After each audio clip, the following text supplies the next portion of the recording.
Wọ́n ò béèrè lọ́wọ́ orí, wọ́n rí lọ́mọ mẹ́wàá lọ ìyàwó.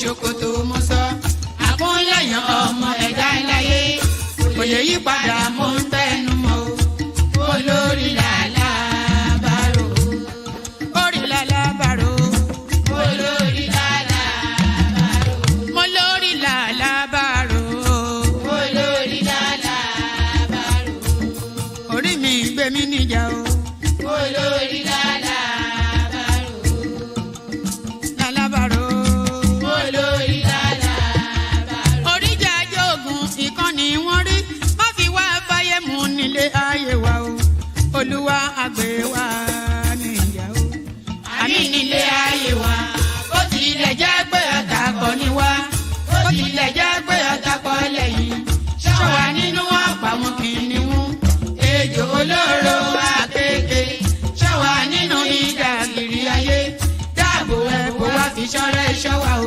mo sádì ọba bá lókè mo sádì ọba bá lókè o mo sádì ọba bá lókè mo máa sádì ọba bá lókè o mo sádì ọba bá lókè o olúwa gbé wa níjà o mo sádì ọba bá lókè o kó má fi wá sílẹ̀ o mo sádì ọba bá lókè o olúwa má fi wá sílẹ̀ o mo sádì ọba bá lókè o àwọn ọ̀tá tí wọ́n rè rajọ ìbànújẹ́ ti bá àwọn ọ̀tá nílé àwọn ọ̀tá tí wọ́n rè rajọ ìbànújẹ́ ti bá àwọn ọ̀tá nílé àwọn ọ̀tá tí wọ́n rè rajọ ìbànújẹ́ ti bá àwọn ọ̀tá nílé àwọn ọ̀tá tí wọ́n rè rajọ ìbànújẹ́ ti bá àwọn ọ̀tá nílé bí wọ́n ti ro ti wá sí nínú ilé bẹ́ẹ̀ ni kó jẹ́ tiwọn lọ́jọ́ gbogbo àwọn ọ̀tá tí wọ́n rè rajọ ìbànújẹ́ ti bá àwọn ọ̀tá nílé àwọn ọ̀tá tí wọ́n rè. And there it is right there. So there it is right there. Something making sound here. Let me. All right. So there it is right there. Absolutely, there it is right there. You know, the Yoruba people are wicked people. You know, they're just so wicked, and the wickedness is indicated in their language. Shokoto ti olokun odakitiyan. I mean, is there ever truer words ever uttered in any language possibly known?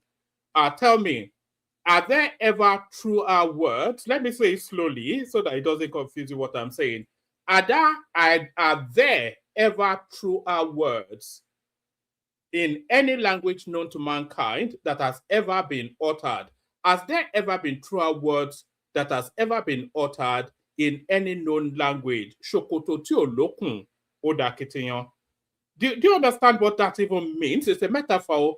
Because it's a metaphor, because like I said, I've said it endlessly here. The Yoruba language is spoken in nuance because it's such a civilized language. We don't speak frontally, so we speak in nuances. So there's a nuance in there that's inviting you to come and interpret. Shokoto ti olokun odakitiyan. So for the benefit of translation, it doesn't translate fully, but if you want to translate it literally, Chokoto, you know the Yoruba outfit, the top is the buba and the bottom half is the shokoto. That's the equivalent of a shirt and trouser in the Yoruba culture. The top, everybody knows it, you know, globally is known. The top of the Yoruba outfit, the ensemble of a Yoruba man, the top is called a buba and the bottom half is called a shokoto. So now in the Yoruba culture, we don't use a belt because that's not the nature of our historic clothing.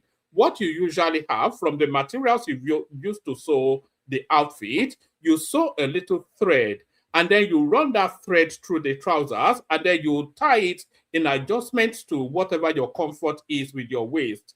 So that's what that means. So the top is buba, as I said, the bottom half is shokoto. And then that rope that ties through the shokoto for you to fasten it around your waist is called okun. That's the Yoruba word for a rope. It's called, why am I so dark? Let me adjust my lighting. So as I was saying, the rope that you used to tie in the Yoruba culture is called okun.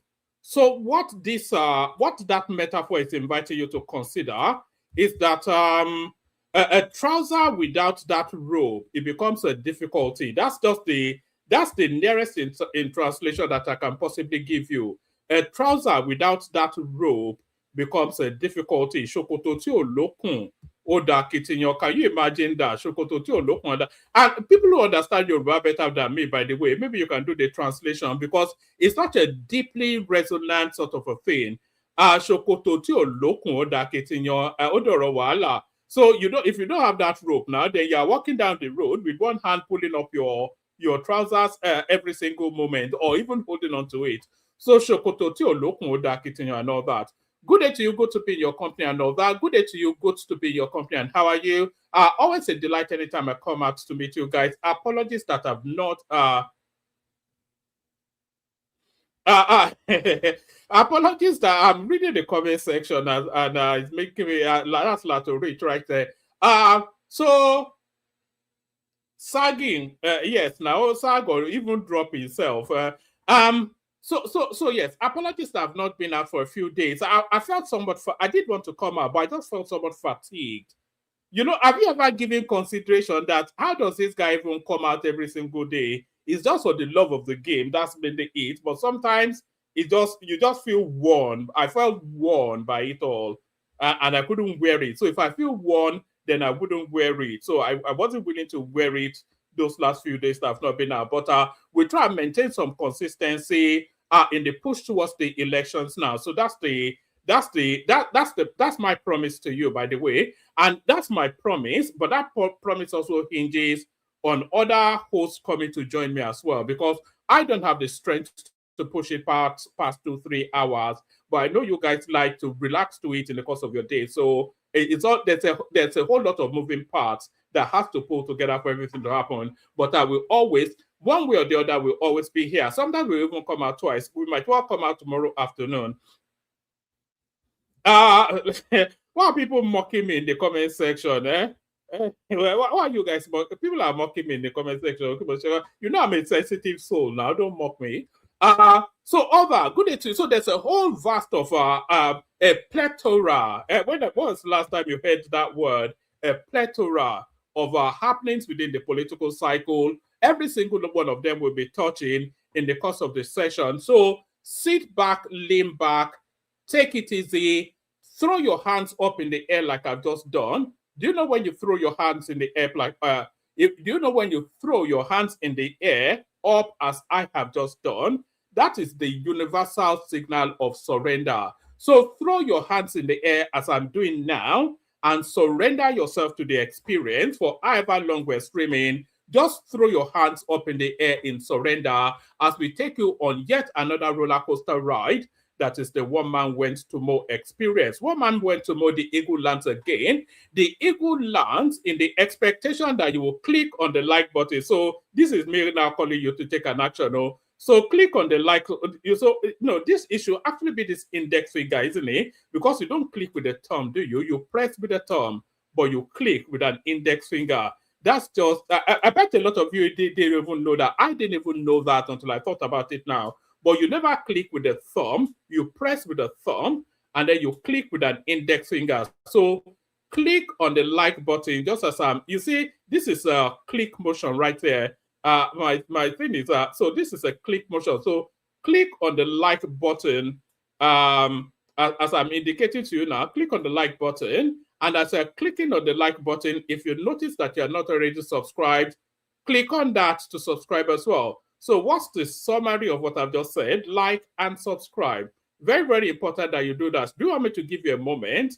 Actually, let me tell you something. You need to, this is something, I've been shielding you guys from this. So I've been trying to shield you guys from this, but I think it's time to bring out the heavy guns. Do you know what happens? If you are not already subscribed, do you know what I think of you? If you have not clicked on like and subscribe now, do you know what I really think of you? I did have it here. I hope I still have it. Yes, if you have not clicked on the like button and you are not already subscribed, this is what I think of you. I'm a babu. I stay in the zoo. Zadu, I'm a babu. I live.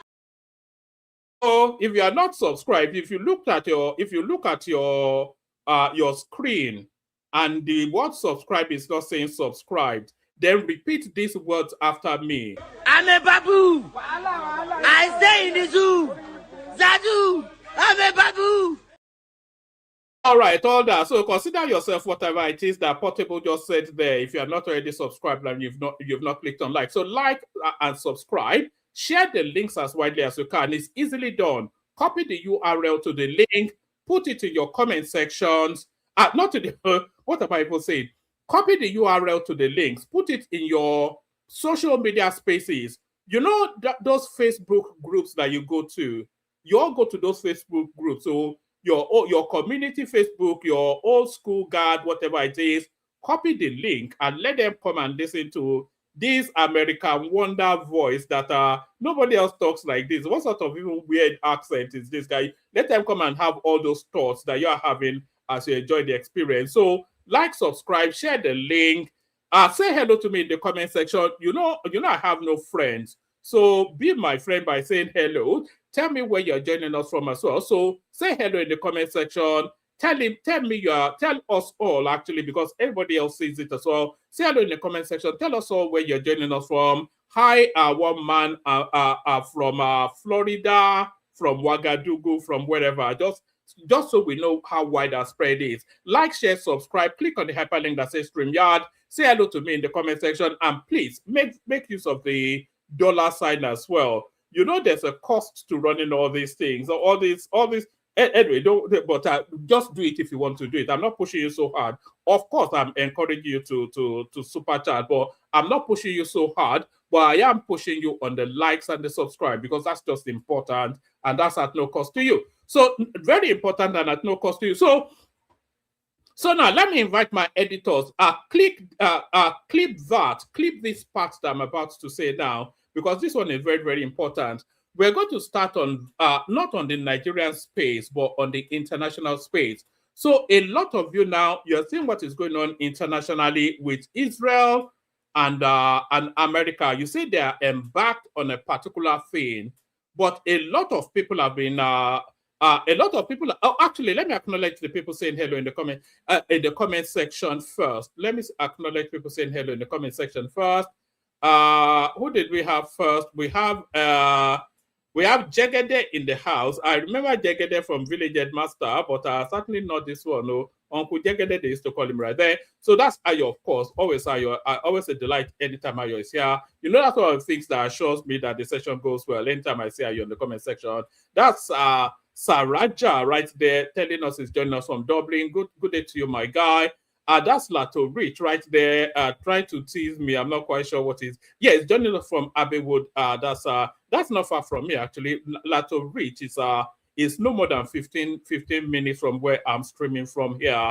There is Bola right there, just delighting in the start of the session. That's Ayo right there. Good to see you, my guy. Always a delight. I think we mentioned Ayo already. That's HEKO right there. The big man himself. They call people big men. I've never seen what this guy looks like. But I think it's sort of hyping people up, isn't it? That you say, big man. Yeah. Even when the content or their stature is nowhere near big, you still call them a big man. That's Bolagun right there. That's an elegant but not often used Yoruba name, Bolagun.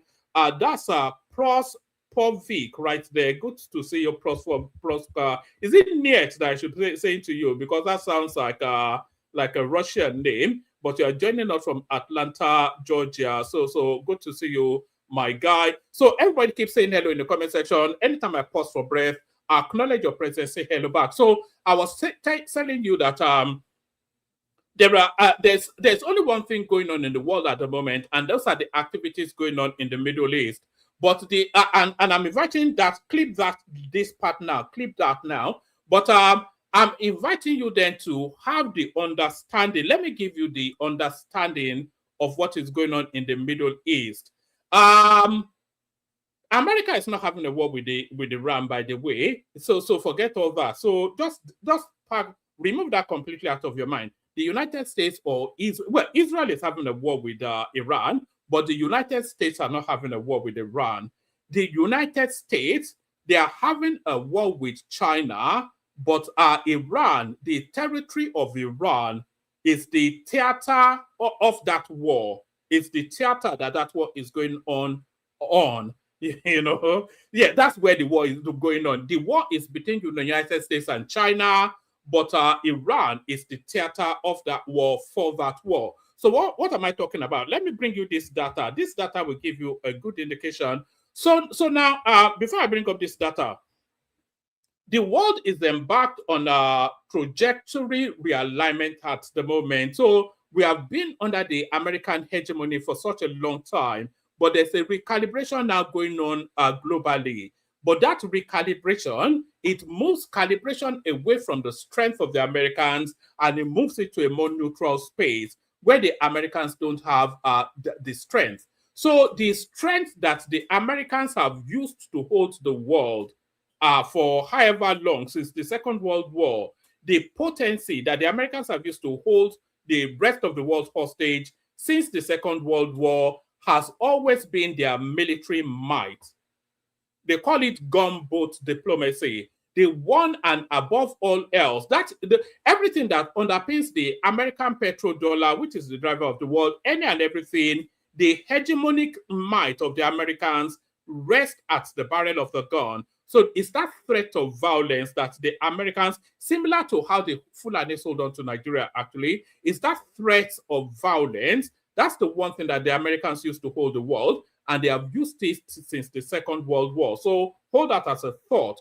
So now, China now imagine now as the new global entity, but China is not using any military might. They're using economics. You chop, I chop. I chop as you, but you chop, I chop. So they're using economy to rebalance the global structures. That's what China is doing. And that model is proving so successful that it's looking like it's going to overtake the American might. So the Americans now revert back to what they have always known, which is the American muscle. So let me bring up this data. You see, if you look at this, data here, these are countries with the largest proven oil reserves. This is as of 2024. So countries with the largest proven oil reserves. So now, listen to this.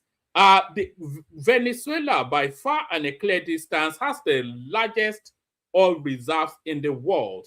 That's number one. Followed by Saudi Arabia, which is number two, Iran, which is number three, Iraq, which is number four, Canada, UAE, Kuwait, etc., etc. Nigeria is number 11. So now look at this top 10, and the number one, the most coveted resource that drives global commerce is crude oil.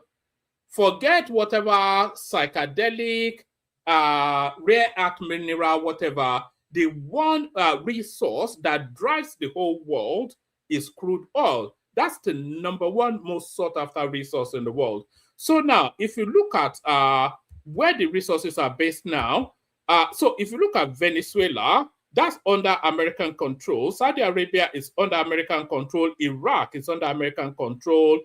Canada, of course, under American control. UAE under American control. Kuwait under American control. Russia, though, not under American control.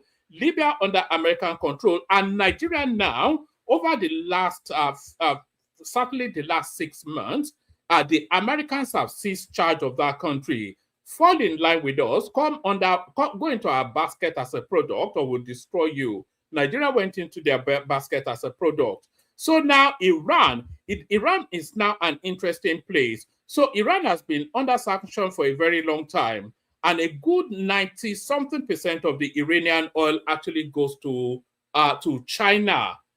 China is almost the only buyer of Iranian oil. 90% of Iranian crude goes to China. So if America now seizes hold, which is their intention, if they seize hold now of the Iranian oil, the Iranian crude space, then they effectively then block China off the number one resource that would drive their economy, which is crude oil. That's essentially what the Americans are fighting for. They are trying to cut China off resources in order to to pull back, to constrain their global economic push. And that's what the Americans have. From my own perspective, of course, everybody has a different perspective. So, yes, even US is ahead of Nigeria. You mean in terms of the country with the oil resource? The one that surprised me was that Libya was ahead of Nigeria. But let's go on from that to a different set of data. Let's go to this one. So this one now, we say that I've often said on this platform that Nigeria is one of the, if not the most subsidized country on the planet. The country, there's a lot that goes towards subsidizing that country. We live one of the cheapest lives in that country. Everything subsidized. And this is yet another example. Total, it says Federal University of Nigeria, it says total tuition estimate cost for the full 5 years. So this is 5 years of medical, law, accounting, whatever education, 5 years. So do you know what it costs at federal universities in Nigeria? The federal universities are UNILAG, UNN, ABU, all these sort of UI. These are federal universities. So do you know how much it costs for a 5-year course, which will be, I think medicine is 5 years, to go through university for 5 years in Nigeria? 561,000 naira. Do you know how much that is in dollars? $406. You say, and they say, what has Nigeria ever done for you? You go to Nigeria, you get that education. You are a Nigerian, you get that education. They train you to be a medical doctor. You say they're not paying you enough. You go to the UK, the United States, and they start to pay you at 100 times more than you earned in Nigeria. And then you go on the internet and you start putting out all these clips. What has Nigeria ever done to me before and after? Go and ask those Americans, those your new found friends in America, UK, how much they paid for their education. To become a medical doctor in Nigeria is less than 600,000. It's less than 400. It's less than $500 for the 5 years of becoming a medical doctor in Nigeria. So if we contrast that against what obtains even in our neighboring Ghana close to us, first year of tuition, just 1 year of tuition in Ghana is $200. The cheapest accommodation is about $450. To go through university in Ghana, contrast to Nigeria for 5 years, is $3,250, which is still cheap. But then that essentially tells us that education remains free in Nigeria. You get one of the best educations in the world for $400, and your immediate neighboring country, $3,250. And you say, what has Nigeria ever done for you? This is just the thing now. Okay, let's come from there to something a bit more lighthearted. These are the top 10 most expensive neighborhoods in Nigeria. Top 10 most expensive neighborhoods in Nigeria. So you don't get any prices for guessing that they are all in Lagos and Abuja, by the way. But the most expensive neighborhood in Nigeria is Banana Island. Banana Island, followed by Ikoyi, so which is number 2. Maitama, which is in Abuja, that's number 3. Asokoro in Abuja, number 4. Victoria Island, number 5. Eko Atlantic City, number 6. Lekki Phase 1. This is where new money starts to come in. You see all this one, this Banana Island, Ikoyi, Maitama, Asokoro, Victoria Island, even Eko Atlantic. Forget it. This is not for the Yahoo boys. This is not for I made money on crypto. Forget, these people didn't make money on crypto. They made money. These top 6 right here, they didn't make money on cryptos. They don't even know what crypto is. They made money from looting the Nigerian treasury. So anybody in Banana Island, Ikoyi, Maitama, number 3, Asokoro, number 4, Victoria Island, number 5, Eko Atlantic, number 6. So ring fence those top 6, and you know that that's old money right there. So new money starts to come in. Lekki Phase 1 is the 7th most expensive neighborhood in Nigeria. That's where the Yahoo boys and the new age money comes in. And then Parkview Estate. This is in Ikoyi. So that's expensive as well. A place called Jabi in Abuja, also expensive. And Ikeja GRA, which somewhat surprises me. That's quite expensive as well. So those are the top 10 most expensive neighborhoods to live. If you are living in any of those areas, then you are loaded. Essentially, is what that tells us. So that's just a little something for your unnecessary information, just for your titillation, I guess. So now the effect of the new tax regime is starting to come in, and it's like a real boon time, a real rich harvest for the Nigerian economy. Nigeria's VAT hits record 1.08 trillion naira in January 2026 under new formula. In January 2026, Nigeria's VAT revenue reached a record 1.08 trillion naira, the first full month after tax reforms let me forget the reading, but that's just what it's telling us right there. I think I'm convoluting it somewhat. Let me give it a go again.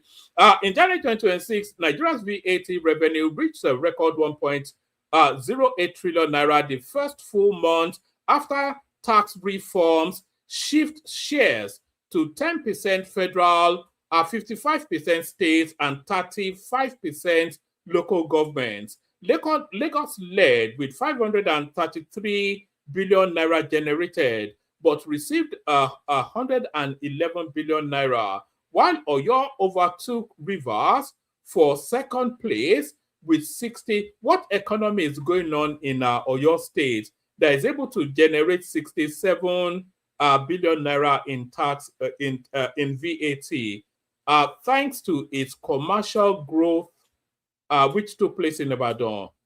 States like Imo got back 19 times their contribution, sparking debates on fairness, productivity, and the need for fiscal federalism reforms to reward high performers. So this is it right here. They've broken it into geopolitical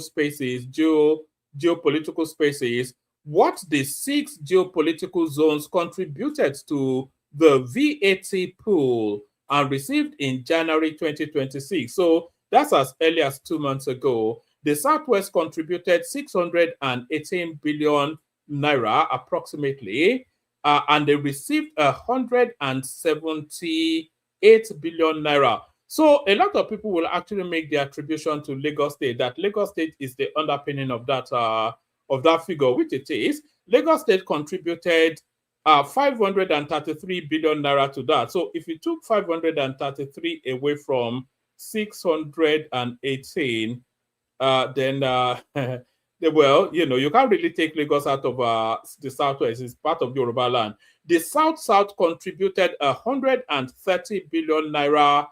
They took away, they received 85 billion naira. And you have to bear in mind also that the South is where the oil comes from.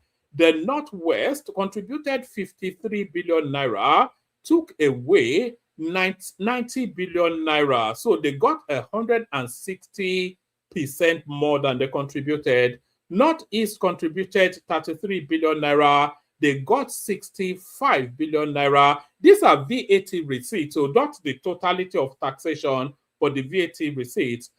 So they got 100. They contributed 33 billion naira, got 65 billion naira, which is 198% or more than they contributed. The Southeast is the least contributing part of the country, with a VAT receipt of 14 billion naira, but received from the sharing formula 52 billion naira instead. They got 376% more than they contributed. When they keep on telling us that there's enterprise in the Southeast, all of the data tell us that there's nothing. It's not an economy that can sustain itself, the Southeastern space. That is what. It's not me even being tribalist or anything. That's just what the data tells us. Let me show you this different set of statistics.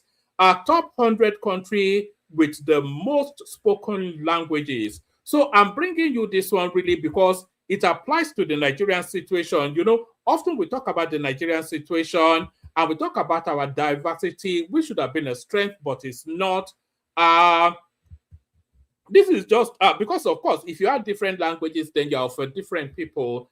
The most language spoken within one country is in Papua New Guinea, with 841 languages spoken within that tiny country. Indonesia speaks 721, but Nigeria is number 3 with 538 languages. So when they are saying spoken languages, they are not actually talking about dialects. So I suppose they must be talking about dialects because I cannot imagine that we have quite that many. But that's just the level of diversity that we have in Nigeria right there.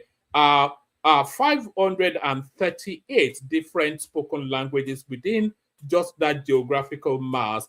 And therein lies the reasons for why we are in perpetual flux, where there's permanent discord in that country.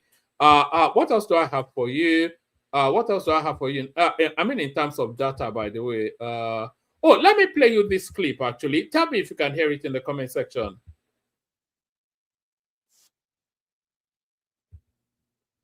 Tell me in the comment section if you can hear this. You know, we've been having problems with some of these clips recently. So, wait, I'm just refreshing it so it starts from the beginning.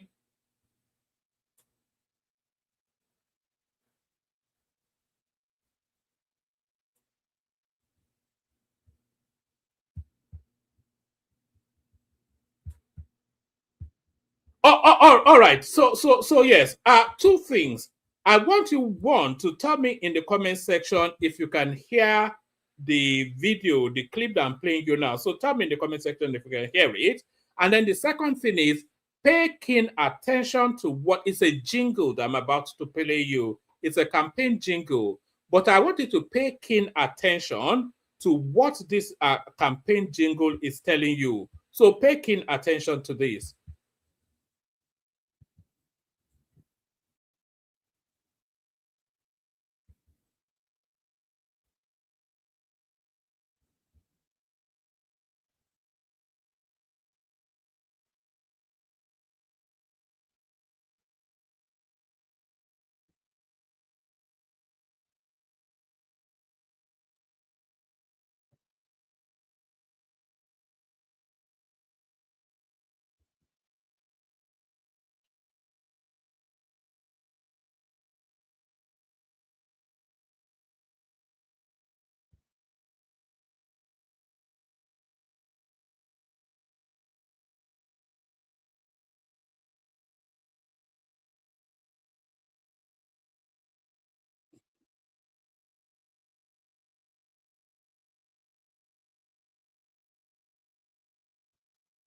All right. Hopefully you heard that jingle. So that was no audio. Oh God.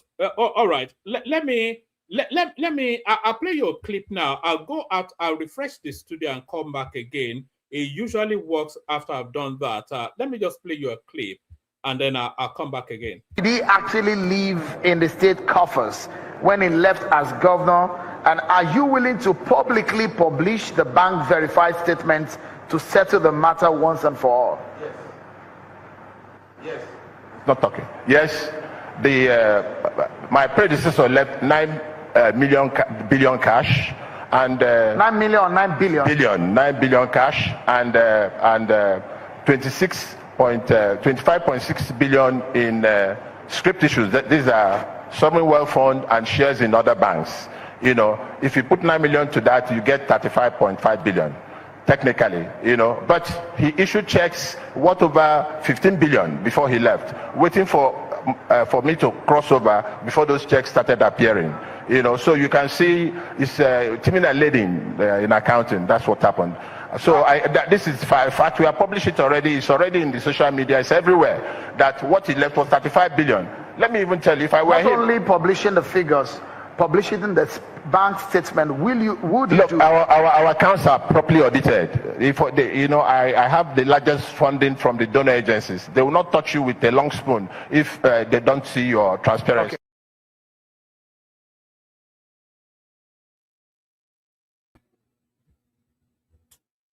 Oh, all right, let's give it another go. Let's see if you can hear it now. It didn't say no audio due to copyright. So just tell me if you can hear it now. Now why for this life, oh, now so palava. I tire for this problem, I tire for life, oh, Guinea. No work, no food, no house, no light. This small water, then they bring us so dirty, they pull them. This small money, I they get now social transport, they chop them. School low, now headache, hospital, no work. I tire for life, oh, my brother. Waiting you they think, oh, my sister. Help don't come, SDP, MKO, Kidibe, action. MKO, Kidibe, SDP, progress. Abiola na the hope, SDP na the party to solve our problem and better our life, oh.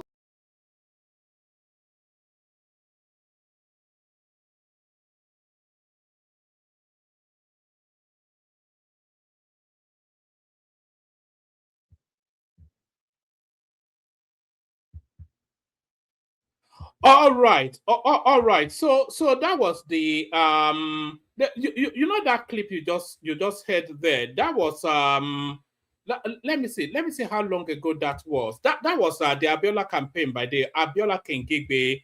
That was about 30 something years ago.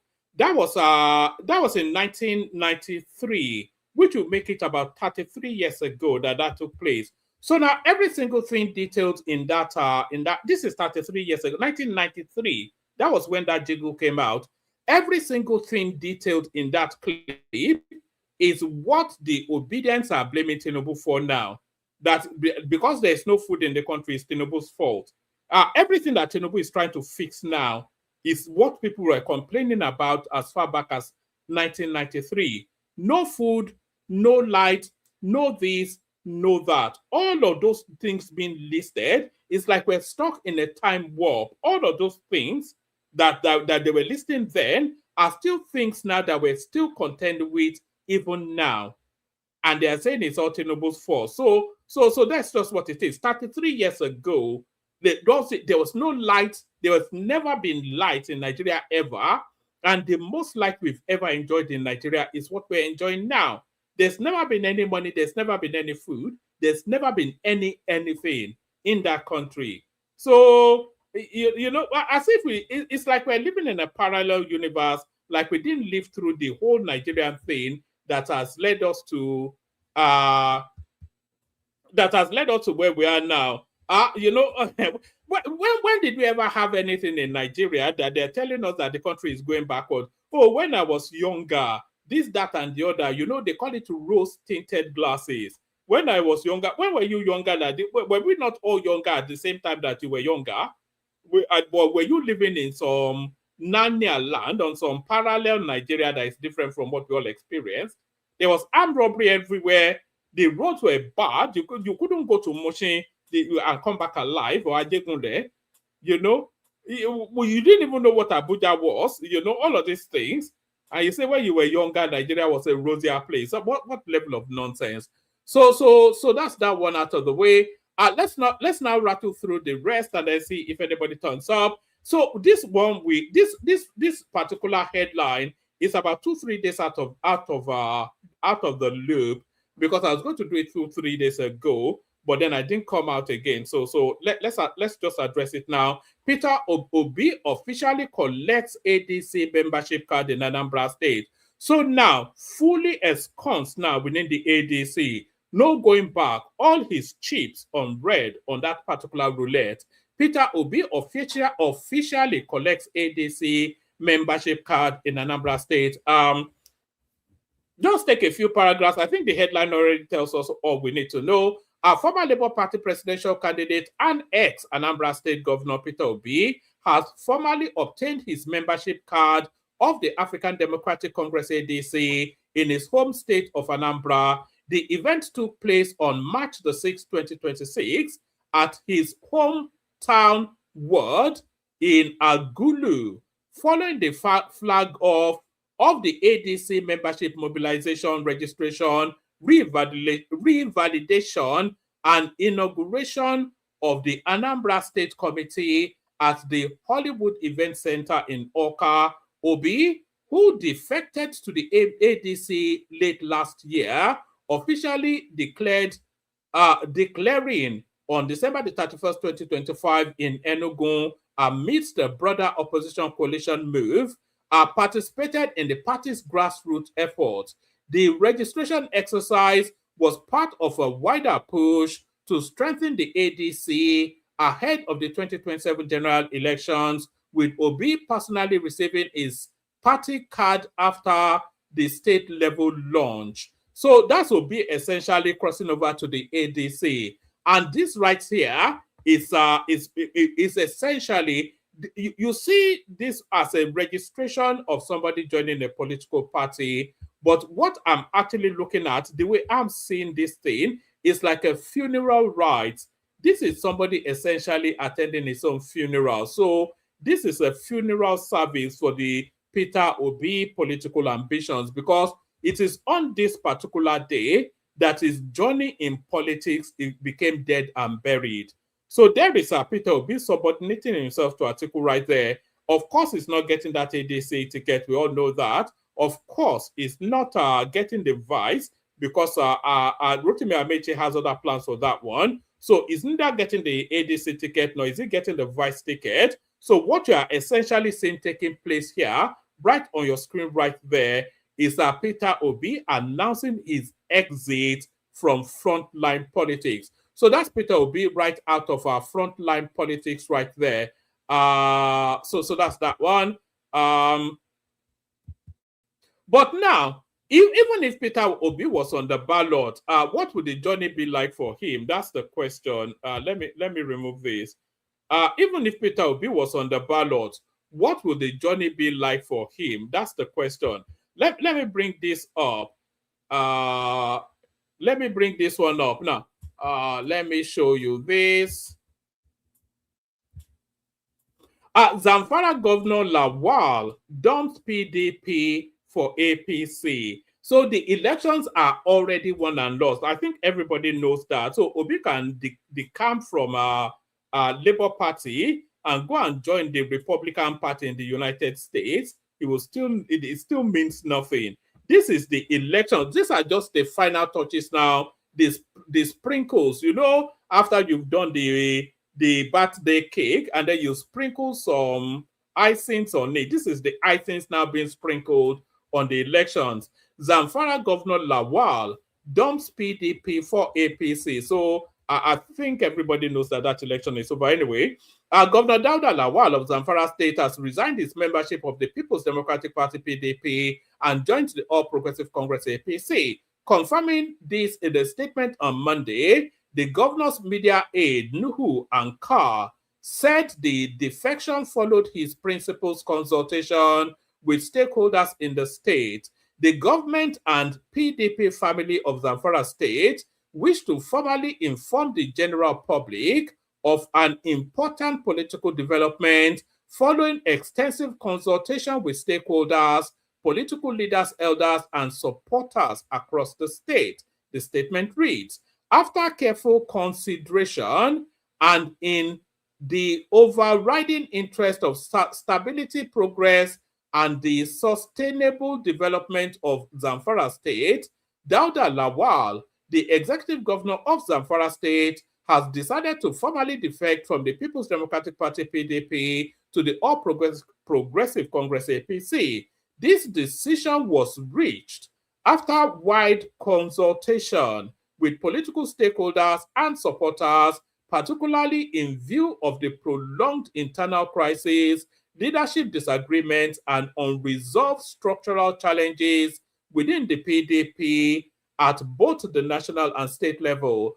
I'll give you just one last paragraph. These challenges have continued to create uncertainty and distractions that could hinder effective governance and the delivery of democratic dividend to the people of Zamfara State. So that's Governor Dauda Lawal now. So what does that now tell us? So I think that now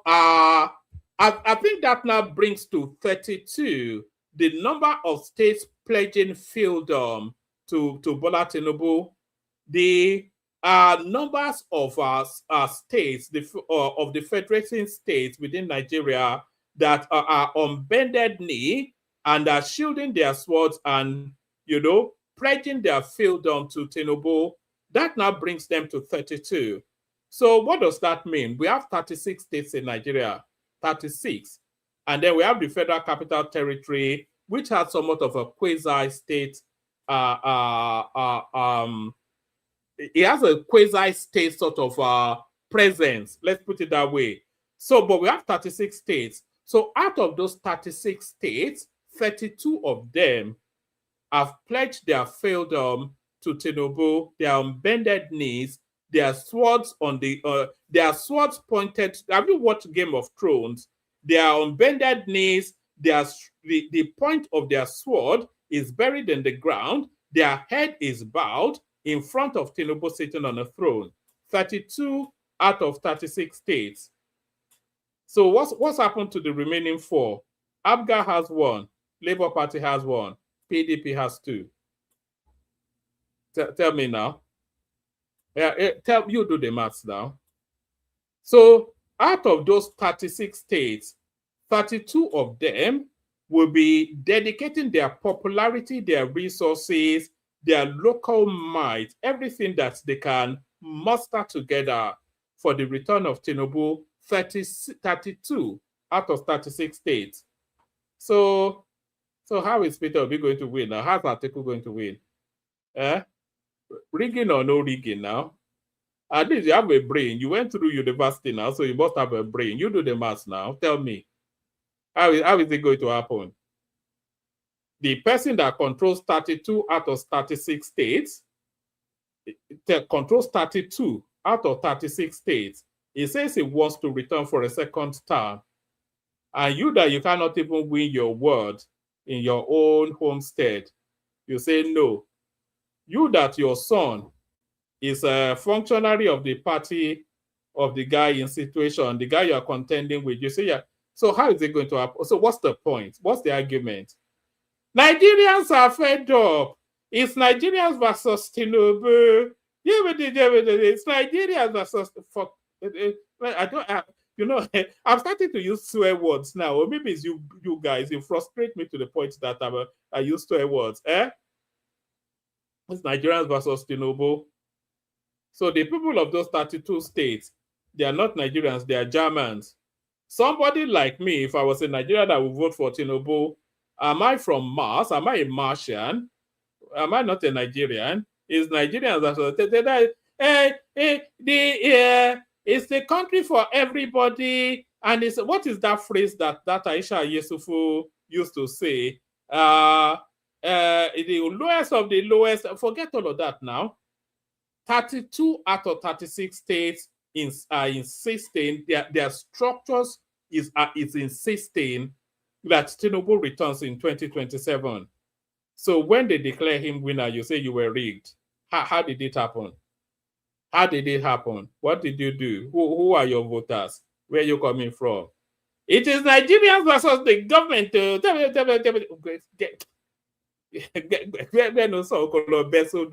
Look, that's it right there. That's the election one. And I'm not even sure. The election will be very boring. Tinubu will slaughter them. It will be a bloodbath, that election. It will be a slaughtering. But that's that. As Zamfara State joins the plethora of states already pledging their fiefdom to Tinubu. So forget all this. It is rigged. Don't worry now. ICPC traces properties allegedly linked to El Rufai in Egypt. That guy will own. A lot of them run to Dubai to go and park their stolen wealth. He's run to Egypt instead. Investigators of the Independent Corrupt Practices and Other Related Offenses Commission, ICPC, have traced a number of high-value properties in Egypt allegedly linked to former Kaduna State Governor Nasir El-Rufai. According to officials familiar with the inquiry, the anti-graft agency sources said multi-billion naira properties were acquired between 2021 and 2023. Sources within the anti-corruption agency, who spoke on condition of anonymity because they were not authorized to discuss the matter publicly, said the properties are located in upscale districts of New Cairo, a rapidly developing suburb of Cairo, known for luxury estates and gated residential communities. According to the investigators, facts available to the commission indicate that several villas and apartments in the area may be linked to the former governor. The properties are said to be situated in some of New Cairo's most exclusive residential estates, including Arabella Estate, etc., etc. Correspondents gathered that the value of villas in Cairo Festival City and Arabella range from 500 to from 50 to 200 million Egyptian pounds, about 5.3 billion naira. Whilst apartments cost about 26 Egyptian pounds, is about 700 billion naira. One investigator familiar with the matter said the properties under probe include a villa located at House 111 Arabella Estate in the 5th, etc., etc. Anyway, that's where El Rufai is packing his own stolen loot. A lot of them rush. You know, he always tries to be cute. He always tries to be different. So just to run contrary to what the rest of them are doing, running to Dubai to go and pack their stolen money, he's run to Egypt instead to pack his stolen money. APC takes control of 32 out of Nigeria's 36 states. So there it is right there, just as I was explaining. The All Progressive Congress APC is rapidly solidifying its influence across Nigeria, now reportedly controlling 32 out of the country's 36 states. In the South-South, the APC has achieved a complete sweep in the All-Rich region, governing all 6 states: Delta, Akwa Ibom, Edo, Cross River, Rivers, and Bayelsa. North Central, the party also dominates this region, holding Benue, Niger, Kwara, Nasarawa, Kogi, and Plateau. In the Southeast, APC controls Enugu, Ebonyi, and Imo. Abia remains under the Labour Party, whilst Anambra is governed by the All Progressive Grand Alliance, APGA, giving APC 3 out of the 5 states in the region. In the Southwest, the party governs Lagos, Ekiti, Ogun, and Ondo. Oyo remains under the People's Democratic Party, PDP, and Osun under Accord Party. Yes, so there are actually 4 states not with the PDP. No, I didn't actually factor Accord in my analysis. It's really what's made me pause. In the Southwest, the party governs Lagos, Ekiti, Ogun, and Ondo. Oyo remains under the PDP, Osun under the Accord Party, giving APC 4 out of 6. In the Northeast, APC controls Borno, Yobe, Taraba, Gombe, Adamawa, and... Does APC control Bauchi? I thought Bauchi was under PDP, which is Bala Mohammed. The Bala Mohammed crossover, that's why I was pausing to recalibrate my mathematics. Is Bala Mohammed not the governor of Bauchi State? I thought it was, and of course, Bala Mohammed PDP. Lastly, in the Northwest, this region remains a stronghold with Katsina, Jigawa, Sokoto, Kebbi, Kaduna, and Kano all under APC.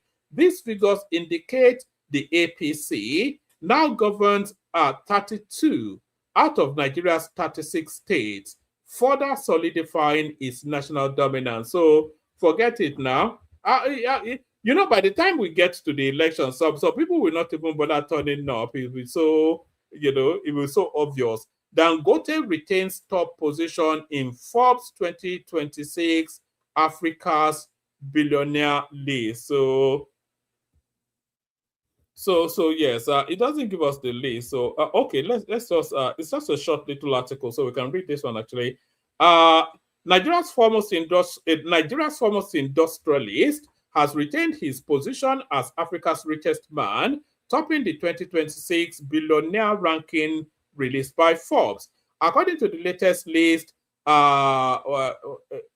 Dangote's net worth rose to 28.5 billion, further cementing his dominance as the wealthiest individual on the continent. His fortune grew by about $4.6 billion over the past year, largely driven by the strong performance of etc. etc. Forbes said Africa's 23 billionaires now have a combined wealth of 26.7 billion. Nigeria maintains a strong presence on the list with 3 other business leaders and also ranking amongst Africa's wealthiest individuals.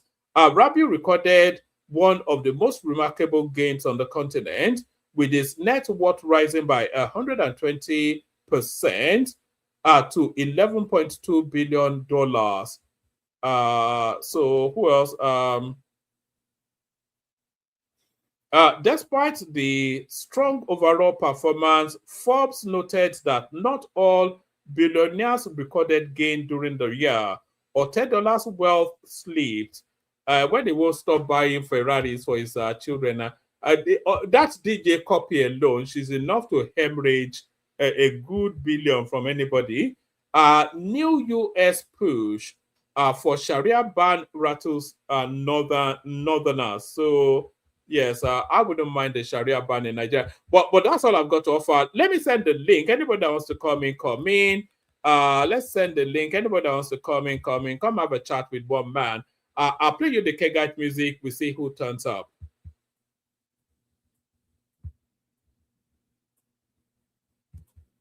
Water, only water. Water, only water. Where they see ma. Water,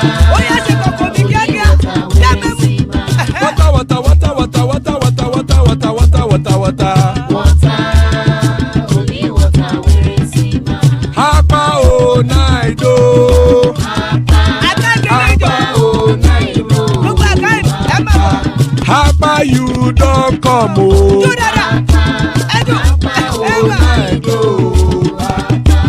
Hapa o naido.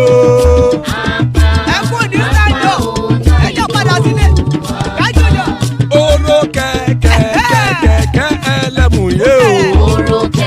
Ide sodi kẹ̀kẹ́ ẹlẹ́mùrè o. Bobby master kẹ̀kẹ́ ẹlẹ́mùrè o. Chief Wáìlà ti kẹ̀kẹ́ ẹlẹ́mùrè o. Eruku lẹ̀lẹ̀ ẹlẹ́mùdé. Eruku lẹ̀lẹ̀ ẹgbẹ́ ẹlẹ́mùdódò jàre o. Eruku lẹ̀lẹ̀ Ghana ti dé ẹgbẹ́ bọ́dì o. Ọmọ ẹlẹ́yẹ ẹ̀yẹ o ó dilé o. Olúyẹ̀lá ẹ̀yẹ o ó dilé o. Petrosoname ẹ̀yẹ o ó dilé o. Petrosodunke ẹ̀yẹ rẹ̀ ó dilé o. Ẹlẹ́kọ̀ ọ̀run mú ìní o.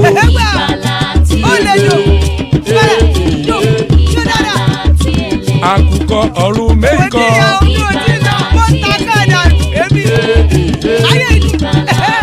Ikú kò ní ríwà gbéṣe o.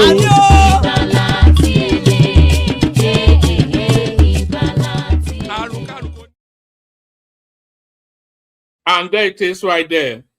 Pardon me, I was having an orange just as look, I was having an orange just as that thing was I got the pip stuck in my whatnot. But joining us, Baba, always a delight when Baba is here, and even more delightful when Zita is here as well. So we've got Baba. We did have Bishop. I think he dropped just as the music started. So Bishop, if you're still free, come back and join us. Your audience is waiting. So thank you for joining us, ladies and gentlemen. So there it is right there. We got Bishop, we got Baba, and we got Zita. So Baba, good to see you. Let's kick it off with Baba. Good to see you, Baba. It's been a moment. What have we been looking at in the news cycle today? Is this even still interesting, talking about the elections? Zamfara State joins the APC, bringing the complement to 32 states. So is there even any point in having those elections anymore? Baba?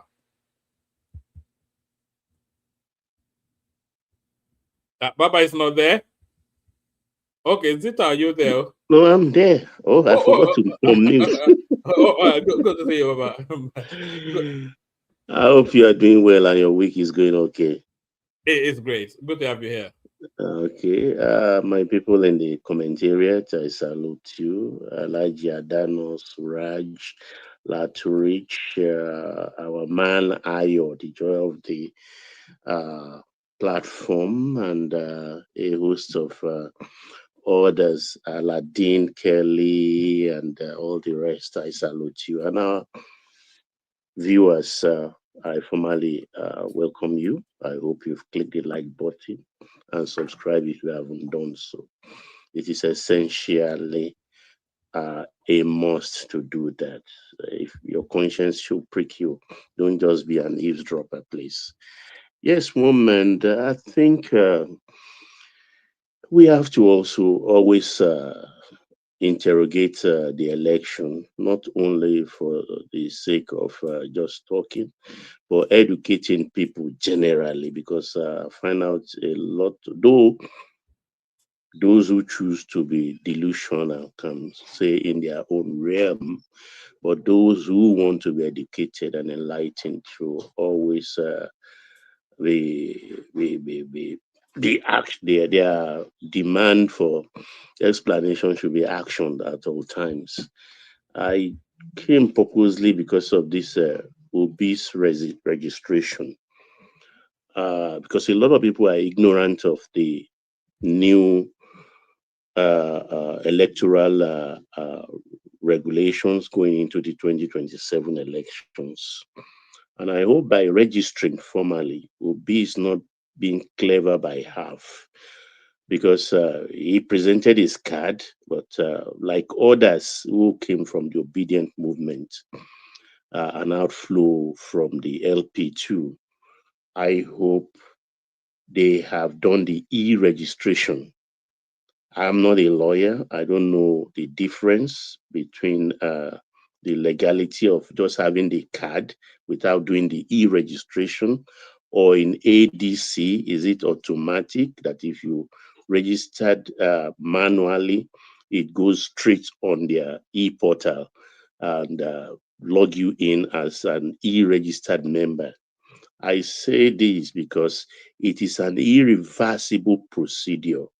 It is a commitment, a deep dive. There is no turning back. So I like your, what we do call that allegory, or is that in proper in literature? I can't remember my literature terms now. When you say by doing that, it like he has buried himself. It's like a funeral. You understand that he has taken. It's a good step if he's serious, if his backers have assured or reassured him that he will get that ticket, because look, it's just like the tortoise. If the tortoise doesn't stick his Baba, sorry, I don't want to break your flow. If he doesn't get that ticket, it will look like a real fool. Because everything ends with that ticket. Everything ends. Everything ends. He can't even run back to the Labour Party. No, it's locked in. That's why I say it's locked in. Because what we will mock, he will cry. The mocking, especially, we will mock him till he cries if he doesn't get that ticket. Yeah, because I hope they've read it properly, because it's not reversible. And I think tinubu, or let me say, no, that's wrong. The National Assembly put that law to help this cross-carpeting, to mitigate against it in the next cycle of the next 4 years, 27 to 31. Because once you e-registered in a party, it is very, very difficult to remove yourself and go to another party. So imagine somebody cannot stand and say, I've crossed to SDP, I've crossed to this. No, without e-registration, because that is what they will use. Even in litigations, it will be used because, and they've also said is direct primary. That has another implication because it's no more delegate issue. This is an indirect primary. And that is cheaper for OB. And that will test its popularity in ADC. Because every registered e-member of ADC will vote. It's just like the proper election itself, or a kind of dress rehearsal. So everybody will vote, state or statewide. Everybody will vote. Does he have the capacity to guide his vote? So all this mouth they are making, is he ready to guide his votes, even in their own primary? So it's a good test for his readiness and for the obedient movement.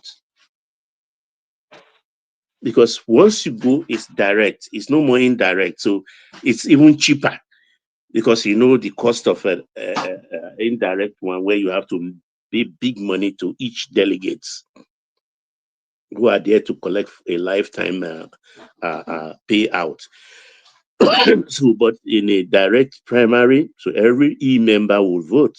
And they will, in case of litigation, both in the proper election and even in party primaries, they will cross-check the votes by knowing exactly those who actually voted. Are they members of the party? Because another party member cannot vote in their primary. Only the ADC members will vote. So since now he has locked himself in, I don't see him as somebody's fool. I see him as somebody being assured and reassured that they will get him the ticket. But I'm just laughing. I can't stop laughing. But Baba, what's the credibility of a Nigerian political assurance, especially an assurance coming from somebody like Atiku? That's why I keep on laughing. And in the process, I call. Because, look, these people that we know them, the usual suspect, those that are assuring him and tell him, go for Kombale, they can't even win their own polling booth. Even their children have defected to APC. All of them. Is it IBB, whose son is now a board director of, I think, Bank of Industry? Is it Baba BJ, whose daughter is now global candidate for APC? Is it Atiku? Is it Abdul Salam? We don't know. The other day, General Theophilus Danjuma, retired, visited Ashwaju. And that visit, I think, is very important because he doesn't have the legs to move. But he moved. You can see he works with aid of some medical device. So for him to go to Aso Villa must be very important. So I don't know who assured him and why he believed them, or he has already keyed himself into the vice presidential position. And even that, I don't see that happening, because if I were an Atiku advisor, I would tell Atiku by the attitude of his followers on whom he doesn't have any control, any scintilla of control, he doesn't have over them. Their rascality. Yeah. Baba, let me hold you to that before you go too far from it. That visit by Danjuma to go and see Tinubu, I wonder how much importance, because Danjuma is the underbelly of the northern oligarch. And if you're talking about the people that own Nigeria, you cannot mention too many names without mentioning T.Y. Danjuma. So it's the because with Danjuma, you want to enrapture the Babangida voice, the Abdul Salami voice, and all of those sort of northern stalwarts, the oligarchs of the north, and then Tinubu, of course, the oligarch of the south, is already in situation. So is this the? Are you reading into that some sort of tacit endorsement of the oligarchs to say that, okay, go again, and then before you hand it back, are they essentially endorsing? What are you making of that? Because I thought there was a lot to that trip by Danjuma. They could have spoken on the phone now, but for him Exactly, to and move, yeah, yeah. he's not. He was working without that thing, that therapeutic something. When you lost the use of your limbs properly, the camera didn't pick it. But if you are observant, just a microsecond when he walked in and they had the handshake and he had to move formally into the room, you can see that he was aided. So the thing is, that visit is very important. It's just not an Akirewu according to the Yorubas. Akirewu is very rare. He comes out, and he came out. He didn't say the president should come to him. After all, he's a man close to his 90s. He can order that. He can ask for it. He's deserving of it after all. But he went there. But I think that visit, most importantly, uh, uh, they most have talked about the matters of insecurity. One, insecurity, one, and then two, about the elections. One, if it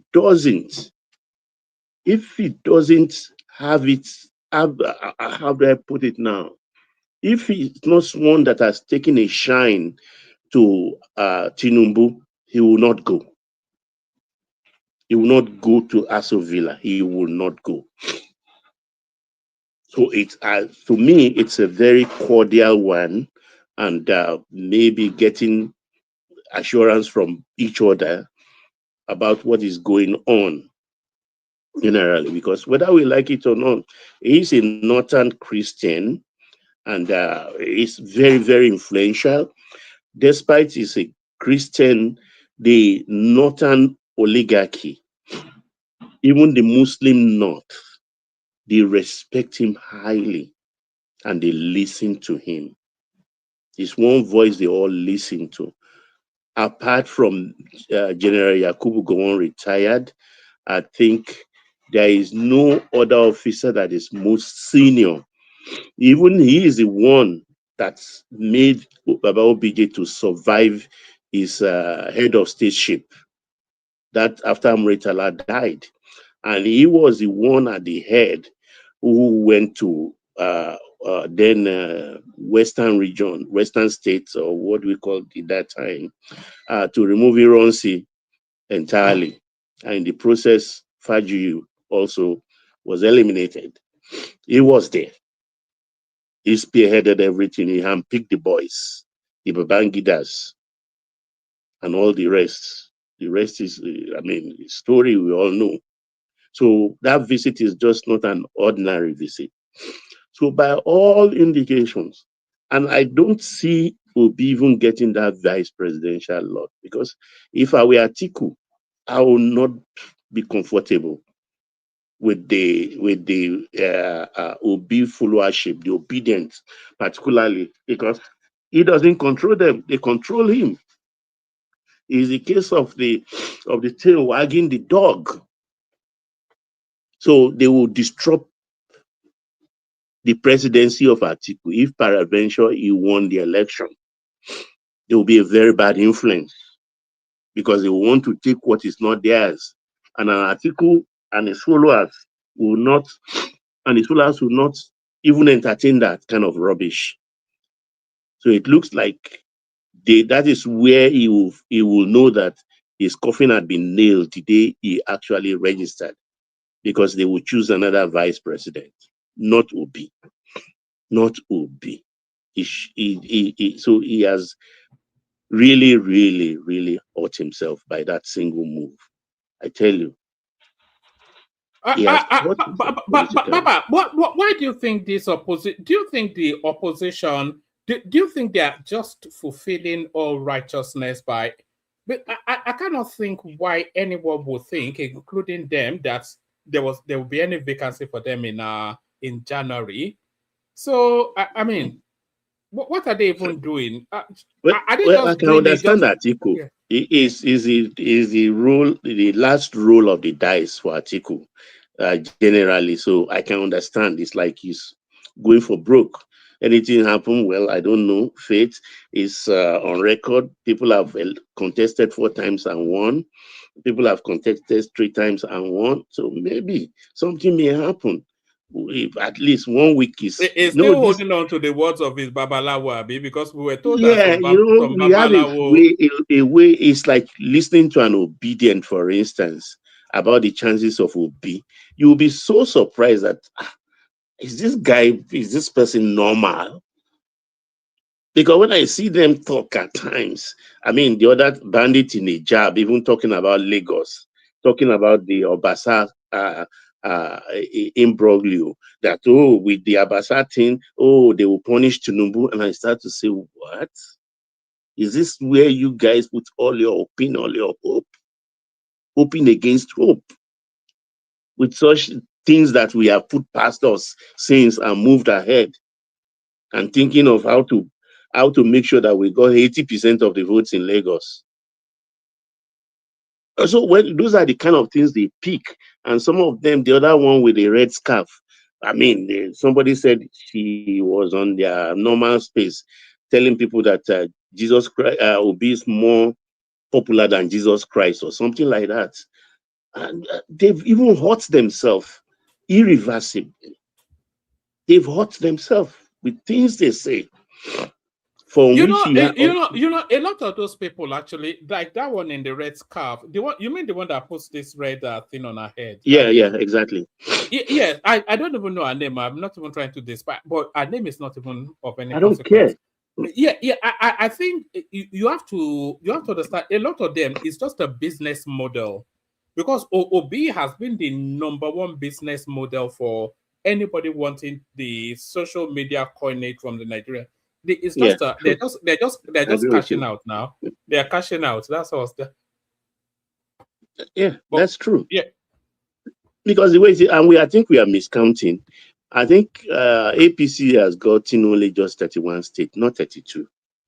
Because if are we you? count Abia, Anambra, Oyo, Oshun, and Bauchi, those Yes, are but 5 states. the 5 list I minus was 36. yes, the list I was reading out, they said Bauchi was APC, but Bala Mohammed is PDP now. So No, I think they are that confused rejecting me. him. He's trying to come on board, but they are rejecting him. He's being rejected. And I think there is a scheme actually to give, because of Wiki, they want to give some states leverage a PDP to take some states. So it doesn't look like a full swoop of the whole 36 states, and make sure that ADC got nothing. Got nothing. Absolutely nothing. So that is this. If that is maybe one of the reasons why they are rejecting Bala Mohammed of Bauchi to stay, and then, but then I don't buy in that hint that they will leave some states for PDP, because Oshun, for instance, is very, very important. They are not going to leave Oshun for Adeleke. No chance. Adeleke is Why didn't toast they let him from join August. the APC? He tried so hard. Because of Tinubu's cousin, actually, the Oyedele, Minister for Blue Economy. yeah. What's his name again? I've forgotten his name It was the now. former governor anyway. Yeah, the former governor. Are we anticipating? And by the way, we're talking about this because Governor Dauda Lawal of which state is it again? Zamfara State. He's now crossed Zamfara. to the APC, which is now the latest of just a gushing of people into that party. It's just a stream. It's just an avalanche or whatever the invective is. I mean. No, what the actually is trying to do is that, look, he wants to overwhelm them to the Oyetola, yes. extent that Oyetola, that yeah. to the extent that where do you want to even start the litigation? When, let's say, for instance, for the sake of this discussion, is Ashwaju scores 10 million and you scored maybe 3 million. So where do you want to start? What do you want to see happen?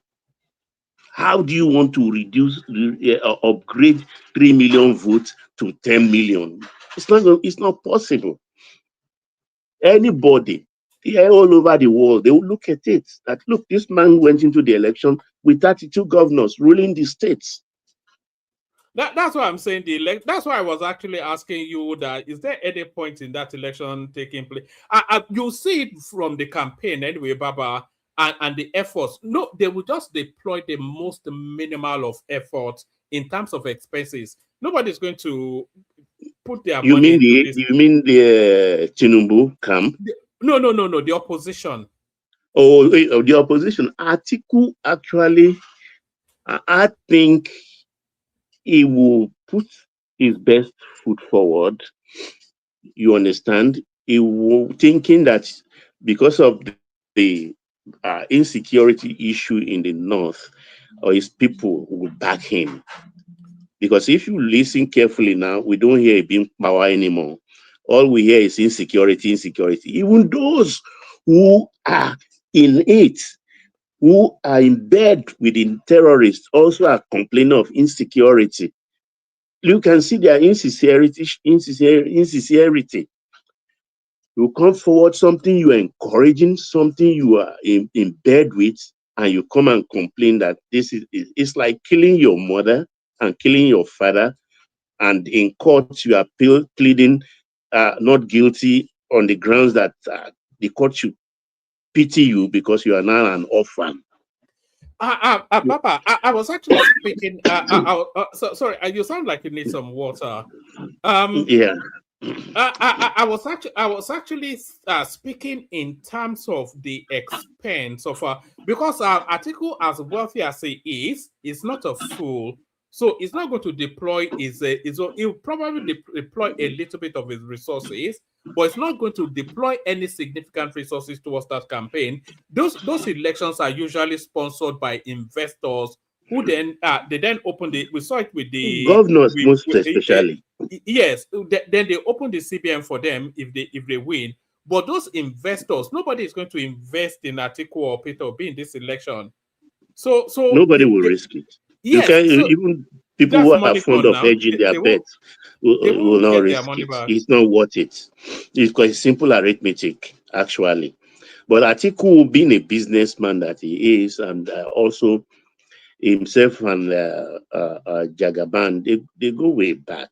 Definitely, they have a way of sorting themselves out. So if he put his effort and fail, he will find a way also to warm himself into the good graces of his old friend, which is the president, and get something as compensation. Naturally, because Atiku will have aided him also in rubbing the nose of Obi in the dust in the process. Because I see him these days, he's saying, I don't want to, I'm not desperate to be president. But in the same sentence, you are telling us, I'm going to contest. So which is which? You are contesting to do what? To be president. So why you say you are not interested or you are not desperate to be president? Then if you are not desperate, then just keep on those your one track, one sentence, slow Ghanaian you do every day. Then keep at it and leave the contest to other people. Don't disturb their chances. So he doesn't. He's a confused man. He doesn't know what he's doing, and he has all these people, his followership, who control him. They sit on his neck, and he's trying to develop a backbone, a kind of erection, which he should have developed with the backing of Dati Ahmed, who was really up for the fight then, and he was not. And now you have some little girls pushing you around and telling you, putting words in your mouth, and I hope it just doesn't cross the line. Because El Rufai crossed the line See where he is now. He doesn't even know when he's coming out. Malami has just been given a bail. It's not just him, his son and his wife in tow. And if he comes out, I don't think. Anyway, they've locked up all his bank accounts. So it has nothing to do for ADC anymore. Neither will he be contesting for his, is he from Gombe? Gombe Goba. He doesn't have that kind of money anymore. D2 for El Rufai also. Because that one doesn't even know where he's going. As far as I'm concerned, he may not be out until after the next election. So he's in big trouble. Big trouble. So the defections actually have shown definitely that the man at the helm is just too clever for them. Too clever for them. What are you making of? Baba, what are you making of this narrative that Tinubu is using the instrumentalities of states to stifle the opposition and strong arm them? That's another thing I hear every time, that is the one he should be a Democrat and allow the opposition to strive. And I start to ask these people, do they have common sense? So I should maybe laden the boxing gloves of my opponent with lead so he can hit me and knock me down. I should fashion a weapon against myself. What is a contest? In a contest, you have to knock down your opponent. You don't prop up your opponent. So when they come out, I just look at it, I call it lazy man fights. If he's applying bow and arrow, you pick up a revolver. Go succeed yourself. It's a fight. The man you are contesting with is now on the seat. You can see what happened to him in 2023. He was up for the fight. Look at the forces arrayed against him.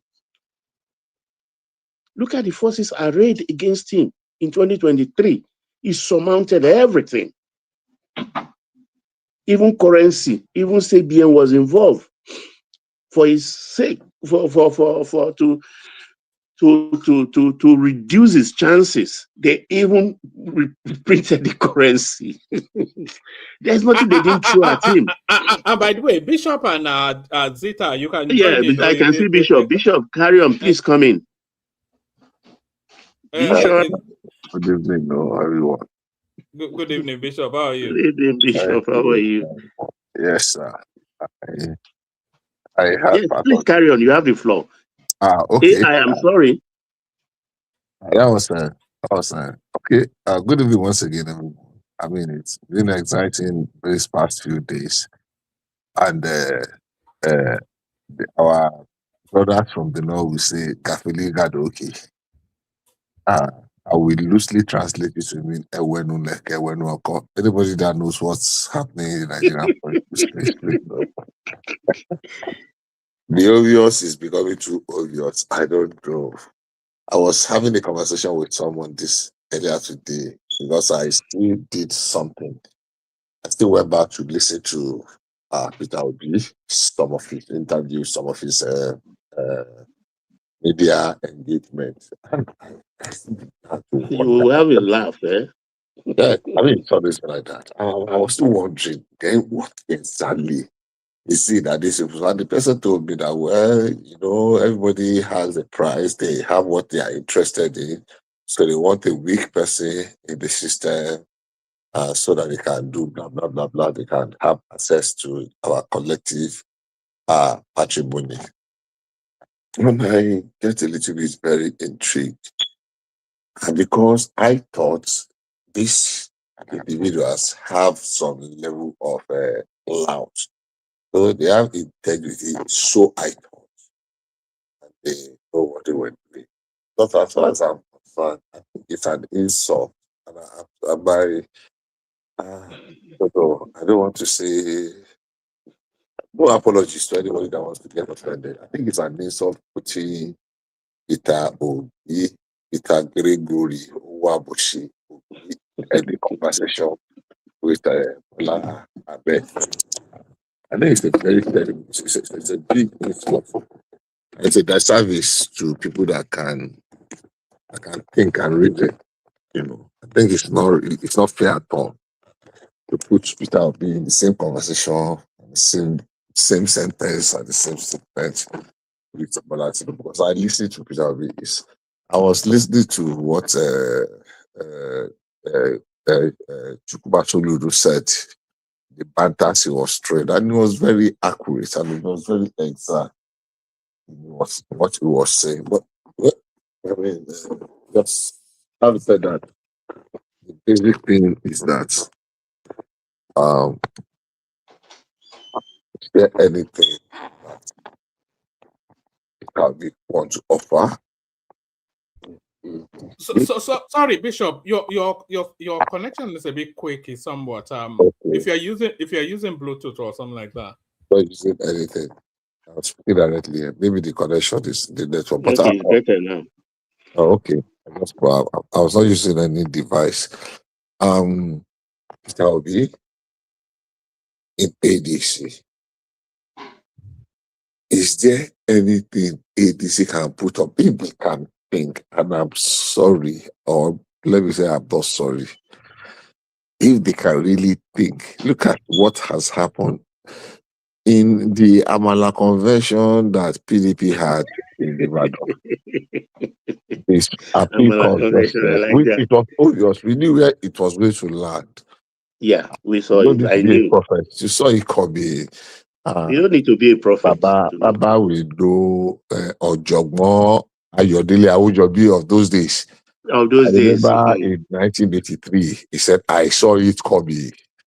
And we had a good laugh. Sorry for people that did not know what 1983 looked like in the military coup that happened there, December 31. He said, I saw it coming.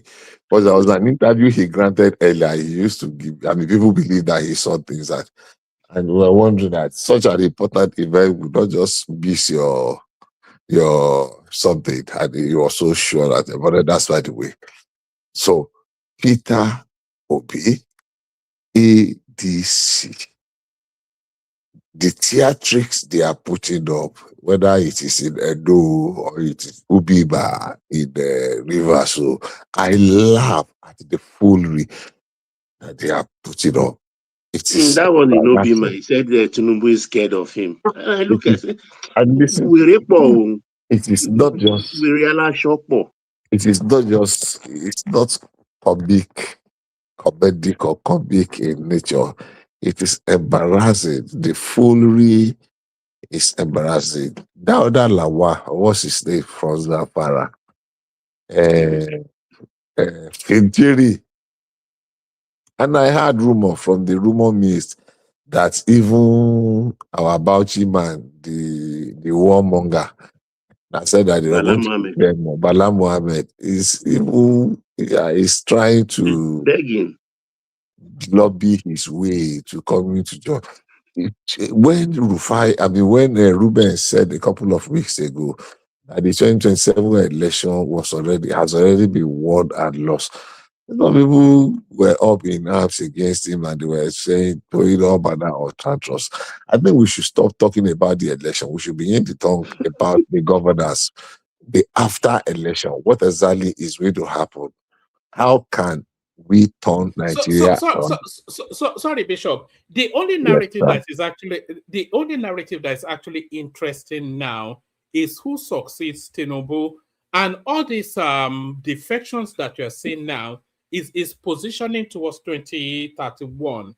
So I don't think any serious politician. I think the most important. Sorry. Let me just say, I don't think any serious politician is actually still playing towards 2027, except of course at the state level. All the major players now, they are playing towards 2031, and that's why you're seeing so many movements. Sorry, carry on. I agree with you to the extent that no serious contestant is coming against Tinubu. And somebody said something a couple of months ago, and I can remember he said, look, he said, forget all this nonsense. That was around that November they were having. He said, the only governor that will remain in PDP at the end of the day my brother, Makinde. Sheyi Makinde, and I said, "How do you be?" He said, "Kimawo, Kamawo." He's the only one, and he's not there because he's convinced. He's there because he just want to hold on to the remaining, the tattered ego that is remaining. That will be Exactly. the only one. And they're just the ego, just to prove that, hey, I can, because all those theatrics they put up. So, look, there is no serious contestant. The only thing I am interested in is what exactly will Tinubu make of his second term? Can he But that hold his excites me, own Bishop. up? I'm excited about that second time. Yeah, I am. Well, that's what I'm I'm saying. excited. That is where the challenge is. The challenge is not But about the contention for that post. The challenge is what will Tinubu be able to etch his name in the book of history? Another Lee Kuan Yew? Bishop, do you remember when Babangida won his second term? There was something that he said. Yeah. It's quite No, no, Babangida. no, sorry, Buhari rather. Do you remember when Mhm. Buhari won his second term? There was something he said that was quite pungent and may well translate next year. Buhari said, "Look, I've won my second term now. I will not be contesting any elections anymore. So I can be, I have a free hand to do what I want." I, Yeah. So I think that free hand comes to Tinubu in 2031. But what are the big event areas that you expect him to tackle? Now he knows there's no okay. elections anymore. He doesn't care about Peter Obi or any nonsense anymore. Or Atiku. So what are the big events that you expect him to tackle? I said something without being immodest. I said something on this platform. Just by that 2023 election, I don't know how many people remembered that Buhari was the price we had to pay for a Tinubu to come. I don't know if there's anyone that Yeah, remember you are that. famous for that. You said it Yes, often and often and I often. did. I remember that. I did. I mean, I supported Buhari with everything. I contributed money. I mean, my 100,000 is in, I mean, for being, I'm sorry for if was in Tinubu's campaign, I mean, Buhari's campaign fund in 2015. And that was in 2015. That was not a chicken change. That was some little money. And I still made financial contribution to Tinubu, and I have not benefited anything directly. But second term of Buhari, if you people remember, I said that because of his state of health, I wish Buhari would just win that election and resign. Because no matter how much you love Buhari, even if you love Buhari more than Aisha, Buhari's second term coming was a disaster. In fact, I withdraw that word. Was a disastrous disaster. It was an anathema. No, that was It was locust his second years. time. It was. I sometimes I sit down and I want to be very objective to myself. I mean, there's this saying I said, "To thyself be truthful." I want to say, okay, talk truth to yourself, Shegun. How will you He assess? left Sorry. everything for his people to run. How would He you? did Look, it nothing. was just completely lame duck. It was worse than the days First when time, we had what's his name? Ades Shonekan under the breeding nose of Abasha and Co. Buhari was terrible in the second term. Towards the dying days, he was just in a hurry to leave, Who and there lived. was no. He surrendered He was governance like in to a the trap, a vulture. cage. He was in a cage. He surrendered governance to, and my conclusion was that we needed a Tinubu, but it would be immoral for Tinubu to want to come immediately after Obasanjo. So we sacrificed those years. Look, I was thinking about it a few days ago. That who are those people that advised Buhari on these forward sales? Oil crude went to $114 today. How are we going to have a review of the forward sales that we have already collected the money? Oh, but they made a kill. The people made a kill. Maybe they embedded a price clause in that forward sale. No, there's not going to be negotiation. It's a binding contract. We sold at $60 until we finished our obligation. It's $60. How can you be carrying money for review? We have collected their money. It's just like, look, we are not paying interest on it. So the deals, I mean, that was an anathema. It was a primitive pastime. It was something unheard, unthinkable. So I was just imagining, who are those people that sold those ideas? We printed ways and base, and we ended up doing forward sales. How? Anyhow, let's leave that. I don't want So to remember, honestly. for me, one of the They're borrowing brilliant, to the pay most salaries. So courageous. that money was for I salaries. mean, the woman says so. Don't you realize? Said they borrow 800 and something billion to pay 1 month salary. Anyhow, in conclusion, those were the locust years. Those were the things we suffered. So when I look at it and I say, what will Tinubu have? I said, the dark days Tinubu had been able to courageously weathered it. And that was taking those very tough decisions in this first year. We can mention 5 decisions, but we can mention 3 prominent ones that even the dumb, the lame, the blind, the moronic, we see. Don't forget, Bishop, he printed 7 trillion too. Yeah, but it was as a government to take off. That was a necessity at that time. But they have been able to. I'm saying because there was nothing on the ground. Let's juxtapose printing 7 trillion to facing the backlog of the $7 billion. By the time we weigh them side by side, we realize that it was a necessary. It was necessary, of course. Without that, they couldn't have taken off at all. So we are losing now on the oil windfall because it will eventually crash. We cannot maintain oil at that rate. Americans are within the next 2 months is gone. About gas at almost $4. Just earlier today, Bishop. Earlier today. Within Jabba, go ahead. Oh, say it's a connection, Abby. No. When we say Jabba, I just said I bought gas at almost $4 today. No. They don't sell gas in dollars in it. They don't sell gas in dollars in Ibadan. Oh, you are in Ibadan. You know. No, but it's nearing that here. Yeah. Where are you, Baba? You know, earlier today, Baba. New Jersey. New Jersey. Oh, I was in Augusta today and I bought gas at almost $4, and that's something.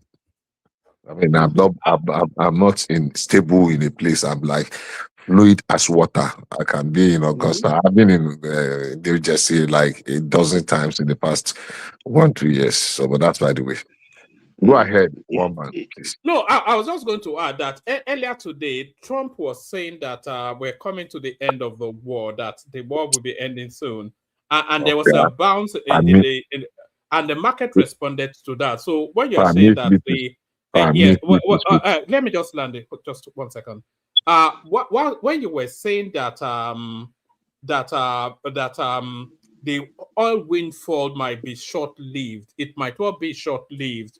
Because if the war suddenly comes to an end, then that will stabilize and then they will start to adjust back. So I just want to carry on. You know why one man that it will not be short-lived? It will not. Because the two, Israel has a different agenda. America has a different agenda. Thank you, Baba. Number one, one man, I know you are not naive, but I think you will be appearing very naive if you take the orange man's word for whatever is what. You are making a very big mistake if you think when the man says white, it is white. There is enough evidence to prove that the man is, I don't want to use the word unstable as water, but it's very unstable. And because he says what you want to hear, the market might react to what he says. But we have gotten to a world today that even me, I remember back in the very early 80s when we were hearing of when Fela sang, he ran the over, so Siraki, which can work with that? I never was, I don't know many people that remember that song. We thought that the era of one individual standing up and causing the mayhem, the chaos, the anarchy, the total breakdown of law and order in the world is over. And especially this individual that I was talking about, he wants peace and peace and peace. He wants peace because he just wanted to make a statement. The confusion that is in the world today, even in the so-called almighty America, is something else. Except you are not saying it. For everybody that's saying it, gas. Yeah, there's no protest. Nobody is crying. But gas is already selling at over $4 in many cities. Inflation, they will tell you it's at 4.1%. But you bought tomatoes at 89 cents, 83 cents per pound weight, and it's now selling at $1.70. The same brand of AS Ruba, what they call that, the cheapest part of the tomato. Some of them are very expensive. They are going to almost $2 per pound weight. And some of those tomatoes, you just pick 2 pieces. Bell pepper, some bell pepper is now selling at $2.79. Just one bell pepper. With some of these places. For $2.79. And this is something that was sold for $1 something before. And you tell me a loaf of bread. A couple of weeks ago, I entered the store, I saw a loaf of bread for $9. I almost fainted. One loaf of bread. One. It's not as big. I can finish it if I'm really, really very hungry. Or I can finish it. So these are really not the way they used to be. So if you are using Trump's word for it, I think you are very sorry, Toby. But the bottom line is this. Are we going to survive it? Yes, the world will survive it. With the world, we do the same thing. Well, we thought the world would not be the same thing. We said the same thing after COVID, during COVID, that the world would never be able to recover. But we recovered and we moved on. One thing has been established. Any madman can come and be powerful and will force his way through, and the world will sit down and not do anything about it. It has happened now. It will happen again. That is the unfortunate. Back to Nigeria. Nigeria's case is in a minute is that Tinubu is going to win. Tinubu has been able to weather the terrible storm, but there's something we are all missing. We thought some very educated individuals are patriotic about Nigeria. They are not. They are only interested in what part of the largesse come to their own side. And they are doing everything. I mean, everything. They are throwing everything into the mix, including insecurity, including making Nigeria ungovernable. The tough work has been undertaken by Tinubu. I know he will be able to sustain and complete it. The question is, so what happens afterwards? If they get power, some of the people will pander to want to do the public, to do the populist whatever. And look at the way some people are crying over fuel. Fuel is already selling that over $1 per liter in so many of American cities, and nobody is even talking about it. If you can buy it but in Nigeria, people are calling for protest, they are calling for revolution, they are calling to burn the country down. The good thing is this: in this area, I am a Yoruba man.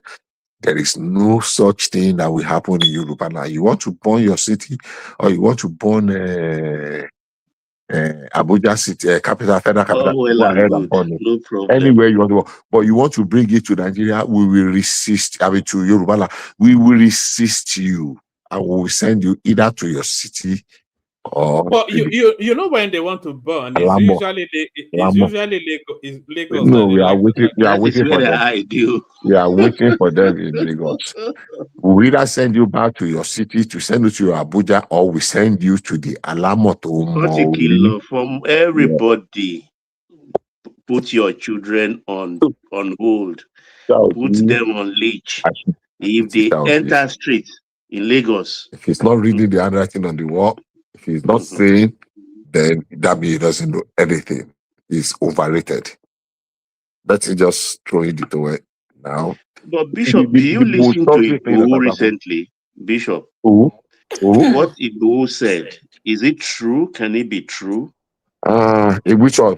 Which one? That You mean that Asobila is they're raising a offering him? militia for him. Issue is they are allowing to raise a militia to fight the terrorists in No. Yoruba land. Number one, I am not a fan of him at all. I hate Same every here. of his assurances, and I have come here. I have opposed him here. I was in the garden that he was some years ago, almost 10 years ago, somewhere in Chicago, Illinois, and I was embarrassed. And I will say, I mean, I don't think he will represent him. security Absolutely, alert. he's not. He's No, I not brought that up representing for me. you. When Bishop lands, then you Igboho have it. was not representing me. I am a Yoruba man. Thorough Exactly. I from will always Oyo say State. that. He has never represented me, and the I footprints appreciate are what he there. did in Igogon, but He did not do representing anything me, in Igogo, Baba. no, at He least did for not. scaring the people out No, away. he did not do. Igboho, I'm sorry, Mama, a woman, please grant me just another 120 Carry seconds. on. Carry on. Igboho did not do anything in the Igogo. It was part of it was just that the way that the Yorubas managed that situation, Igboho could have thrown us into another quagmire, like his brother from the where the sun rises, Nnamdi Kanu. Look, he was not patient enough to understand what happened in Igogon. In Igogon, there was not. I'm not holding brief for the Fulani. There are criminal Fulani, whatever, that are rampaging everywhere. But that incident in Igogon was nothing about Fulani. And listen, one of my sons here called me that day. I remember very well, vividly. And he was crying. Da, da, da, da, da, da, da, da, da, da. Calm down. I was doing everything to calm me down. Have you gotten your facts? Have you gotten your facts? The first news that came, if you remember, was that the man was killed, the doctor,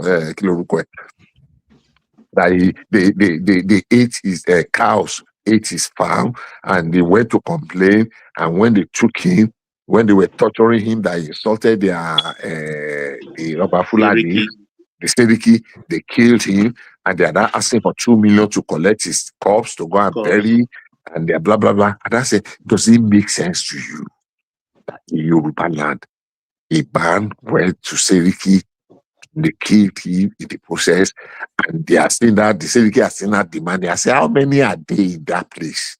Say, does it? Eventually, I listened to Sheyi's interview. I mean, Sheyi Makinde's interview, Excellency Governor, where it came out that it was a political whatever, that the man was contested to be chairman of PDP. So it was an internal something. I asked people, and I called that my son. I said, did you hear this? Sometimes let us take it easy. Let us calm down. So Igboho, and the second one that happened in Shasha, I still had, was it Shasha or Moniana? I still had eyewitnesses to what happened there. Igboho almost threw us into the kind of, I don't know how I can put it. So he added no value. All this the only good thing is that if you remember the statement of Igboho against Tinubu, the statement of Igboho against Oni, the statement of Igboho against Pastor Adeboye when he lost his son. I look at people. Even against Alaafin, is that one a recent one? Against Tinubu himself, that said Tinubu should watch his back. That they will shoot him from the back. Those were his words. Against Adeboye when he lost his son and he was mocking him in Yoruba land. And they sat there against Ooni of Ife. And I listened to some of them. So me, I have issues with Igboho styles, and I tell people, as many that care to listen, and look, Igboho is not the one that will come and liberate us in Yoruba land. It is not the one kind of individual that will kill behind. We are not our Arabi I cannot queue behind Nnamdi Kanu. I listened to Nnamdi Kanu a whole lot. I lived in the Southeast for decades. I'm not talking of 10 years. I'm not talking of 20 years. I'm talking of 30 years plus in the Southeast. So for Igboho, honestly, Igago, whatever, I think we should thank God that it has gone. Now, Enuti Igbe fi bu òrìṣà, ó ti fi He has ìlú lẹ̀. apologized May always God on bless. daily basis. Yes, He's sorry. apologizing. May God bless Nigeria. But we are on the move. 33 governors are still counting. Those that are saying that the governors have only one vote, we are waiting for them. And those that are saying that they are hungry, They're just finding excuses for their inadequacies. the only I mean, option they have now is to who boycott the who election. funds the election? The It's only option governors. the only option they have is to boycott the election so that they can make it to discredit it, kind of say, okay, it lacks legitimacy, but all of them will not. We have more than 20 parties. If 5 uh, Contest. report the election and the remaining one contest, then it's more than enough. That is the way. And PDP, maybe, how do they call this thing? What is the word I want to use now? This word they need to use for that when the person don't die finish. There's this poem for it Postmortem. now. No, not postmortem. When the poetic part of it, when somebody don't die. And is it old or allergy? I No, think it's an old. All right. Well, as we're Thank thinking you. of that word, let's bring Zita into the conversation. So Zita, I actually thought about you when I saw this Good evening, particular. Madam Zita. So that's Bishop saying hello to you there, Zita. So Zita, Zita, you sleeping? yeah, it is a eulogy. She just woke up now and then she's falling asleep again.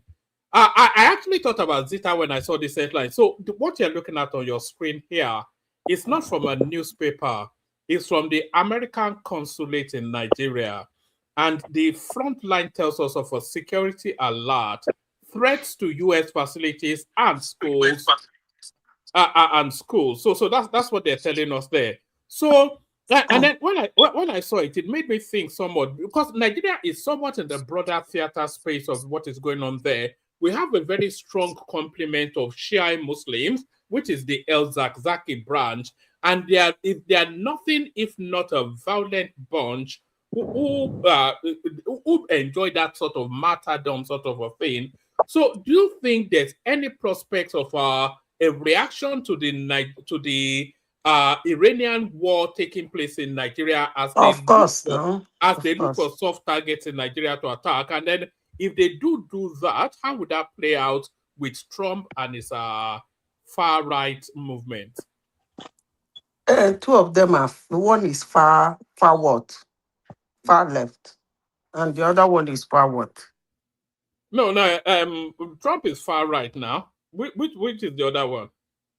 But is that even controversial? Everybody knows that Trump is a far right extremist now. But what's the business of Nigeria with Iran?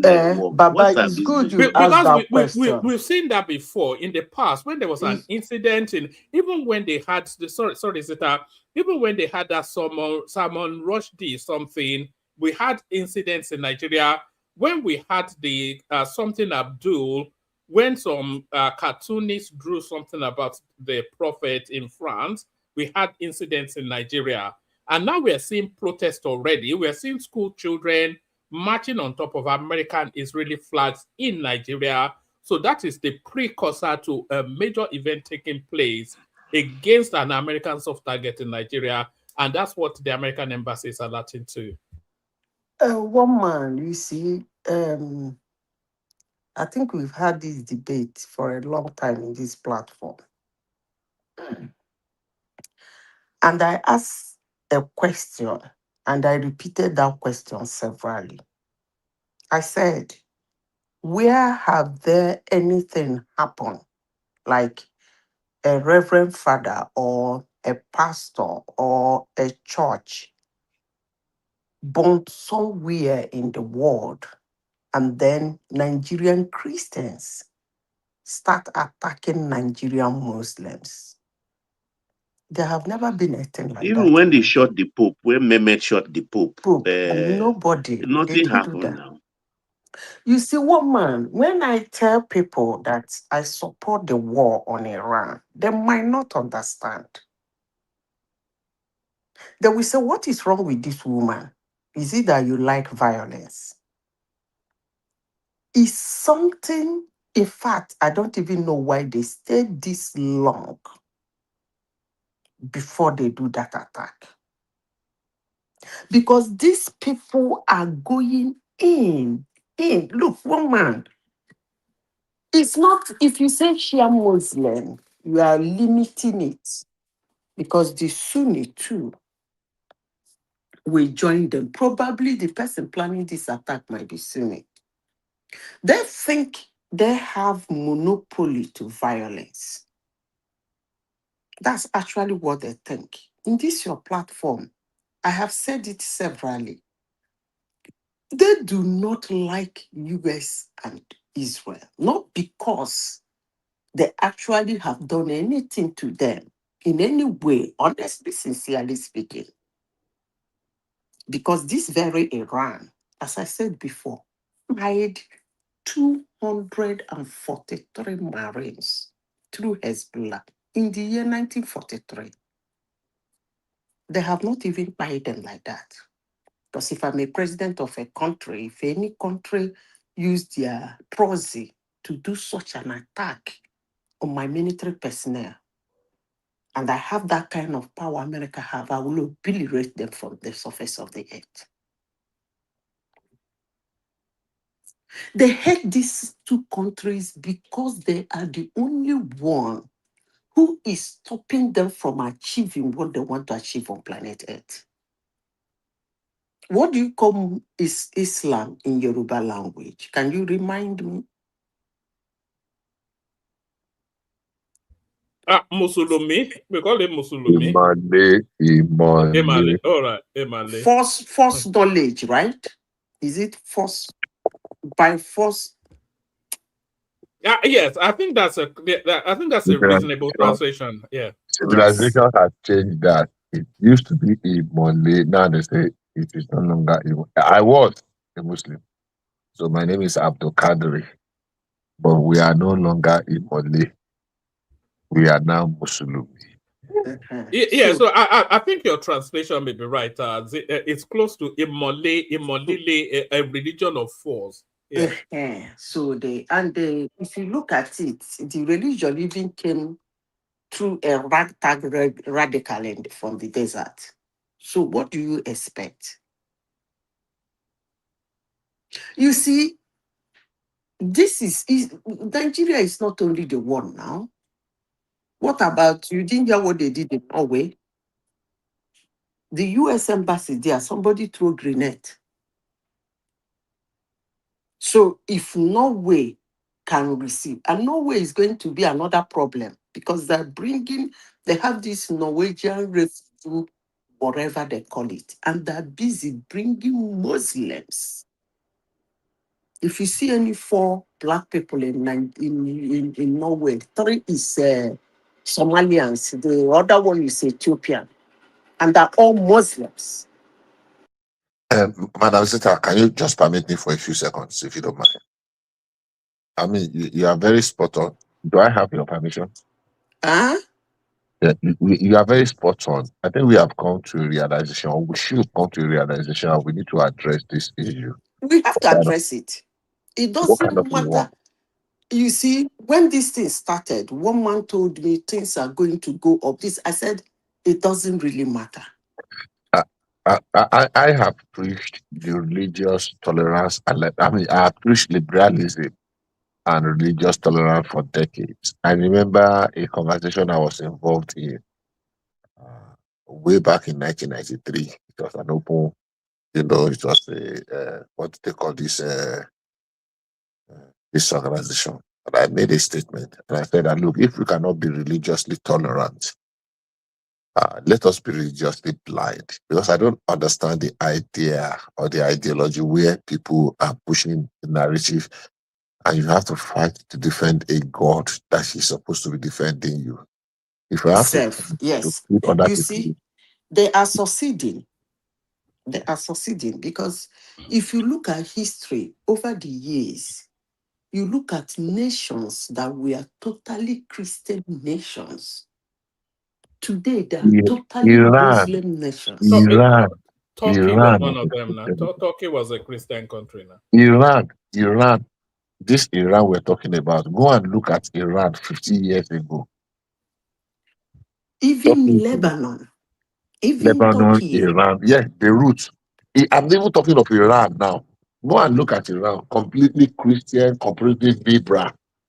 Turkey, Constantinople, or what they call it. So what I'm saying is that this: if you cannot be tolerant, then why can't we be religiously blind? And We the cannot. religion, We can't. we can't be religiously blind. So, sorry, Zita, give me 1 minute and then you take the floor back. We cannot be religiously blind. I think the mistake we make is that, universe. I make this mistake. Everybody makes this mistake. We always look at life through our prism. You know, it's an asymmetrical sort of space. These people are pushing an expansionist agenda. And Yes. you know, they want a one world caliphate. That's what they want. You know, and they believe they do it by conquest. That's how I would say. They've never really preached that religion through persuasion. They've always propagated that religion through conquest. Okay. You know, so have you ever seen a Muslim in a square inviting people to come and join? Like you see Christians everywhere. Everywhere you go, there with their megaphone saying come to. You've never seen a Muslim do that now. They believe in conquest. You know, they conquer you and then subjugate you. Yeah. You are an umpire. You are a moderator. Let us have it open, and not that this platform or this section is just for a Christian forum to bash Islam. Let other people that have different opinion let them come up. My views. I was born a Muslim. My father was a Muslim. I said earlier on, my name was Abdul Qadri. I have made, and I'm saying this in a public space now. I made, and I was active enough in the church, and I grew within there are few things I can say in private to certain people. God helping me. It's not by accident that people, my name is Bishop, but somewhere along the line, I have come to the realization, and listen to me very carefully, please. Maybe I will not have the opportunity to say this again, that the Abrahamic religions with the emphasis, plural, had done more harm to us in Africa than any other thing. The Abrahamic religion, including the Mohammedans and the Christians. And I have looked and I have said severally, if I have the opportunity, I will embrace Iseshi. There is nothing apart from teaching us the culture of the West and the culture of the Middle East, you know, the Abrahamic, the Islamists, and the Judaists and the Christians. They are teaching us a morals that Iseshi has not taught us before. Ifao or Batalao, at least from the weird perspective I'm looking at, there is nothing they are adding to us. We're just so dummies because of the so-called civilization. And meanwhile, those civilizations did not even come from them. Unfortunately, we have relegated our own way of worshipping Olodumare. I know someday some people will regain it. And that is why it is very important for as many people that can document what is necessary. I repeat, the Abrahamic religion is a scam. Thank you. All right. All right. Back to you, Zita. Like I said, it's an Um, expansionist something. one man, you see, saying things somebody is doing is not actually trying to talk down on that person. It's when you start maybe blow over bloating it or saying things the person is not doing, then you are like demeaning or disrespecting who that person is. What I say about Muslim religion is who they are and what they do and what I have seen So them do. sorry, Zita. This one of the central pillars even is jihad now, Yeah, which is force. You know, so yes. there's nothing controversial in that. The annoying part of it is that the Christian religion, which came from the West, all of a sudden started tolerating them. I think they did that thing intentionally because they caused chaos in their region and then used that chaos to move into the West. And now they are in the West, they want to take over. But let me say this, I want to document my voice on this. They are actually succeeding. They want to get Israel down. When they get Israel down, then they will have a long contention with the United States. And that time, it will be only, United States will be the only one man standing. Because when you look at what is happening, you are fighting a war with somebody. And then automatically they turn it to a religious war. If you go to Iran, they have at least 20 or 30% Jewish population as we speak today. They even And, have Jews in their parliament. and then their militia are busy targeting Christian embassies. Well, United States is a Christian nation, targeting the other people, their embassies. What if Christians start targeting Muslim embassies in the world or Iranian embassies in the world? How would they feel? Now, the question I ask people who talk about this thing and make it sound as if somebody is minding their business and I don't think that's a fair comment to say. They're not targeting Christian embassies. They are targeting their adversaries, which is the United States and Israel. Yeah. No. Iran is targeting the people he wants to target. I'm talking about their religious jihadists. The people who is coming to attack the US facility and school in Nigeria is not going to be Iran. It's going to be their jihadists in Nigeria. The one that threw sniper in US embassy in Norway is not Iranian missile that hit that embassy. It's one of their jihadists. That's what I am saying.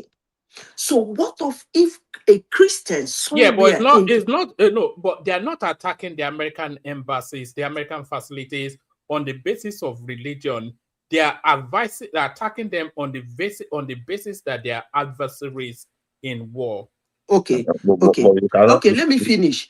you So cannot what do it of now. if a Your Christian, fundamentalism. hold on, what of if a Christian somewhere in the world goes to Iran embassy and attack it in the name that Iran is not an adversary? How would it be? Yeah, but Iran is not fighting Christianity now. No, Iran is you are fighting not Israel. understanding. Let me No, clarify no, I'm myself. not. Yes, Let me I'm clarify not myself. understanding you. No. Yes. Iran is fighting a war with an adversary. Yes, which is Israel and the United Oh, States. okay, fine. The people who is inclined with the religion of Iran, because there is no Iranian living in Nigeria, so much so to perpetuate an attack. As long as we know, there is no Iranian community in Nigeria. But there is a red alert for Nigeria. So who is going to carry that thing? Just as you said, Shia Muslim or Sunni Muslim. Madam Zita, let me help you. Go ahead. Good, thank you. Number one, let's get something very clear. Except we are missing it. It is a global, what do you call this one now? It's not about religion. To the ordinary mind, but to the discerning, it is part of the expansionism. Before I go ahead, let me correct something. Jihad is not part of the 5 pillars of Islam. One man made that assertion. No, I never said that. I said it's one of the pillars of. No, I know they have 5 pillars, but Okay. it's one of the central points of Islam. Yeah. If you say it's not a religious war, yeah. Is it a Christian? No. Let me. Maybe I'm not putting my submission clearer. Is it a Christian, or in quote, are we expecting Christians in Nigeria to attack the United States Embassy? So let me answer you. You see, politics have mixed with religion, and people choose whichever one is convenient, comfortable for them to propagate, so that they can move with it. Now, none of them is fighting in the name of religion. Actually represents God.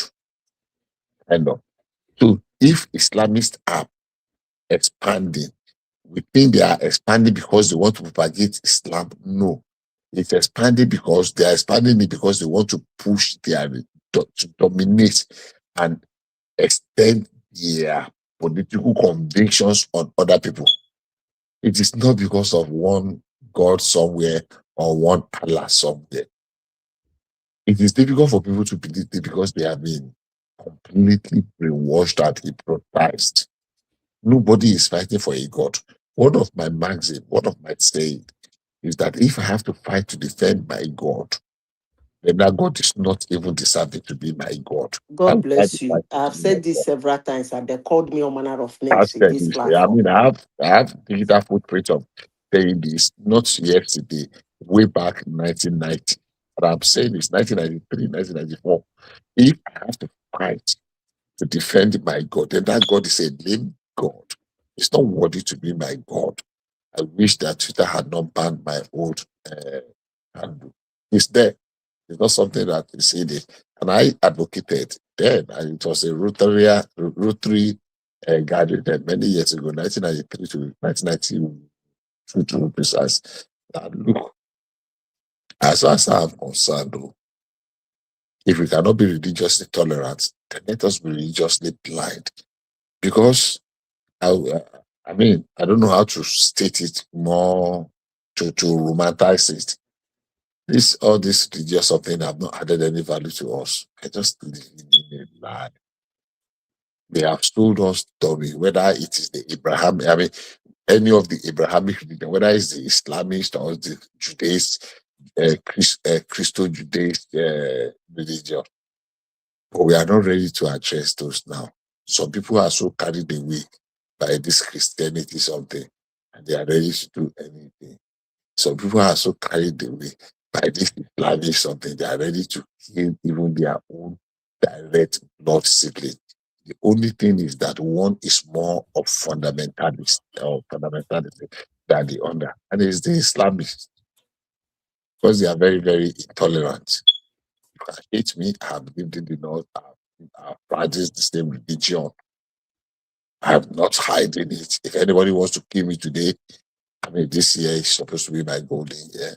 So if anybody kills me, I'm not dying in vain. I've lived my time. But the truth of the matter is that we know the truth. There are some moderates that are doing everything.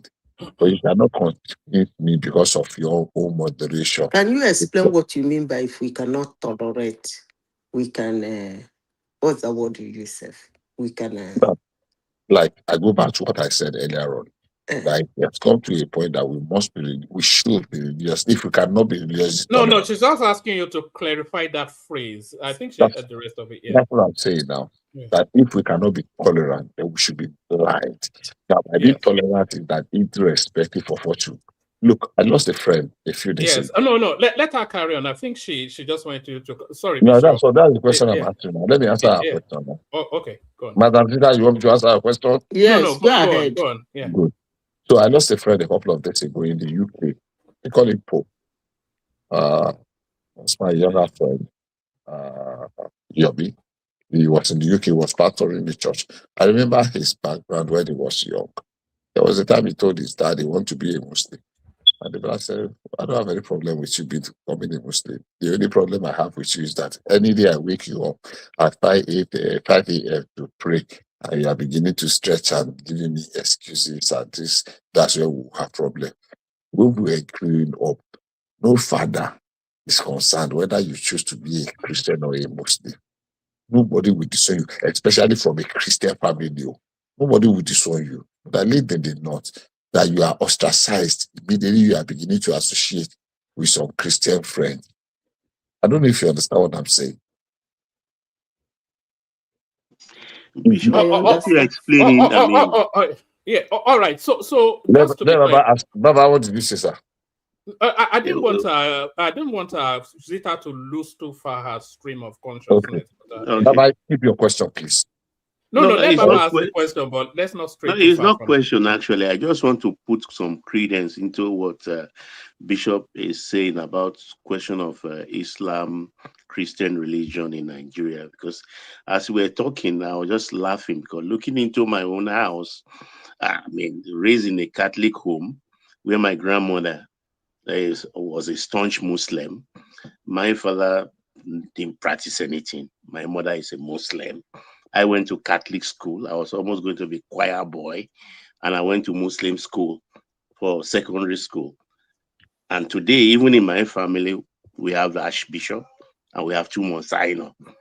So when they talk about religion, mine is not unique. Most Yoruba families are like that. I mean, all my children's wedding, my mother attends, and she was until she stopped going to Mecca. She was 13th on the 13th pilgrimage. She stopped, and she started sponsoring other people because she has a mosque in her house. That's my mother. So this religion thing, I don't know. I just take it as a pinch of salt. I don't understand it. Baba, like Bishop, I have a Muslim name. Baba, I have a Catholic name. Baba, the Zita. thing is that if you are lucky and then you are born into a family that don't hold too strong to religion, then all I can tell you is hallelujah, praise God. There are some families that are fanatical. If they're Muslims, you dare not mention in that house that you have a friend who is even a Christian, let alone you being a Christian. Vis-a-vis, anyway, I'm not saying it's all about Muslims. Vis-a-vis, same in Christian families. I remember in my family, in those days, growing up, you can't even marry somebody. But the consequences are different. So sorry, Zita, I didn't even want to stop you, but that scenario that you described, the consequences are different for the two religions.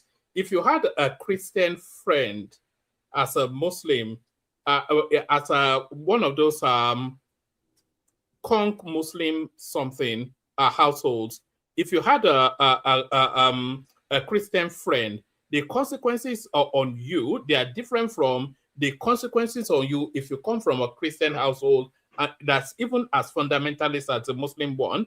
The consequences are different. Yes, I know. You having a Christian friend could well cost your life, but in the Christian home, you having a Muslim one, the most that will happen is they'll ostracize you. Yeah, but the thing is that you see, when we talk about this kind of a thing, I don't want to go deep into what happens within the family. But what I am concerned about is when you take it out, it becomes an issue to the society. Honestly, sincerely speaking, I will continue saying it. The recklessness of Muslims is beginning to be something that an action should be taken. And it must be taken now. And is being taken. Because you cannot tell me that a country has a problem and then he's bombing his neighbors, spreading the whole thing everywhere. And the question people have been asking since then is, what does he think to achieve? Yes, I will lose my land. I'll get the beating. They But just want to burn the you house will pay down. the That's all. cost. I get the beating, you lose the money. That's exactly what they're doing. Is that fair? You can throw bomb to Israel. So continue hammering Israel. If you can reach United States, continue hammering. I actually, for once, I didn't have them problem attacking United States bases.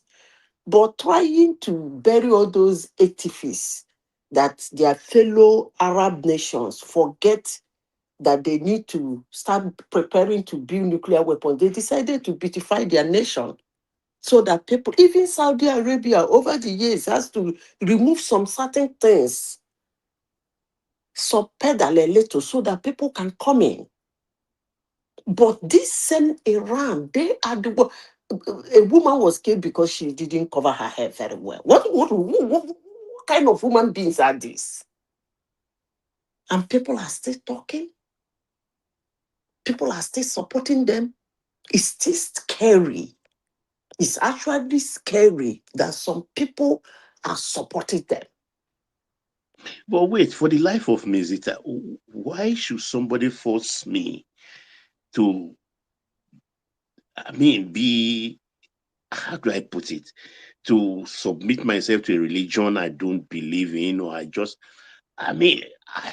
can't No, wrap the it thing, around my if you head. look I at don't their understand. history, that thing is from What's your 1979. No? business, whether I'm a Christian or a This Muslim or madness in Iran, they said it started in 1979. It wasn't like that before. No, it was when the Shah fell through his own stupidity too. Is it And what wasn't it in 1979?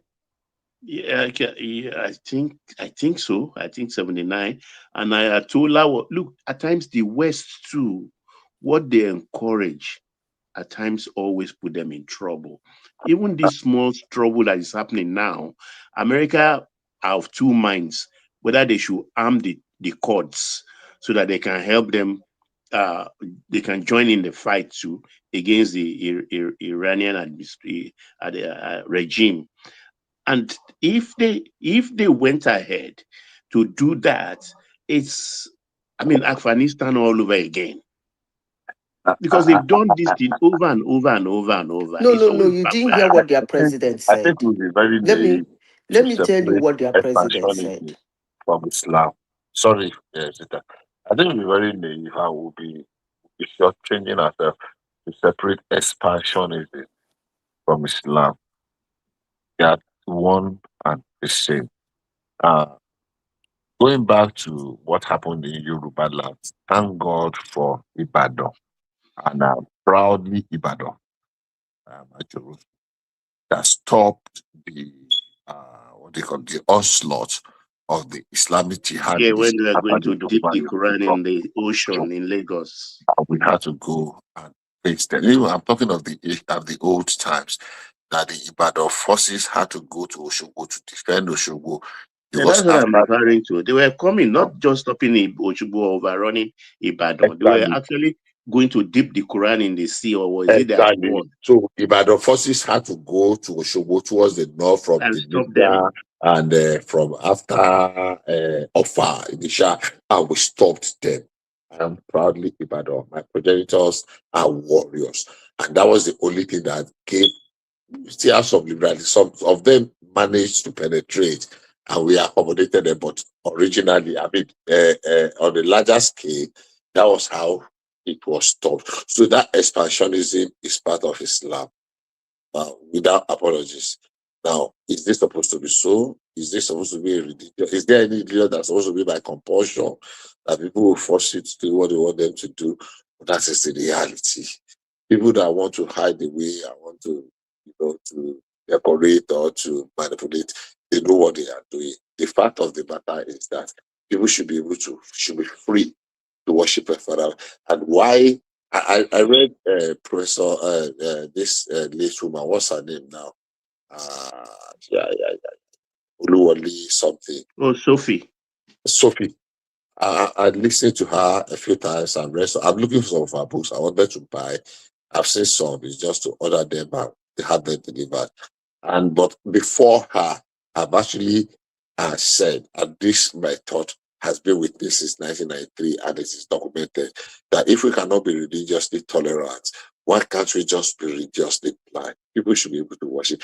I was going to talk about my friend who said, You unfortunately, did not really explain what you mean by being religiously biased. That's what I'm saying. blind. I've I asked mean, you that blind, question. blind, blind. Give No, example. no. I think it's a look the other way metaphor. That I think it So, essentially means I look the other way. I will tell you what I meant. My friend just passed. He lived in the UK. I don't want to mention. Maybe I'll mention his name privately to one man. He might know him. He was a famous pastor. He was buried just last Friday, not this immediate one day. Just Friday to Friday second. I remember growing up, and he said the father was famous, and something. And he said one day he said he wanted to be a Muslim, and the father said, "I don't have any problem with you being a Muslim. The the only problem I have with you is that any day they are they are calling, and I wake you up, and you are not sluggish about it. That's where we have a problem. Because I will not have a child, I will not be. That is the mentality of the religion. When my elder sister, way back in 1973, 73, yes, came back and brought a Muslim man to marry. My father did not object. Yeah, he did to A object. typical Yoruba family will not even. Look, My when my elder mother sister, wanted me, Bishop, to go with her to the last Mecca thing, I refused because I don't like the crowd or anything. So we settled, okay, I will go to Umrah instead. So we went to Umrah, and I felt nothing. Nothing binds my, me. my I don't know. elder sister, my elder Nothing sister binds me. in 1973 married a, sorry sir for calling you, my elder No, sister no, in no. 1973 married a Muslim. Nothing happened because it's my sister. The husband was a Muslim. We married in a church. And Cook, anybody that knows Cook Memorial Baptist Church in Ojaba, I was where we thought she got married. And my second sister married a Muslim. My father was a Christian, a top Christian, he became a Christian. He was a Muslim, but he became a Christian, and there was no hard feelings, everybody. So that is religious tolerance. Now you can be blind. You are not even interested in any religion, whether it is Christian or Islam. Just choose your own way. When my friend wanted to be, the father told him, look, my only problem with you is that any day I wake you up, whatever you want to do under my roof, serve God. Whichever way you want to serve that God is your choice. You want to serve the God in Islamist way, in Judaism way, or in the second way, just serve God. You cannot just be idle, saying I'm not serving anything. That is tolerance. I don't know if you understand what I'm saying, Madam Sita. That is way No, into look, Bishop, look, let me even tell you a funny story. You are not. I was You've I was not. I've going, not. Rita, let me just give this anecdote, please. I was going with some Omonile to inspect some places in one of those Lagos State deep suburb to inspect some land and things like that I was interested in. And we got to the village and I saw Ojubo Ogun, where they worship Ogun under a very big tree and things like that. And I said, wait. I went there. I chanted Ogun's praise and took the Ogogoro bottle, put it in my mouth, and go with it and give them some money that they should continue with their ritual.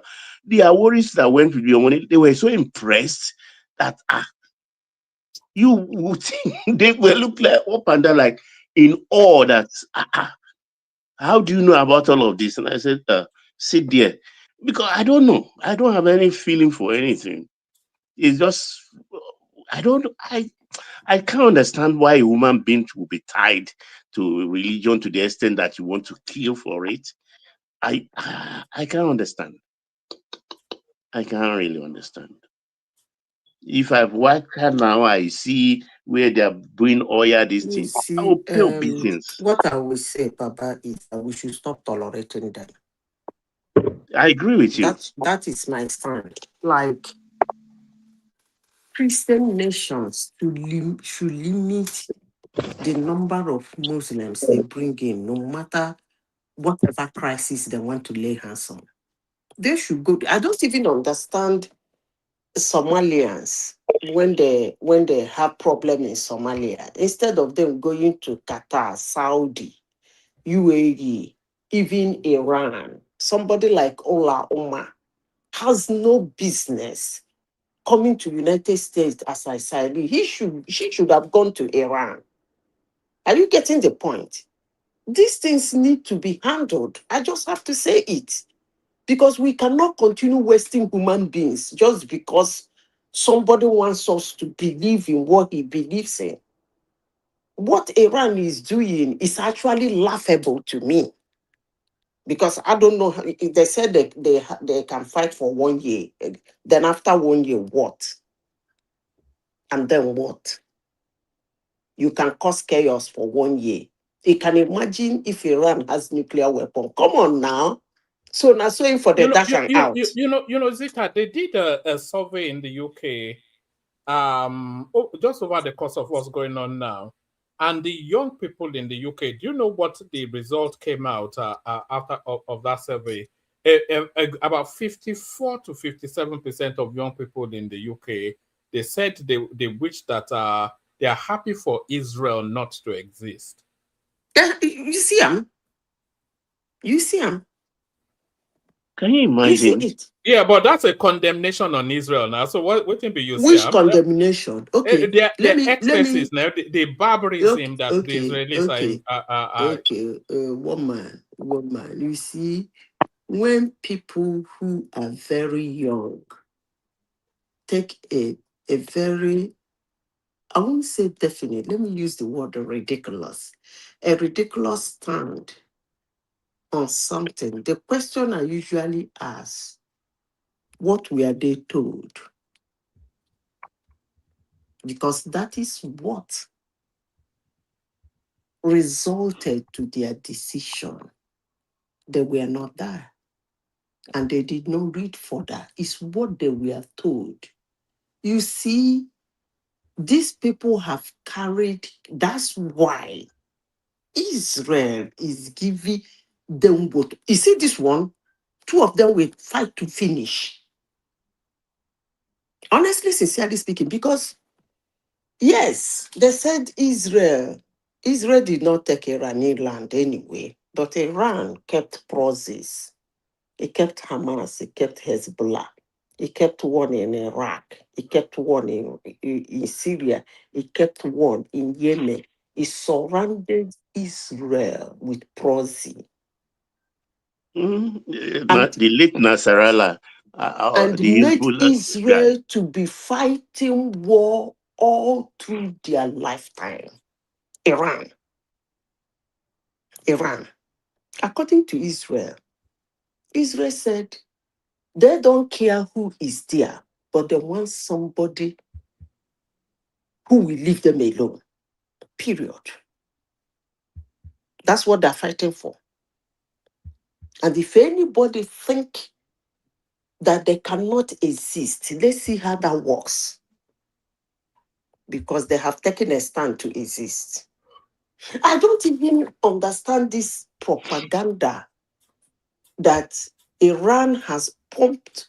Okay, Iran is supposed to be one of the wealthiest countries on earth, just like its neighbors, because they Yeah, but got the money. why are they not wealthy? Because their problem is Israel. They can never be wealthy until It's nothing to do with the 45-year sanction. okay. Your people are no. You see, people will always say, it's sanctions. Sanctions on Iran. You are telling a fool. And when you tell a fool that kind of a thing, the fool will believe you. The sanction on Iran did not stop Iran in arming Hezbollah. It did not stop Iran from arming the Houthis. I don't want to call the name of the one in Syria and the one in Iraq and the one in Palestine. 5 processes. I don't want even to talk about the ones they littered all over the world. And this is a country, you people are saying that they are poor because of sanctions. Wow. So if there is no sanctions, by now, all of us will be running to Mars because of one country. Because if sanction can still make them this rich as arming Hezbollah, have you seen Hezbollah tunnels? If you are close to United States military, you won't believe what Hezbollah in Lebanon, what their tunnels look like. It's another town underneath Lebanon, armed by Iraq. Now do that. Sorry, Iran. Now do that. Is it the Houthis?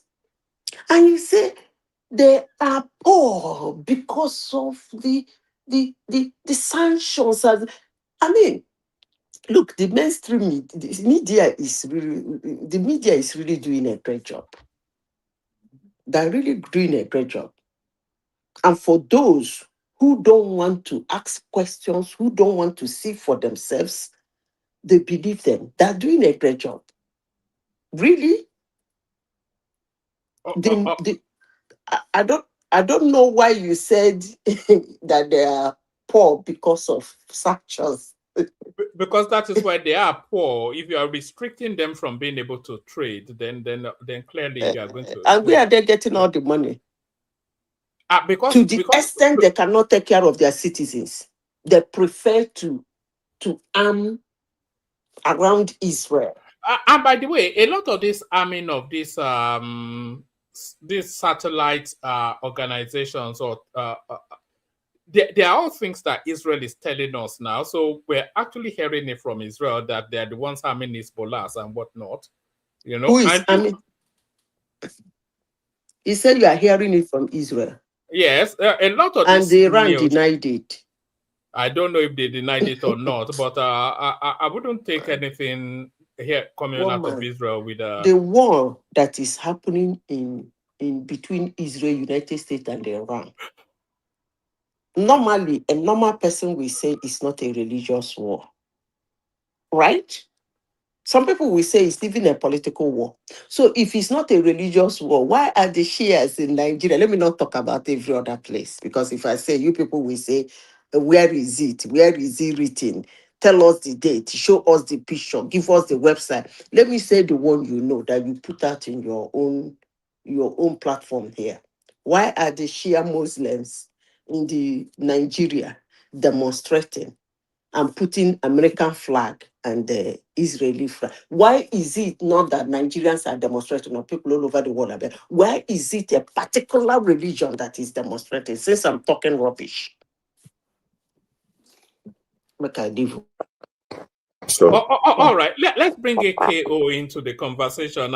AKO, we're somewhat in a relaxed, so it's not. I never talk about P2B. You know, I told you anytime I come to your platform, I talk about P2B. We will talk about P2B because it's the headline piece. I was reading his funeral rites, not his funeral as a mortal being, but the funeral rite of his political life. As I was doing that piece, because I was saying then that Peter Obi getting the membership card of the ADC, it was actually him announcing his it was a political obituary. The moment he got that card was the end of his political journey. That's what I was saying. Yeah. So do you want to talk on that briefly, and then we bring AKO in? Yeah. I don't think so. What you mean by end of political career? Are you saying that end of in the sense that he can no longer contest or he will never win an election? It depends on what you mean by that. Well, it's unlikely. I think we are all settled that he's not getting the ADC card, and there's every prospect that he will not get the Are you vice sure? president. That's what all the probabilities tell us. So even if Atiku was not there, he will still struggle to get that card. So, sorry, Madam Zinda, before you conclude, easiest pathway, the easiest pathway to a Tinubu, number one, easiest pathway to a Tinubu presidency is Peter Obi getting any ticket, whether it is ADC or whatever. Bishop, let me tell you something. Go ahead. You see this election that is coming in next year or end of this year, I don't know, whatever they Next want to do it. January 6th. January 16. I don't really think normally anybody is a challenge to Tinubu except the Yorubans. Honestly, sincerely speaking, even all these ones, the Northerners are shouting, talking, blah, blah, blah. I don't really think they're going to be the ones to give Tinubu headache in this 2027. Actually, I won't be surprised if they count the votes in 2027 and Tinubu get the lowest number of votes from his region. He's not facing any challenge. And I hope he understands that. Peter Obi is not his problem. Are you talking of from the Peter Obi's region? No. So sorry. What's led you to that conclusion, Zita? What made me to that conclusion is, let's start first. I don't want to go to what happened in 2023. Let me start with what is happening now. The whole of South has turned APC. Yes. All their governors say, yes, we must do this. It's time to fight. Whether they are going to give him that vote from their state is a matter we will discuss later. But for now, the thing is that they said yes to Tinubu. Now you come to the so-called middle belt, that's central. All the governors, to everybody's surprise, even in the most difficult state like Plateau State, Obi won, the ginger, they hate Tinubu, blah, blah, blah. People say their governor can never, because they don't like Tinubu. They have all aligned. They said yes to Tinubu. Okay, come to the north that we've been complaining here that's even started this political madness early. From the time Tinubu won that election, DC did this, hey, they started complaining about how everything is biting them and everything is chewing them. The northeast and the northwest, the only state remaining now is Bauchi State. And that man is moving in and out of Asu Rock at will. Now let's go back to the southeast. That is believed to be the people that most they hate Tinubu with a perfect hatred. It's 5 states. 3. Even the least, nobody, Enugu is the least expected for their governor to say yes to Tinubu. 3 is APC. 1, that is ABGA. From every ramification, if you have eye to see, that ABGA is just to hold our father's name. is Anambra is almost APC. Then come to Abia State, that is Labour. If you have people on the ground, relations, friends who are in Abia State, they will tell you that maybe this guy, if he run under LP, maybe he might win. But sorry, Zita. Bishop, let me mute you for a second. We can hear background noise. Carry on, Zita. They say maybe if this guy win as a governor with LP, that there is every tendency APC might even get up to 30 or 40%, or probably win the presidency there because they have been making inroads. I'm not exaggerating. Then now let's move it to the Yoruba land where Tinubu came from. Makinde, I will call him a lucky politician because I know him personally. I know when he used to come to our department for all his contract and everything, a major project. He contested that, he started with Senate, he's not getting it. It's because of the former governor and the way he was talking, blah, blah, blah, got Yoruba people angry. That was how Makinde became governor. He was the least because they are the 5 mad governors in 2023. I expect the rest kept quiet. The ones that didn't want to join, like all the other ones, I even had the get whatever. Makinde, a dead party that Wike is trying to make sure he waged the PDP away from being a massive challenge because that's the only strong party in Nigeria. Forget about all this, their ADC stuff. Trying to shave that PDP away to make sure that it doesn't pose a big, because most Nigerians, they don't want to vote APC. The only party they know is PDP. They go and put their hands in PDP, more especially in presidential election. Wike is struggling to move that party to one corner so that it won't be a big challenge to Tinubu. Makinde is pumping money, or just state money, into PDP to make sure PDP survive. I'm surprised. Don't put me wrong, because somebody like Makinde, I thought is somebody who would have been, because he's young. I thought he's somebody who would have been running around, like visiting Asoro from time to time.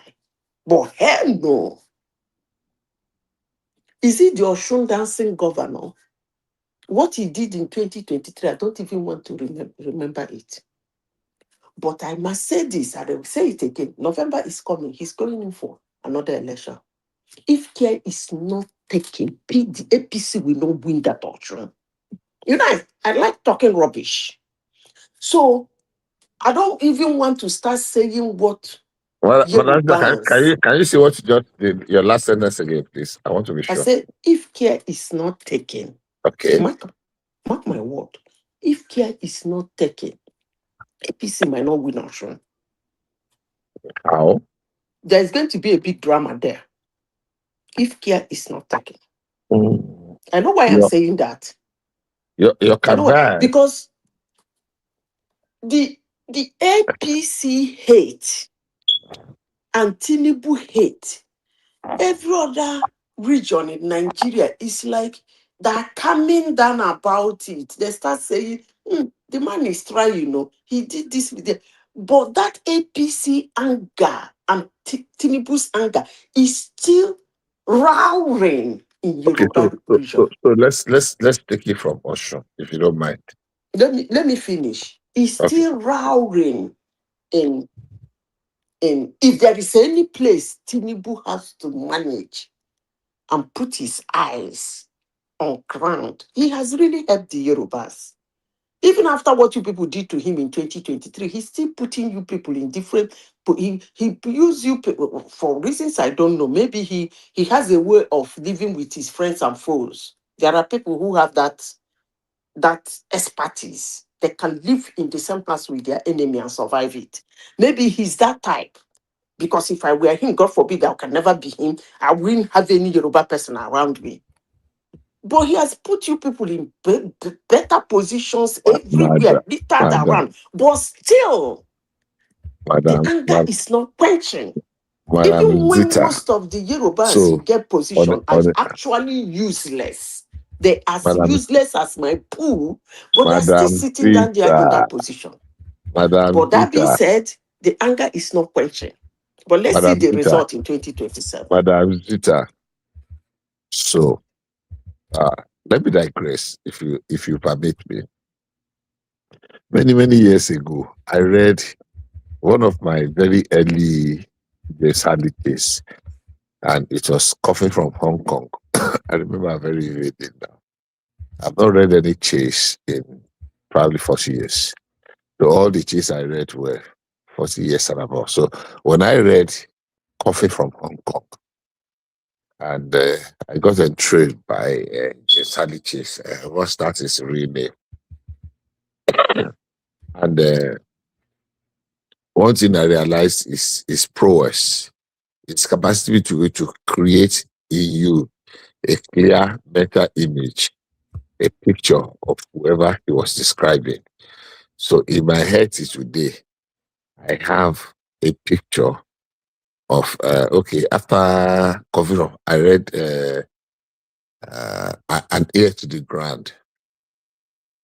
So I created a mental picture of certain characters of James Harley Chase, and one of them is Inspector O'Brien. I created a mental picture of Lucille. I created a mental picture of what other character in James Harley Chase. But have a mental Tom picture Levsky. of Tom Levsky. God bless you, Baba. You are there. I mean, those are novels we read 40 years and over. So, Madam Zita, I have a better picture of you, even though I've not seen you before. I don't know. I really wish I can share my personal number with you. Woman, you can make that happen. I like to really know Madam Zita very well, because she operated in areas that I have operated. Zita is a married woman, no toasting, no toasting. I am not, Baba, woman. I'm 60 this year, so I know Baba is my Baba. But I'm not toasting. I'm not. Yeah, no. 60 is 40 now. 60 you know, like not with me. Bishop I am a grandfather. I am a grandfather. Baba, ọmọ mi wà UK. Ọmọ ẹ ti pọ ọmọ ọdún mẹ́wàá ń sìn. So any of that, by the way, what I'm saying is this, sir. I am Madam Zita. You see, we excuse me. Excuse me. I'm sipping water. The truth is this: we probably, I'm sorry that I lost my I lost my. All right. Whilst you are trying to regain that thought, I'm really conscious of the fact that AK has not spoken. So unless you've remembered what you're saying, we'll try and bring. Let's speak. I'll take over. All right. AK, good to see you, my guy. I did say you could chime in if you maybe it's busy, but we're talking about the elections being virtually over. APC controlling 31, 32 out of 36 states. So there is no coherent logical reason to suggest that they will anything other than it will take something big has to happen to stop them from victory. It seems almost a certainty. So we're talking about that, and then we're talking about the American consulate putting an alert on their website that the American presence in Nigeria has to be on red alert for reasons that they have the anticipation that the Shia movement in Nigeria might well act against American interest in the country for reasons of empathy with what's going on in Iran at the moment. So we're talking about that. And we're talking about our mutual friend, Peter Obi, taking the membership registration of the AADC. So he's now a formal member, a registered member of the ADC now. And we were suggesting, or by we, I should say, was suggesting that that's essentially his funeral rites in politics, because that marks the obituary of his political life, not his personal life, but his political life. So we're talking about that, or anything else that interests you. Dangote retains his position still as the richest African and all that. So anything else that just come into the conversation. Give us about 5 minutes, AKO. Yeah, I knew it wasn't fully there because I was expecting him to have been unmuting. Hopefully, Bishop has regained his thoughts, or otherwise we'll go. Yeah. Are you there? I'm trying very much to.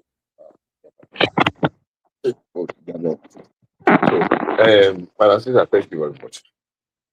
If I'm very correct now, everything just scatter. I'm here. I'm listening. Yeah, but can you hear him though? Because I can't hear him fully. I can hear him. Oh, all right, maybe it's my system. Carry on, Bishop. So, like I was saying, the issue, the area I wanted to respond to you is one thing is certain: we must be bold enough to accept the fact that religion, in quote, has failed us. Whether it is Islam or Christianity, but today we are concentrating on the Islam. The idea of forcing other people to accept and assimilate your own ideology has not done any part of the world any good. Back to what you said, from whether it is Israel or it is Iran, the only difference between Israel, they're propagating, because many people are mistaken that Israel is actually a Christian nation, as we define in our own. It is not. It's not a Christian nation now. Who says so? Not. It is not. Christians are supporting them because they're safeguarding the sepulchre. That's all. But that wasn't even what you were responding to. I thought you were responding to Zita saying that the only concern that Tinubu should have is Yoruba land. Where she feels that, I thought that was where you were coming into. I thought we were going past there are three things she mentioned. She started from that Islamism. Right. And that we were talking about earlier on when I announced the Tinubu one. I wanted to use the issue of the factors that I mentioned of this platform many months ago about how it will be easy for Tinubu to win the South conveniently. And I said that, if I'm not mistaken, that Tinubu can ensure, confirm to South governor that I will complete the coastal road. And adding to that, the icing on the cake is that we will review the derivation from 13.5%, 30% to minimum of 15% or even 20%. And I can assure everybody that Tinubu will have a sweep state in the South. And I'm still saying it today. If Tinubu has said, I don't know what he pulled there behind that made every South governors to queue behind him.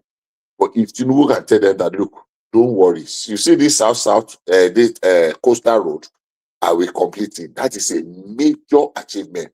And go and ask everybody in the South, that would be the biggest thing that is coming to them since 1999. So if people can show them that I will complete that coastal road, and he's showing them what coastal road is doing, has done to all the coastal states in the world, everywhere that they have coastal, at least major one, whether it is Casablanca, whether it is California, whether it is Sacramento, just name it. Whether it is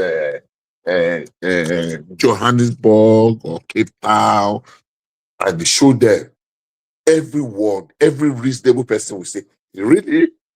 they will queue behind it. The second thing that top is that, look, you have 30% today. I can assure you, at the very minimum, we will get 50% derivation because we need to work on that derivation. So by my own thinking and reasoning, Tinubu has not just one, not just two, not just three. He has all the 4 AC to win the 2027 election. Back to the main trust, the main issue. This issue of Islamism or whatever. I said. Sorry, Bishop. Yeah, because Remy is there as well. AKO is not yet ready for us. But are you contending? Because I think Zita concedes at all of the regions. I don't think there was any. But are you contending what she said about the Yoruba space? So if you want to speak to that, then we bring Remy. Yoruba spaces. Zita's analysis. So just, I was thinking about that. Yoruba space was supposed to be my last thing. Yoruba space is just too easy. And I have taken to you as a Yoruba person. In the Southwest, even though we're not very dogmatic in what, it's not because it's a Yoruba man. Unfortunately, that is what many people are pushing now. And when we look at it, how can you tell me that being Yoruba, I'm voting for Tinubu because it's Yoruba man, when Tinubu only got 55% of the Southwest vote and Peter Obi got 88 or 98%? Why are you abusing me that I'm voting for Tinubu because it's the Southwest? Even under Awolowo, we know how much. Then we had Southwest and Midwest together. We know how much vote we gave to him. People still voted against him in the Southwest. So if there is any region that is very liberal in Nigeria today, it is the Southwest, where we mix. Look, in 1992, I remember very well, because I worked with one of the politicians. Yaradua defeated Lai Balogun in the Southwest when they were doing zero party. He came and defeated. How come that Yoruba people left from Shehu Musaya Radwa and we voted? We left our own people. We have 2 people from the Southwest. We voted for Shehu Musaya Radwa. Then we are now saying that people are migrants. No, people reason independently. And we are ready to vote for our candidates on convictions. So it is not an idea, it's not a I don't think that debate to actually, I don't think there's any basis for that argument. We know the candidates we vote for. And when that time comes. So sorry, there's no basis for which argument, because I'm still trying to understand. The argument that voting is based on I don't want to use the word ethnicism, or the region a candidate comes from. That's not an argument. The argument is that that's general, broadly consistent with voting in Nigeria now. The two underpinnings of voting. Hold on. The two underpinnings of this is the received wisdom. I think this is everybody's understanding, maybe not yours. But the 2 things that underpin voting in Nigeria usually are ethnicity and religion. That's broadly, not universally, but broadly. That's how people vote. But you think differently. That's what I'm telling you, that does not affect our voting pattern in the Southwest. That's what I'm saying. Irrespective of your religion, because we are so mixed. Irrespective of your tribe.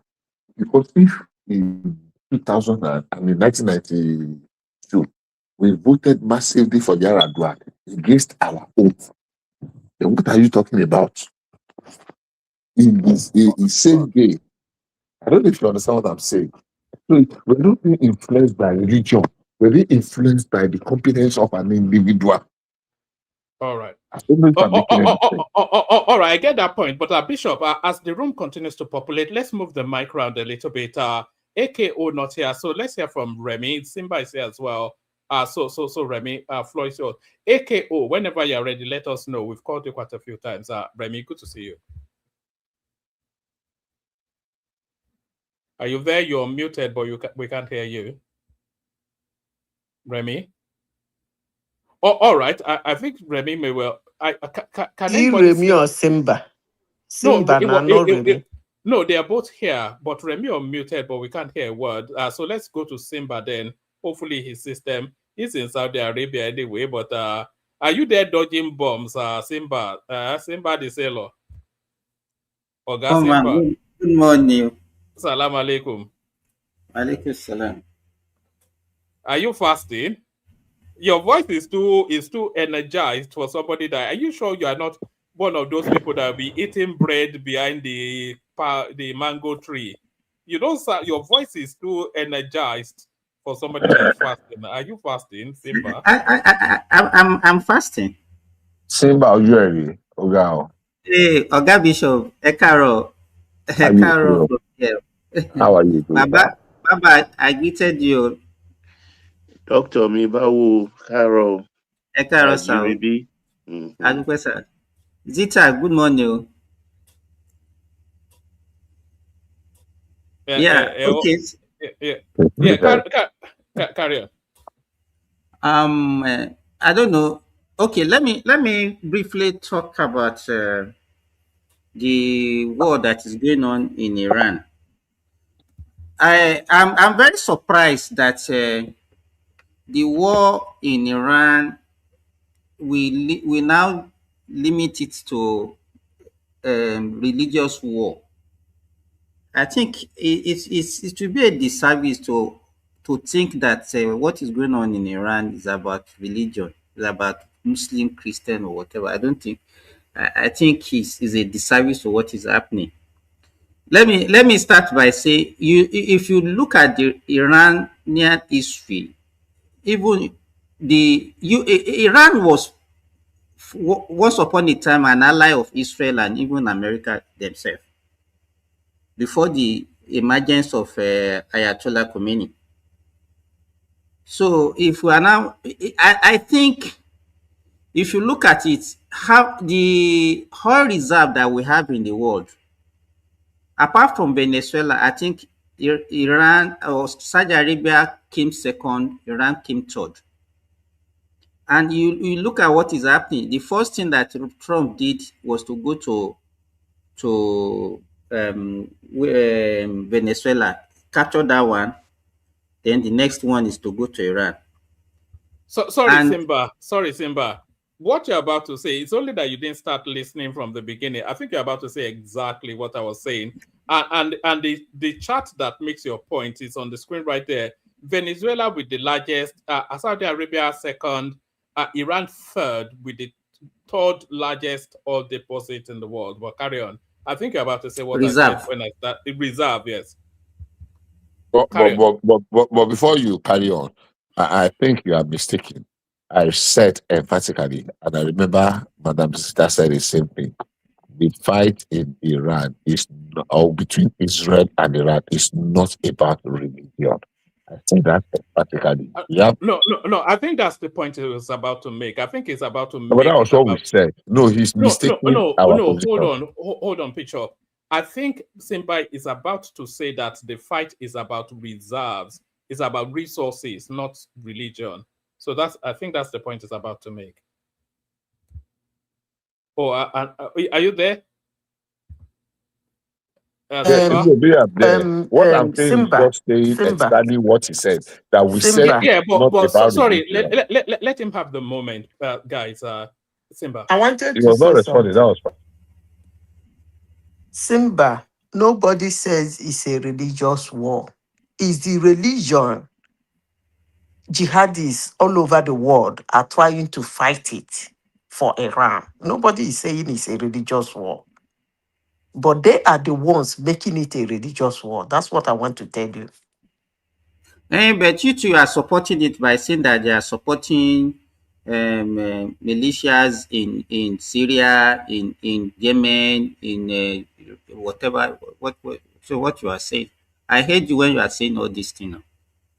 So to me, and another thing that we have to look at is also a fight against China, because if you look at the oil production, No, me Legbaye. no, You heard me. let me explain. Let me explain. Let me explain. Hold on. You heard me say exactly that. That was exactly what I said when I started. But carry on. I don't. I was If just I tell saying. you, if Sorry, one man, I did not even sorry. listen to you. It's not as if I'm re-echoing what you are saying. I'm just saying it's just uncanny the way what you're saying is. I was saying when I started. If you scroll back, you go and hear it. I was saying that the fight that is going on is not with Iran, it's with China. Iran is just the territory that the fight is taking place. But carry on. I think it's just uncanny. But carry on. I agree with what you're saying so far. Carry on. Okay, so because if you look at 20% of the whole world oil production comes from that region, and majority of them goes to India and China. So by if they can, what is happening in the Strait of Hormuz now is actually affecting China more than the way it's affecting the other part of the world. And if you look at it now, the US gave India a waiver that they can now buy Russian oil for 1 month. You can see the game that US is playing. So for me, if you look at it very well, even if we think that some illiterate people that doesn't know what is going on, that are looking at it from, because the way it's not even about the Muslims that are looking at it from that aspect alone. Even the Christians are looking at it that way, because most of the people that are supporting Israel and America, they are looking at it from the religious angle, because they don't understand deeply what is actually happening. But if you know, I think we should be talking about, let enlighten people and let people know that what is actually going on. It's not about religion. It's about economy. It's about oil. That is what is happening there. So we should not be limiting it, and then we say, okay, because they believe that is what is going on, then we will now be giving them other reasons, or we'll be supporting it with some evidence that are not true.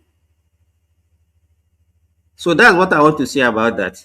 Woman, which other I topic? agree with you. I agree with you 100%, and I congratulate you on the brilliance of your mind as well. I couldn't.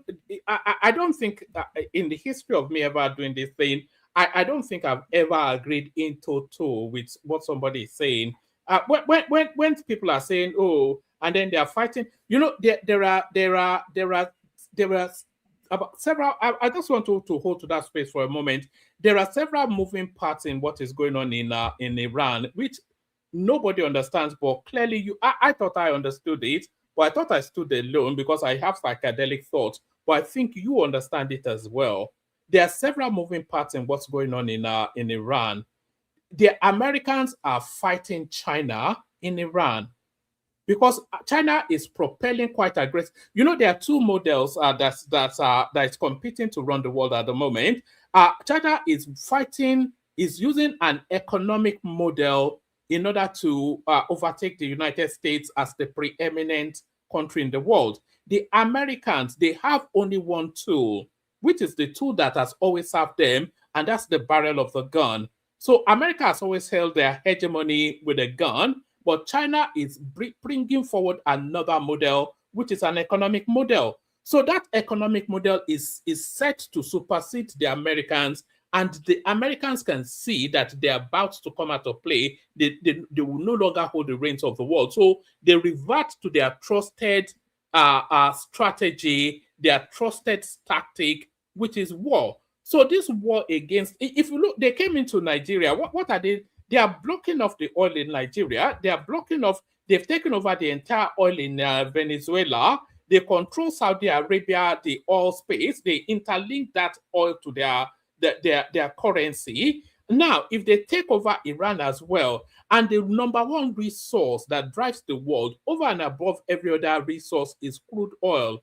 So if they And by the way, 90% of Iranian oil is sold to China because of all of the trade embargoes and all that. So if they take over that Iranian oil space, they will decapitate China from the knees. If China doesn't have sufficient enough of crude to continue to propel their growth, then they will hold them by the jugular, and that is exactly what is in play. For Israel, is an expansionist something to take over as much as, because the only people that can rival Israel now in the Middle East is singularly Iran. So if they decapitate Iran, then they essentially control the whole of the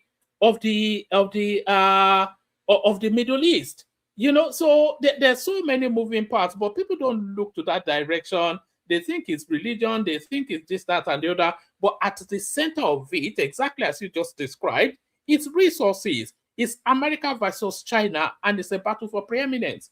It's just so obvious. But sorry, Simba, carry on. We're also talking about Peter Obi. One thing that people don't know, if you look at it, United States is the largest producer of oil. They even produce more oil than Saudi Arabia, but they consume about 20. They produce about 13 million barrels per day.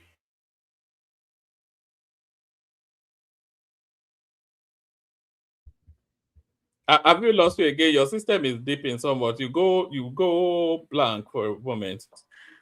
By the way, there is something about this war I didn't say. I will say it when he finishes. No, I think it's stuck in a funk. Comes from the Middle East. We didn't hear most of what you said, though. Your system faded out. Can you hear me now? Yeah, we can now. Maybe you want to restate it. I said, if you look at the top 5 oil producing economy, United States is the first, followed by Saudi Arabia, followed by Russia, followed by Canada, and followed by China. But if you now look at the top 5 oil consuming countries, China produce oil. They produce. But they produce oil, yes. And they are the 5th largest producer. Yes, 4 million barrels per day. That's what they produce. Now, if you now look at what they consume, America consume about 20.5 million barrels per day, but they produce 13 million barrels per day. China is the 2nd largest consumer. They consume 17.5 million barrels per day. But out of that, so what it means that America produce more than 50% of what they consume, but China only produce about 20% of what they consume. So if you block that, it's going to affect China more than America. And majority of the oil that they consume comes from that place. So if you are not, if you are not, so those are the issues that we are not looking at there. So for us for people to now read this is okay, is because they want to Islamize the world. That's why they are doing this. I don't think it's not true.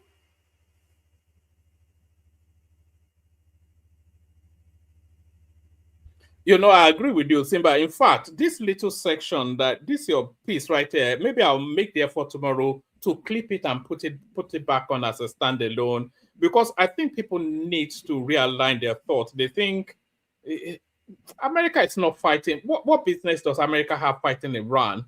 When they have a bigger fight, they have an existential fight with China. So America is fighting China, and that's just what's going on. But do you want to speak about Peter Obi? Or I'm just so excited that you see it as well, because not everybody sees it, Yeah, I came here the other day. That's what I said too. I was like, it's about China. I think people almost jumped me here. Can you hear me, woman? We can now. Good to see you, Remy. Okay. From my first analysis, I already say it's about geopolitics. It's not about religion at all. But if you don't look between the lines, you would think, yeah, of course, they have to sell something to the general populace that, we are going there because they are the one that is fomenting terror, without exonerating Iran as well. I call all of these people two evils. and I spread them into two, both from the south and the western part. I'm talking about China, Russia, and the rest. Of course, everybody knows that what do you call it? China and Russia have a big interest in Iran, and I think if you are not seeing it, then you are not seeing clearly. It clearly shows that China and Russia are the one giving them the coordinates, and they're giving them more ammunition. So if you want to go to this war, it's going to be a long haul. We are talking about months. So because everybody wants to exert their I own. would say more so China than Russia, because Russia is actually benefiting from this war. Because now India will have to buy from Russia, not from Iran.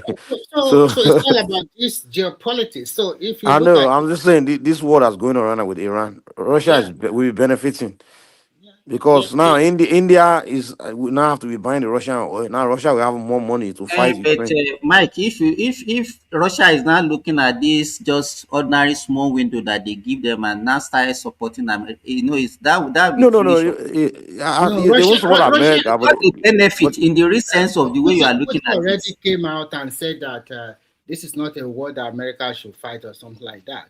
You had them out of Venezuela because it's your neighbor, but now you are coming to their own terrain where they play a big role there. It's not going to be easy.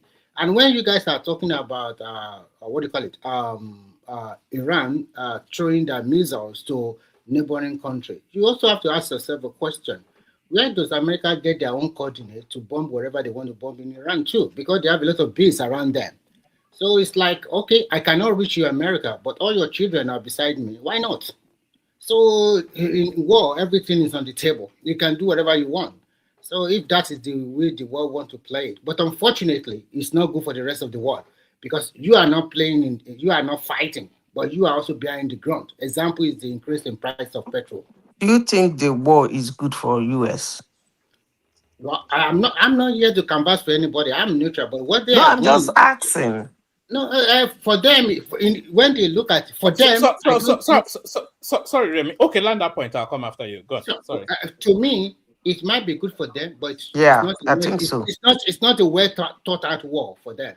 They didn't plan for it, so this is not something they plan very well for. And I think, in the government over there in America, I think some of them will be blaming themselves because they didn't plan very well for it. And the other time I was listening that for a day they are spending over $1 billion for what? Oh my God! I think this is just If you think about all of the movement of that war, it may even be an underestimation. That is very expensive. Look at all the deployment they're deploying, all the assets. Easily $1 billion, if not more now a day. But to what Zita just said there, it's not only. I think not only are Americans benefiting. I think what America are fighting is an existential war. And if they lose this war, they lose control of the world. I just think so. exactly. But based on Simba's assessment just now. But I won't say they will lose it because if you follow the orange man over there, I think at the end of the day, he will just leave Israel to fight their war at the end of the day. He will just back out and realign because I know that he's going to meet President Xi Jinping next month. So the way they play this game, if you don't really sit down and think critically, you will not understand. So that means sorry. Yes, land that point, Remy, and then might come in. But let me just add this on your way. If they don't get control of the Iranian oil, then it would have been an exercise it have been a meaningless exercise and an expensive one for the Americans. They won't get that oil if that is their main goal. They will not get it. I can bet it. They won't get it because if you are fighting with people that it's all about ideology, they can die anyhow. They don't care. You don't get it at the end of the day. Because it's not a thought out war for them to go. I think whatever that happen, I know that America, for them, they will reposition themselves and realign better. So by the time of next month that Donald Trump is going to meet in Chinese president, you'll be hearing another thing entirely. So don't be surprised. So quickly, let me go to Obi sorry, before you go to Obi, I think Mike wanted to chime in. Mike. Okay. Yeah, I was going to ask you, what does losing look like for America? Like, what does losing look like? Because factor in They say Iran must not have nuclear bomb, and that's one thing they say they are fighting for. So, and what does losing look like at the end? You know? The losing will be too much. Sorry, Remy. If you think that the fight is about nuclear war, then Iran not being able to get nuclear weapons will be a victory for America. But I don't think it's about that. I think it's about China. And if America does not get to influence who leads Iran next, and I think they've chosen another leader, so they don't have the influence over that leader. If they don't get that, and if they're not able to, by whatever means, get hold of Iranian oil, then America has lost that war. That is just as, to me. So the end of the war will be that America goes back home, right? Well, what else will happen if they can't take the country? Then Okay, they so have if to they go go, back so home. they go back home now. So Iran will now further their nuclear program. No, they've decimated that country to the point that they would not be able to, at least not for another 20 years. They've done 20, 30 years rebuilding damage to that country now. So I don't think, but anyway, I don't know, but I do know, but I don't want to. Iran will accelerate once they ceasefire now, they will start accelerating their nuclear program. They're trying to make that bomb quick. The point about that nuclear power you are talking about is that there is no certainty about that. Even as we are talking now, maybe they already have everything. We don't know. But from the IAEA, they're satisfied that they don't have it. It's time they said they were enriching something and they deal with Obama at that time and they stop it. Do you think US can actually stop Iran from having nuclear weapon if they want when to? They cannot even stop after this war, they can't anymore, because all of the reasons why they should pursue that nuclear something is what's playing out now. If they had a nuclear weapon, this won't happen. Exactly. Yes. So then they pursue after this war. Now, I think in fact, this war after this war, the woman, it will be accelerated. Yes, that's what I'm saying. It will be foolish for Iran not to even go straight for nuclear bomb after this one. They will, because because America will come back again for them, you know. Yes, it has taught them a good lesson that somebody can just come and take out their leader like that. So they have to have something. Why can't they take out a leader of North Korea easily like that? Why? Why can't they just go there and take him out as well? Or Putin? With all the shenanigans that is going on in Pakistan, why can't they attack Pakistan? Yes. Lie. If you notice in that Middle East, two countries America don't or Israel don't threaten is Pakistan and India, because those two countries have nuclear bomb, you know. So quickly, let me go to initially from this. I already said there are two puppets. Unfortunately, one of them is already in DSSL. It is both. Sorry, Remy. Let me build. Simba, shut it down when you guys are done. The Super Tatas Alpha Mega team are Jack. Nobody Super Tatas anymore. But thank everyone anyway. Thank everyone. See you tomorrow. Back to you, Remy. Simba, please shut it down when you're done. Okay. So as I was saying, is the two puppets are both Amishi and El-Rufai. El-Rufai is playing a long game against 2031. He does not even care whether they win or they lose. But Amishi is playing a game to be presidential candidate, or the worst come to worst, he'll be the VP to Atiku or whatever. Their initial plan was just to cage Obi into their party so that he won't be able to go to any party. And at the end of the day, they were successful. And they sell him a bait. The bait they sold him in the beginning is that no matter what happened, you are going to be the VP to Atiku. And he took it line and sinker, just like that. So, but fast forward to today, the reason why I quickly go and get the ADC card is because it's being played. And because of the new electoral act, that you must belong to a particular political party, a registered member, before you can contest for the presidential election. At the end of the day, it's going to be very difficult for B to opt out of ADC. If you opt out and time is on not inside, because all the primaries should end by, is it May or June or something like that, of the presidential candidates of all the political party. So they play him very well. So, and it didn't also all the successes he got in the 2023, he didn't use it very well. So I think at the end of the day, if Atiku got it, Amishi can be VP. But if Atiku did not get it, go and write it down. It is that Amishi that will give that ADC ticket to. Thank you. Another person can take over. It's Obi that will get the ticket. It is not. It's not to be. Is that ticket is meant for Atiku. If at all Atiku is going to step down, don't believe that they won't give it to Obi. They will give it to Amishi, because look at it from today. From now on, the South already said they are voting for. They have picked their own son. I'm expecting ADC from the Southeast to also say we are picking So their own. the argument I made about Tinubu and the Yorubas, you didn't hear it. Yeah, I heard it, and I know what you are trying to say. But fortunately, things have changed. It's not going to be the same like 2023. I think it's going to win convincingly in the other six Southwest states this time around.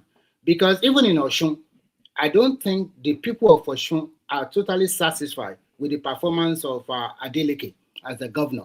And I don't think Adeleke as a governor have that influence in Oshun to tell them this who are good. And unfortunately, Adeleke is no more in PDP. He's also not in ADC. He's in a court party. So there's no way he's going to tell them, okay, everybody go, let's vote for PDP or vote for Atiku. It's not going to happen anymore. So even Adeleke is fighting for his own life. And his chances of coming back, I think it's just 50-50. Remy, hold on. You can't just whisk away everything that Zita said about the Yoruba people.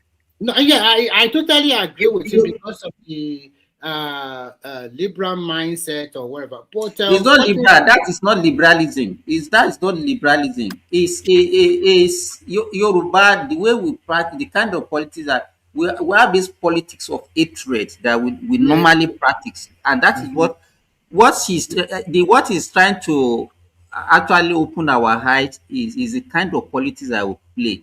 That if you look at the northerners, even the south, even the southeastern, it's only Yoruba that play that kind of politics, which and it has not People been like selective. Farouk me, even Shore, all of yes, them. They, you are right. And Remy also Madam, factor, also Remy also yeah, factor Madam in Zita that is the also sorry, also factor in this war that's going on is affecting the oil price. And Nigeria will not understand that it's a war that is causing the oil price. They will think it's just Tinubu that's messing up. So I know these Yoruba guys like Simba said they will use that against him and trying to campaign against him. And if So you see the people that criticize Tinubu more in that country, they are Yorubas. If you look at go and watch what the recent interview granted by Adewale, or what they call that man from in SDP. You understand? If you look at what Sowore and the likes of what is the name of this Rufai or all of them, deliver was deliver deliver right? to me. They are just and it has been the kind of politics that we play right from time immemorial, even before independence. That is what the way we do our own politics. But it's yeah. not a good politics. Well, Believe me. all of you guys, you have a very good point. You are right about people. But unfortunately for him, because of the tribal and sentiment after the 2023 election, I think the 2027 is going to be different. So I don't see people. Well, I don't know what is giving you that There is impression. no sign that it's going to be different. Remy, He's going to sorry. have the lowest vote from Southwest. Sima, you see that point you make about those Yoruba positions, the bitter hatred policies they play against their own fellow Yoruba. They don't play that same policies against other. If you notice your for example, he doesn't play that bitter hatred policy against Atiku or Obi or other position. But we do it with Tinubu. The same with Faro TV. Like I'm like, guy, why is it it's time to go against your fellow Yoruba? You guys go with all weapons, all arms, and everything. But when you play against someone else, you're trying to play fair. You're trying to be civil. That's just my own issue. I don't have a problem with them going against their fellow Yoruba, but it's just the way they go, man. They go with all arms and heavy-handed.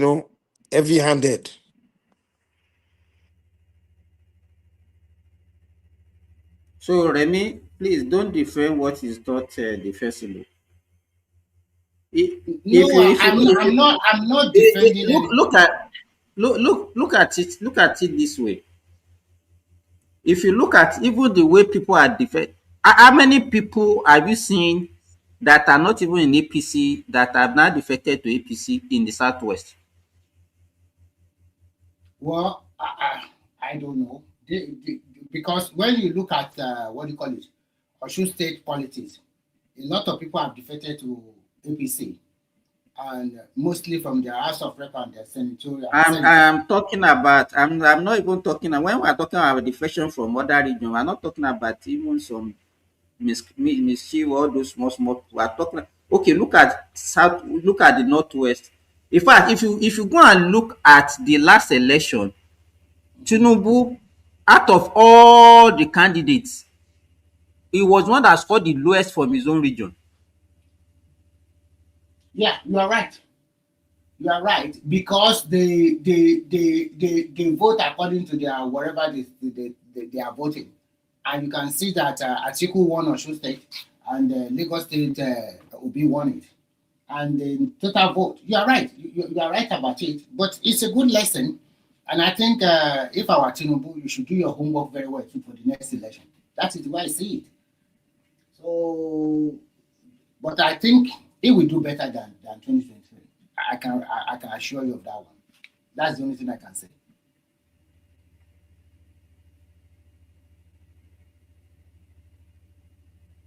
Okay, Mike, do you have anything to say? I think there's also other people there now. There is. Yeah. I just think, this 2037 is. I mean, it's unpredictable, to be honest. It's not so unpredictable. predictable. Mike, what I see, the major problem that APC is going to have is actually going to come from APC. It's not even the opposition that's going to cause the problem. You think so? Yes, I think they will have internal implosion and APC or ADC? APC. No, what he's trying Do you to see talk the about sign is of that? Is that a sign right now? Unfortunately, Simba, before you go ahead, let me tell you this. For you to move to another party after the primaries, you cannot move again. It was not like before. So if you go for senatorial primaries in this party and you lost out, you cannot say quickly, let me move to a court. No. The new Electoral Act already stopped that. So people must be very smart. So I don't think they will have a big problem. I think what APC will just do that those people holding that position now, maybe they have a better advantage than those who that will contest against them. That's what I'm going to say. I want to know what you mean, Simba. With the kind, Mike, with the kind of, they said there's nothing like indirect primary again that is going to be direct primary. That means not only the delegates that can vote for their that will vote for the candidates now. Is that not what it means, Remy? Yeah. What direct primaries is that you just file in behind your candidate. It's not for the people. It's only for the party member. So that is why what I'm saying, I'm not saying we are talking about any member of the party.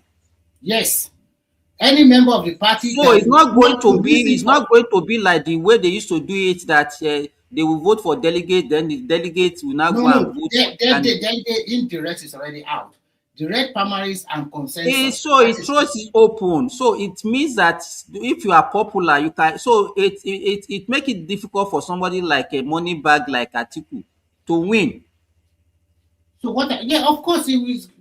But what I'm trying to tell you that Obi stand a chance of clinging that ticket now. If his people can join the party and mobilize themselves for him. But even if these people join the party, are they joining the party in all the 36 states of Nigeria? The point is that you must be a member of that party, and when you come to the direct primary, then you line up against the person you are voting for. It's all. It's not for everybody. It's not like general election. That is why they ask them to do e-registration of all political members of their parties. This ADC, Remy, have they agreed that Obi will be the front runner? Because Amichi's body language doesn't look like Amichi has agreed. No, what is happening is this. Amichi is playing a very or what? I don't understand what you mean by me. No, what I'm saying is, if Obi is not going to be the front runner, then he makes absolutely no sense that he went to join them. Because obedience will not accept it now. Let me tell you what is playing out. ADC will never give it to Obi.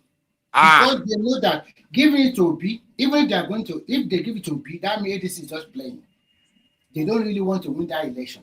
That is just the point. Do you know? Because The reason why obedience will burn down the country? That they be saying. so they are not sleeping in another part of Nigeria and give it to another southerner. So at the end of the day, do we end up spending 12 years? No, it's not. It's not happening. I think the Remy, position they line up for him is just the VP, and I'm not sure they are going to give him as well too. Okay. Remy, you know, obedience. You know, they've always threatened to burn out the country. I think one reason when they will burn out the country is when ADC doesn't give Obi that ticket. They These cannot guys, do anything. How many of them? What is their population? these guys have Problem been is not campaigning for Obi exactly for the past since the last election. Now, election day will come. Obi will not be on the ballot. no, they are just me. Who are? How many of them? Who are they? Are they even up to all this opinion you are shouting about? Blah, blah, blah. If you do their count, the numbers that I don't think they are even up to 500,000 people. Because the people that have voted for them during the last election voted for them based on religion and tribe. That's all. It's not and some people in this, people in Lagos, maybe because they don't want the old order, because of the NSAS and whatever movement. After that one, everything has died down already. A lot I of think them. that election will not be interesting if Obi is not on the ballot. I just not won't be interesting. The It will only be way a for boring him election. the only way for him to be on that ballot is I don't know, you just play terrible politics. I don't know. I still can't understand. You have 6.7 million and you just fritter it away like that. What is an opportunist vote? So do whatever. I don't think it's going to be on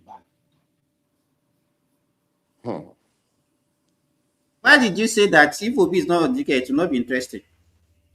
Because the only campaign has been going on for the past, the only discussion has been going on is the only people that have been online terrorizing the country, waiting for 2027 is obedience now. Have you heard articulate and all this anybody else? So now, after all the noise and all the Edo Niger Watch, all these people campaign, all these Rudolph channel, I mean, everybody's been obedience all over the place now, doing propaganda, doing fighting. So now 2027 will come, all our efforts. I mean, I'm just saying. You know, Mike, that is why some of them said that if it's not going to be on the ballot, they will vote for Tinubu. They are trying to push ADC so that ADC give him that ticket on platter of gold, but they refuse. They said everybody must go to the field. But if you Remy, the only thing I'm looking at, do they really have the time for all these things as we are looking at it? Looking at the timetable, do they really have the time? Time for what? To do now they have to do digital registration of their members. Mm-hmm. You understand? Then even the primaries, this primary just like it's just the primary they want to conduct, that they will now conduct, is going to be like a general election. Yes. The problem they are having now is this. Let me tell you the problem. You understand? From the ward to local government to state to federal. You know what? Let me tell you something that will surprise you. From that e-registration of political party member, they could not get a lot of people to go to that party.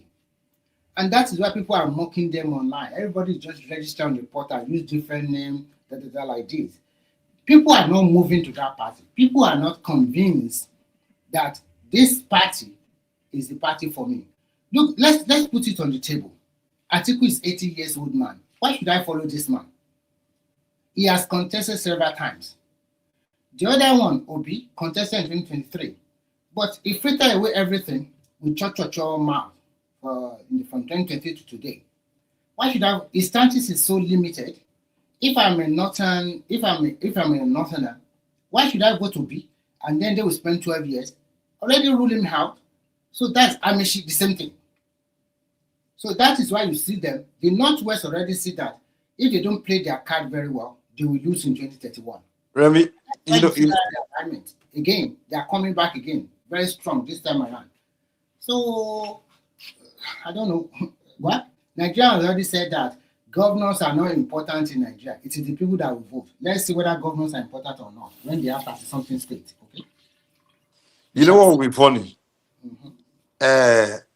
Like PDP had a structure, like lifelong followers, people that have been voting PDP for since 1999, many local areas and things like that.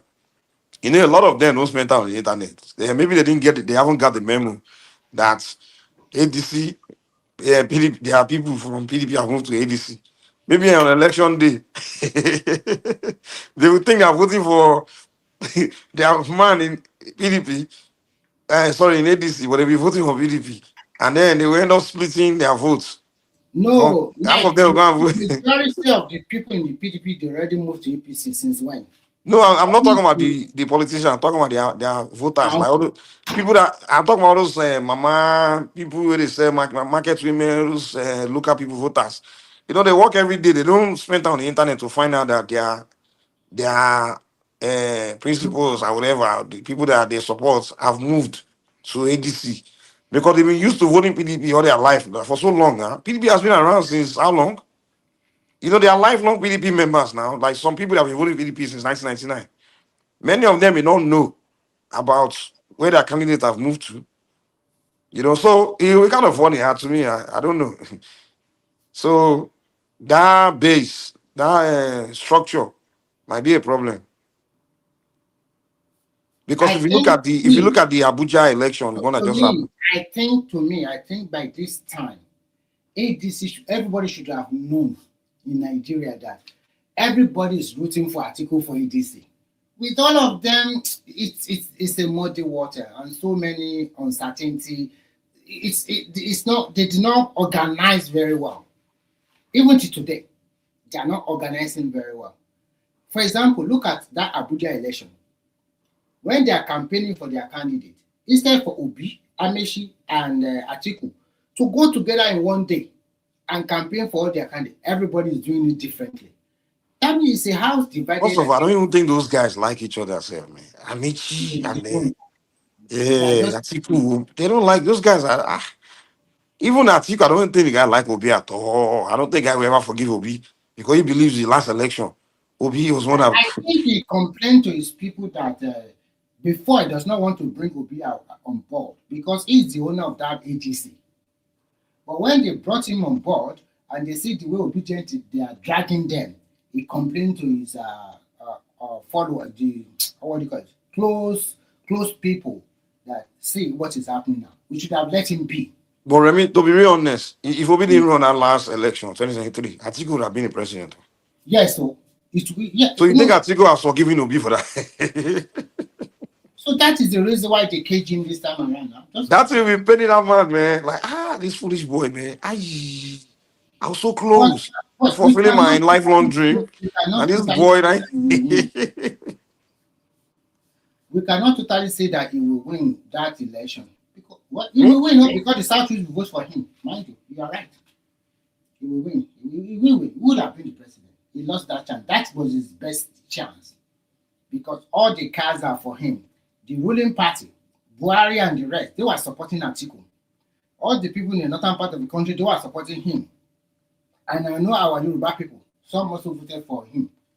And if Obi is not in the ticket, the Southeast people, they will vote against Tinubu to start the Yoruba people. And then he would have been the president. You are right, Mike. I agree with you. But this time around, if Obi is a VP candidate to Atiku, what do you think will happen in the Southeast? Nah, they will be upset. If Obi doesn't run as a front runner, most of those followers, no. The expectation is already high. Like, okay, they are looking forward for him to. No, the expectation is not high like that anymore. No, in the sense that, come on now, they what they're looking forward is Obi to win election, win to become president. So imagine now being what do you call it, running as vice. A lot of them, many will still, in the name of hatred for Tinubu, they still vote, but some of them will not vote, man. Or they will they'll be upset. We just stay back, they won't vote. Yeah, they'll be upset. If that happens, it favors Tinubu. Particularly South. Let me say this, Mike. I think the best pathway for Obi to become president of that country is by going as a vice to Atiku and I will explain why I'm thinking like that. Let's say Atiku is able to steal these 4 years from Tinubu. It's just an assumption. No? Then, even if God given longevity, we'll be talking about 2035 or so, which will be in favor will be rather than waiting for So 2039. how old will Obi be in 2035?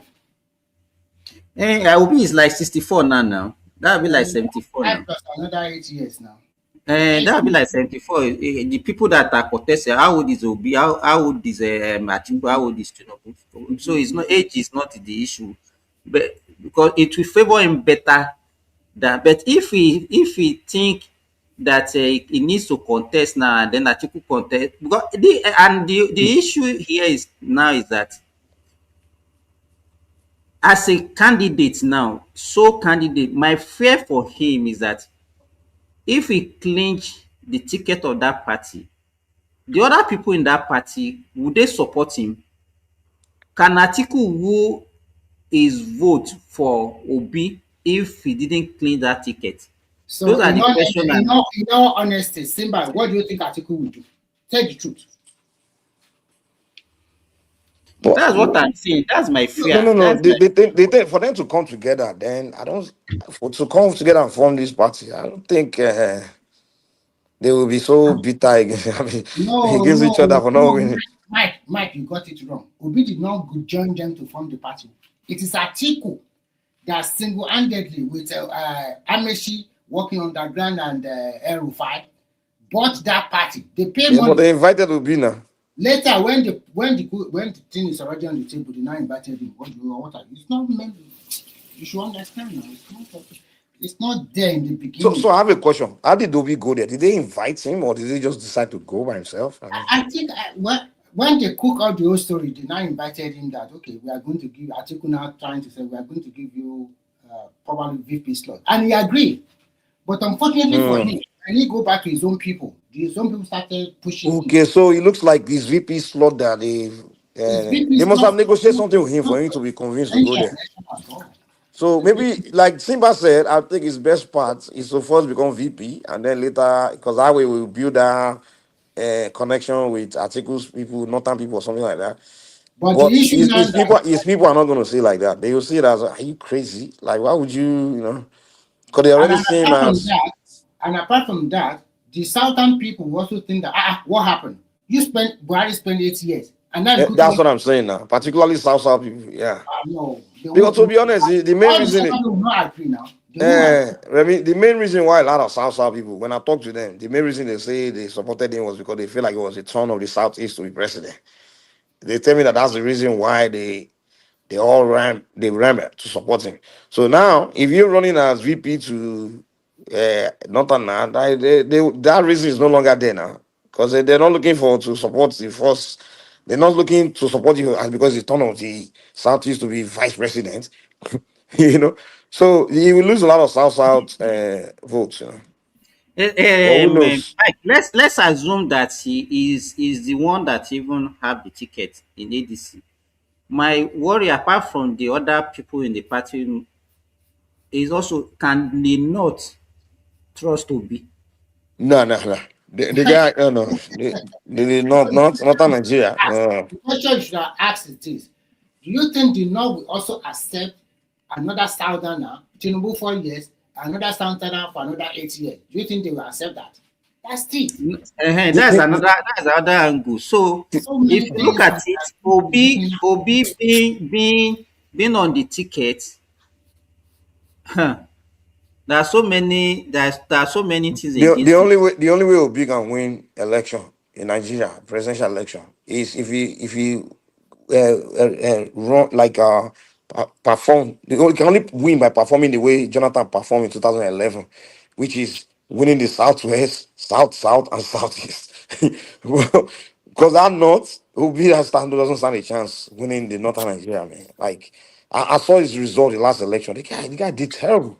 Like literally, many states, this guy was scoring less than 1%. No, he performed very well in the North Central. In the North Central, it's different. Abuja and Nasarawa. Abuja, Plateau, and Nasarawa. But those are that area. If you go there today, most people that live there from the south. Because of religion. That's You what know, if you go to Abuja and neighboring states, that place is flooded with Saturnas, man. I'm telling you. So you can't count that as nuts. We talk about real nuts, like all those other parts. The guy was calling less than 1%. I was looking at it, 0.5%. So, I'm like, dude, get good numbers now.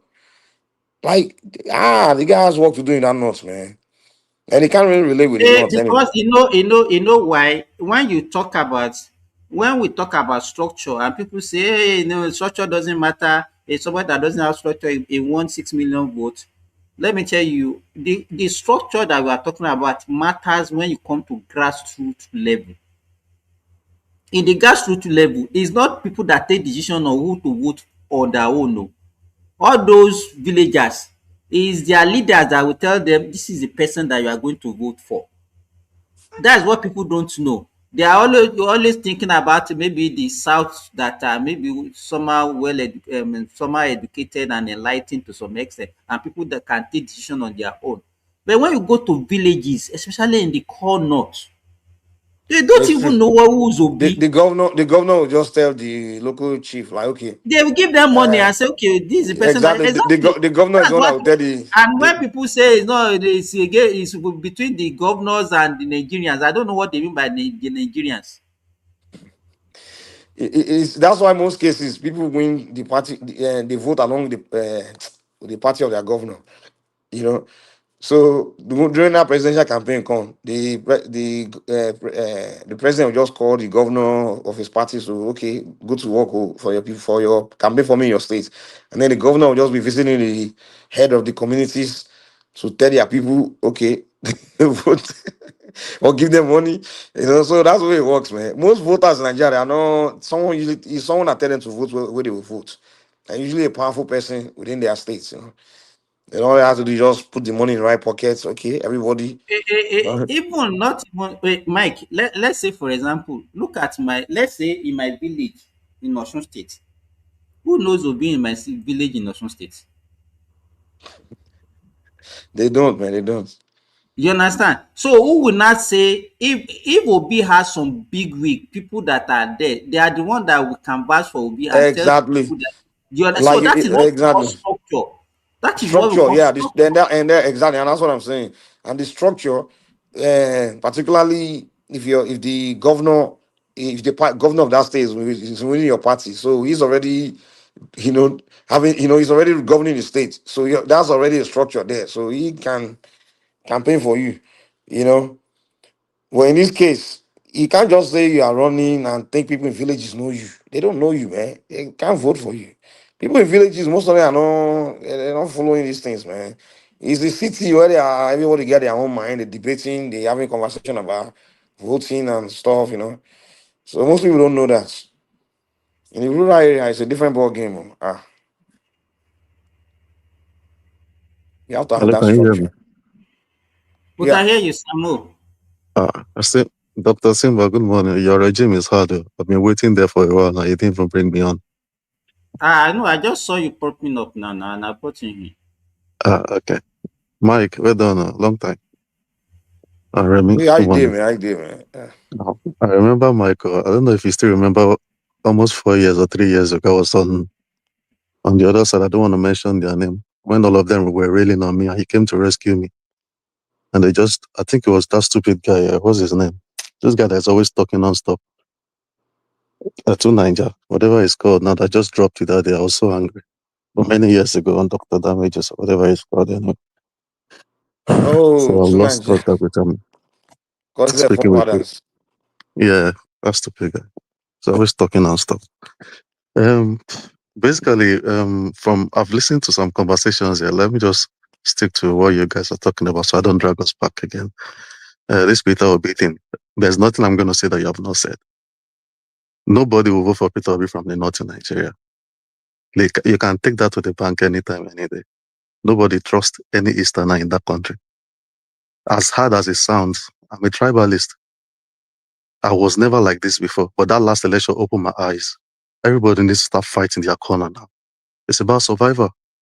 In the UK here now, where I'm at, everybody's trying to fight their corner now. You see, everywhere in my village where I'm living, you see the British Union Jack flag flying everywhere. I didn't even realize what was going on until later.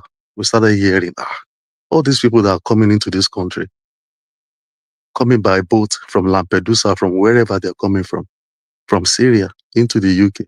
The French guys are not even stopping them on the waters. Since you're not coming to stay in their country, if it's UK, you're going, keep going. Because the UK government thinks they are the ones that can save the world. Using taxpayers' money, lodging these people in 5-star hotels in the UK. Yet their citizens are suffering in this place. So everybody is really angry everywhere. They are protecting their own country now. Really, really protecting their country. If you look at the last election, can you hear me?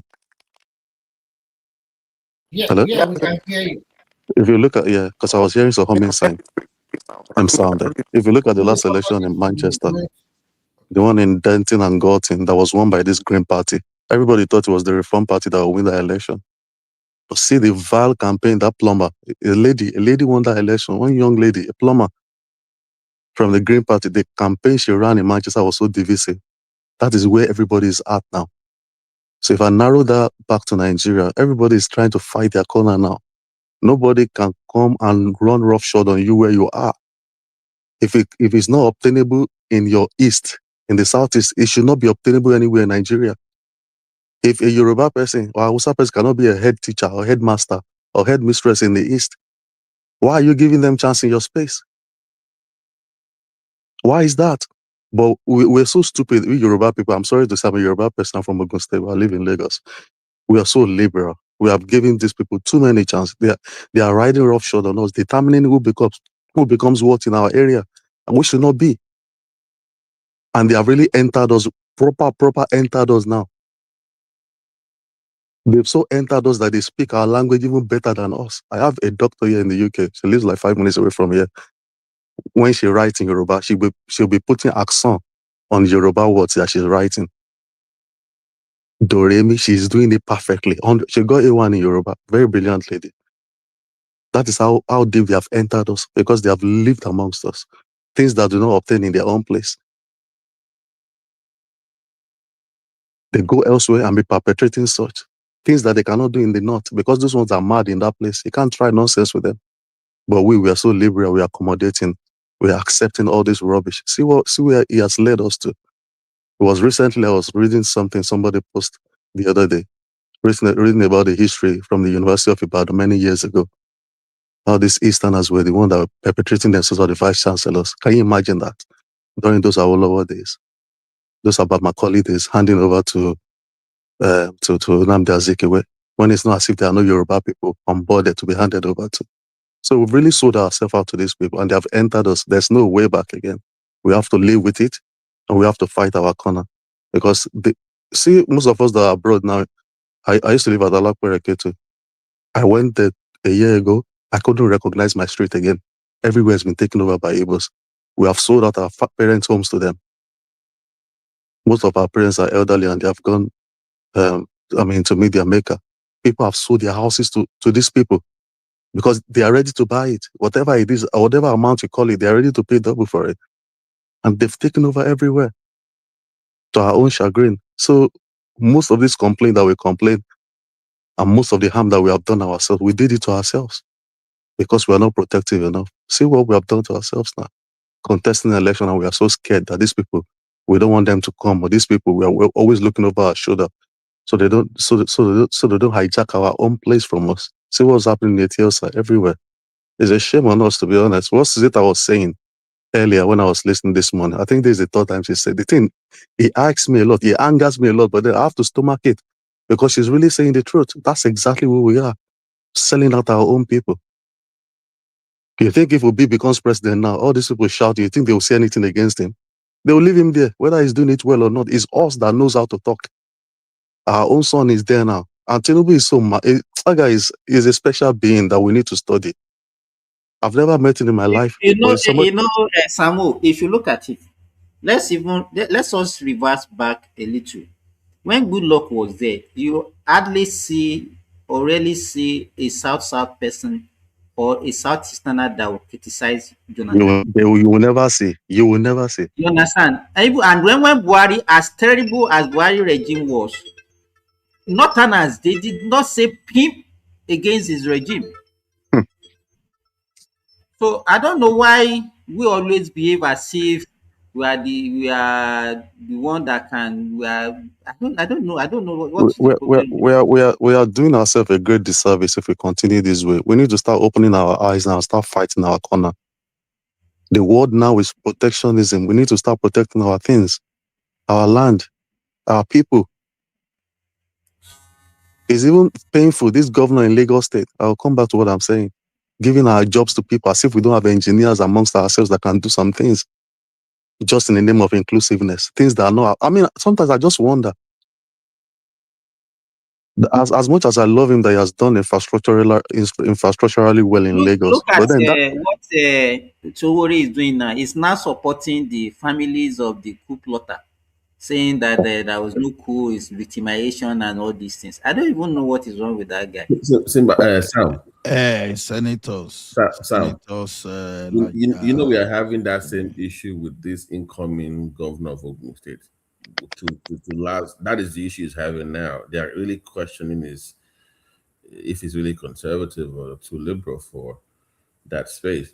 So I understand where Sam is coming from. Just are wanted you to, talking about the Lamilekan guy?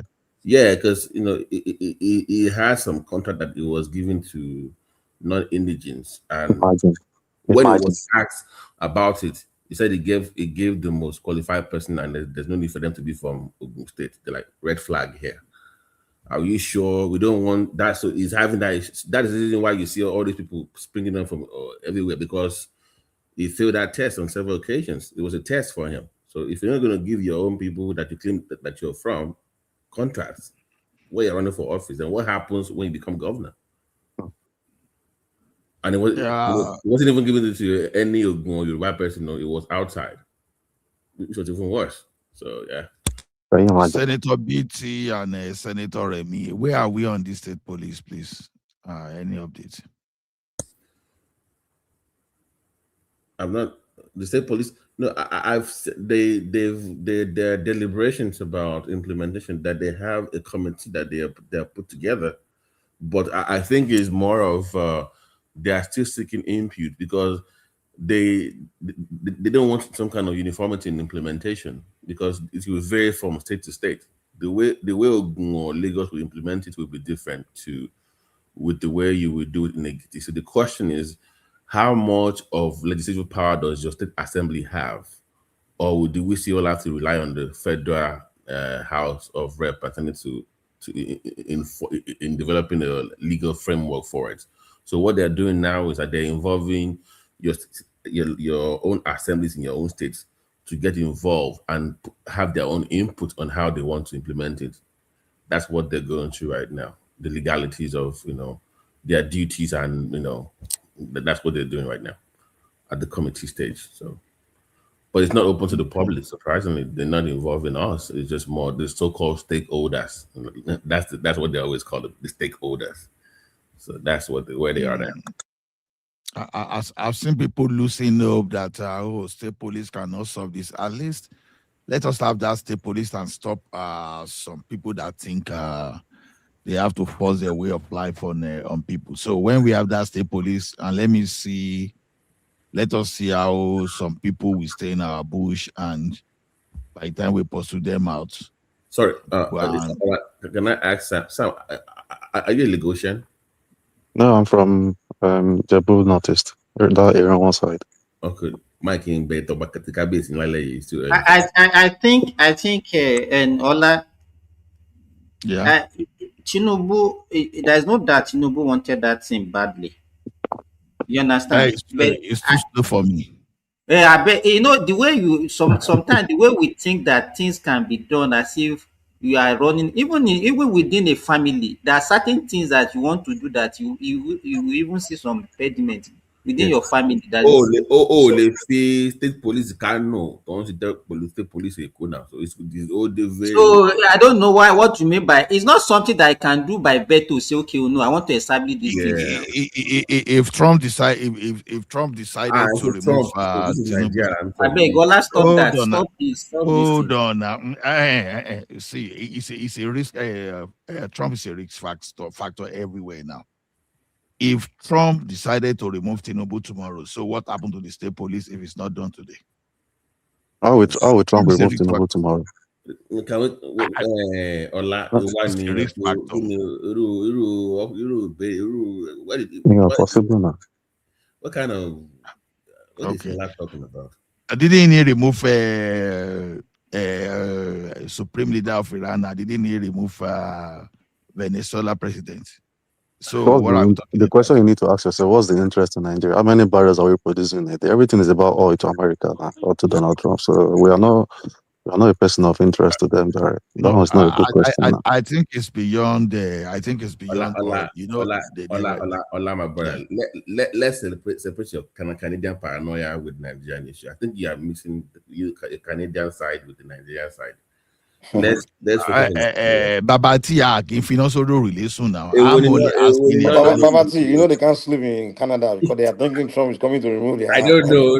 their prime minister there one day. Canada and Greenland, they are shaking every day. I think Trump is coming for them.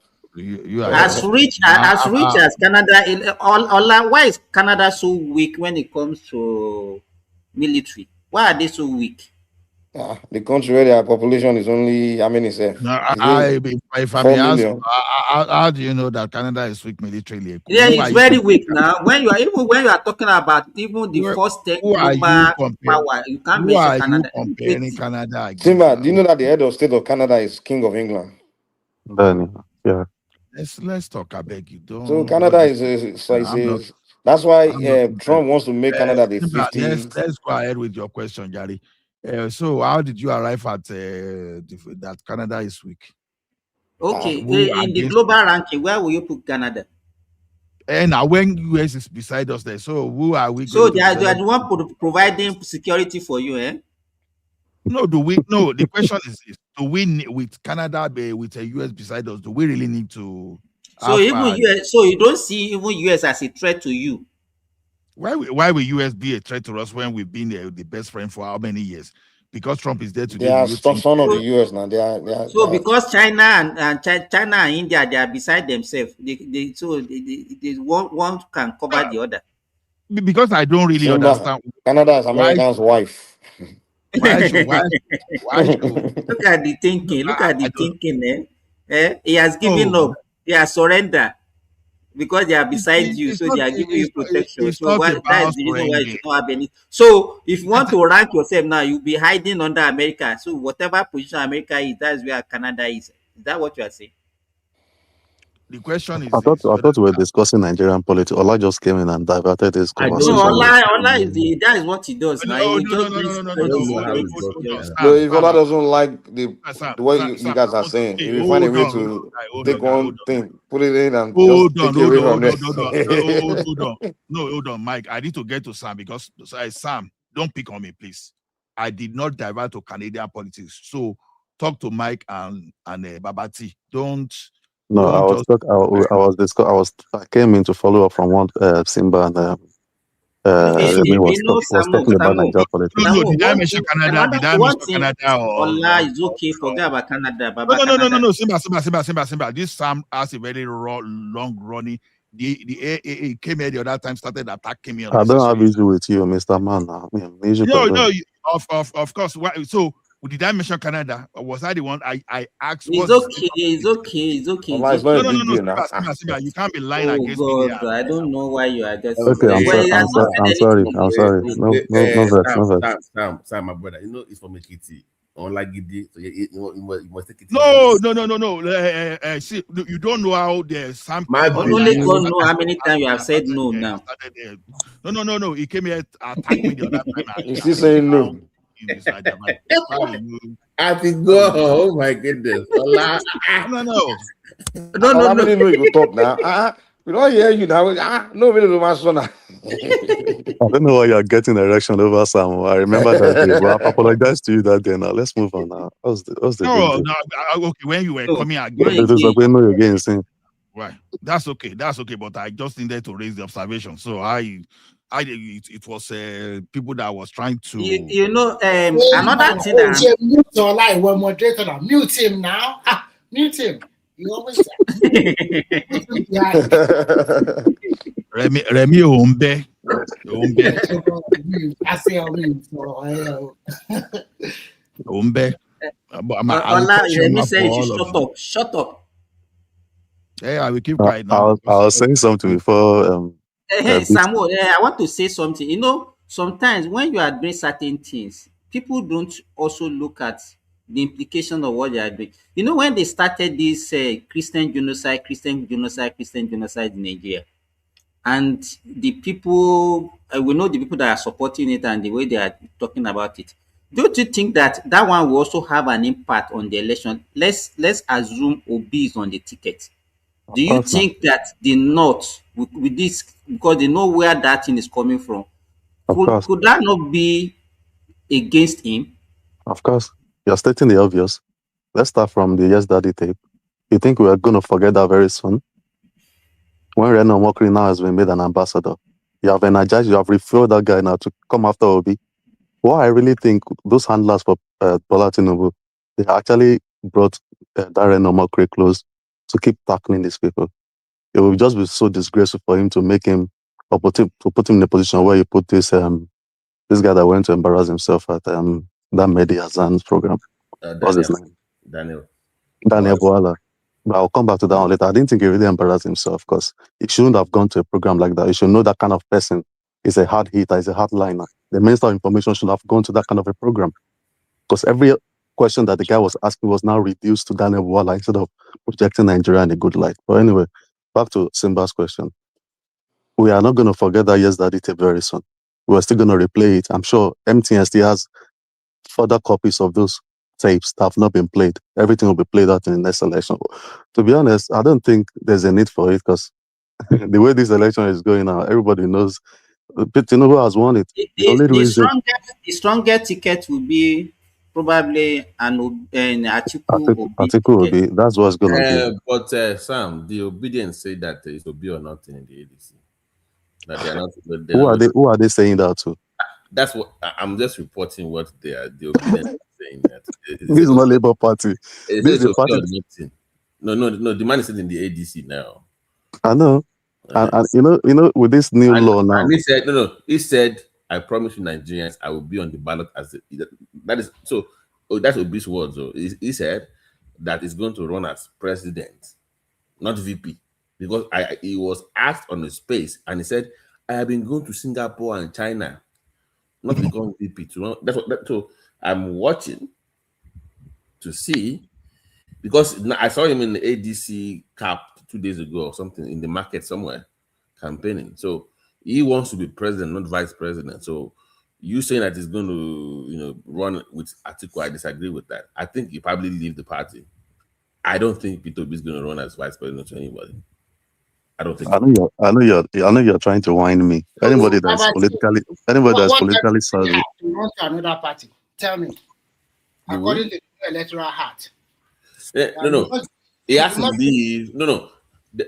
I'm watching for May 22nd. Is what I'm. No. Sorry, May 22nd, because he has to leave by May 2nd. That is towards their primary. If he does not leave, then Sam is right that he will be the VP. So that would be that. So look forward to May 2nd, I believe. He has to leave that party if he wants to run for president. If he stays in the Labour Party, then he's going to be VP to Atiku. If he leaves, then he's going to go somewhere else.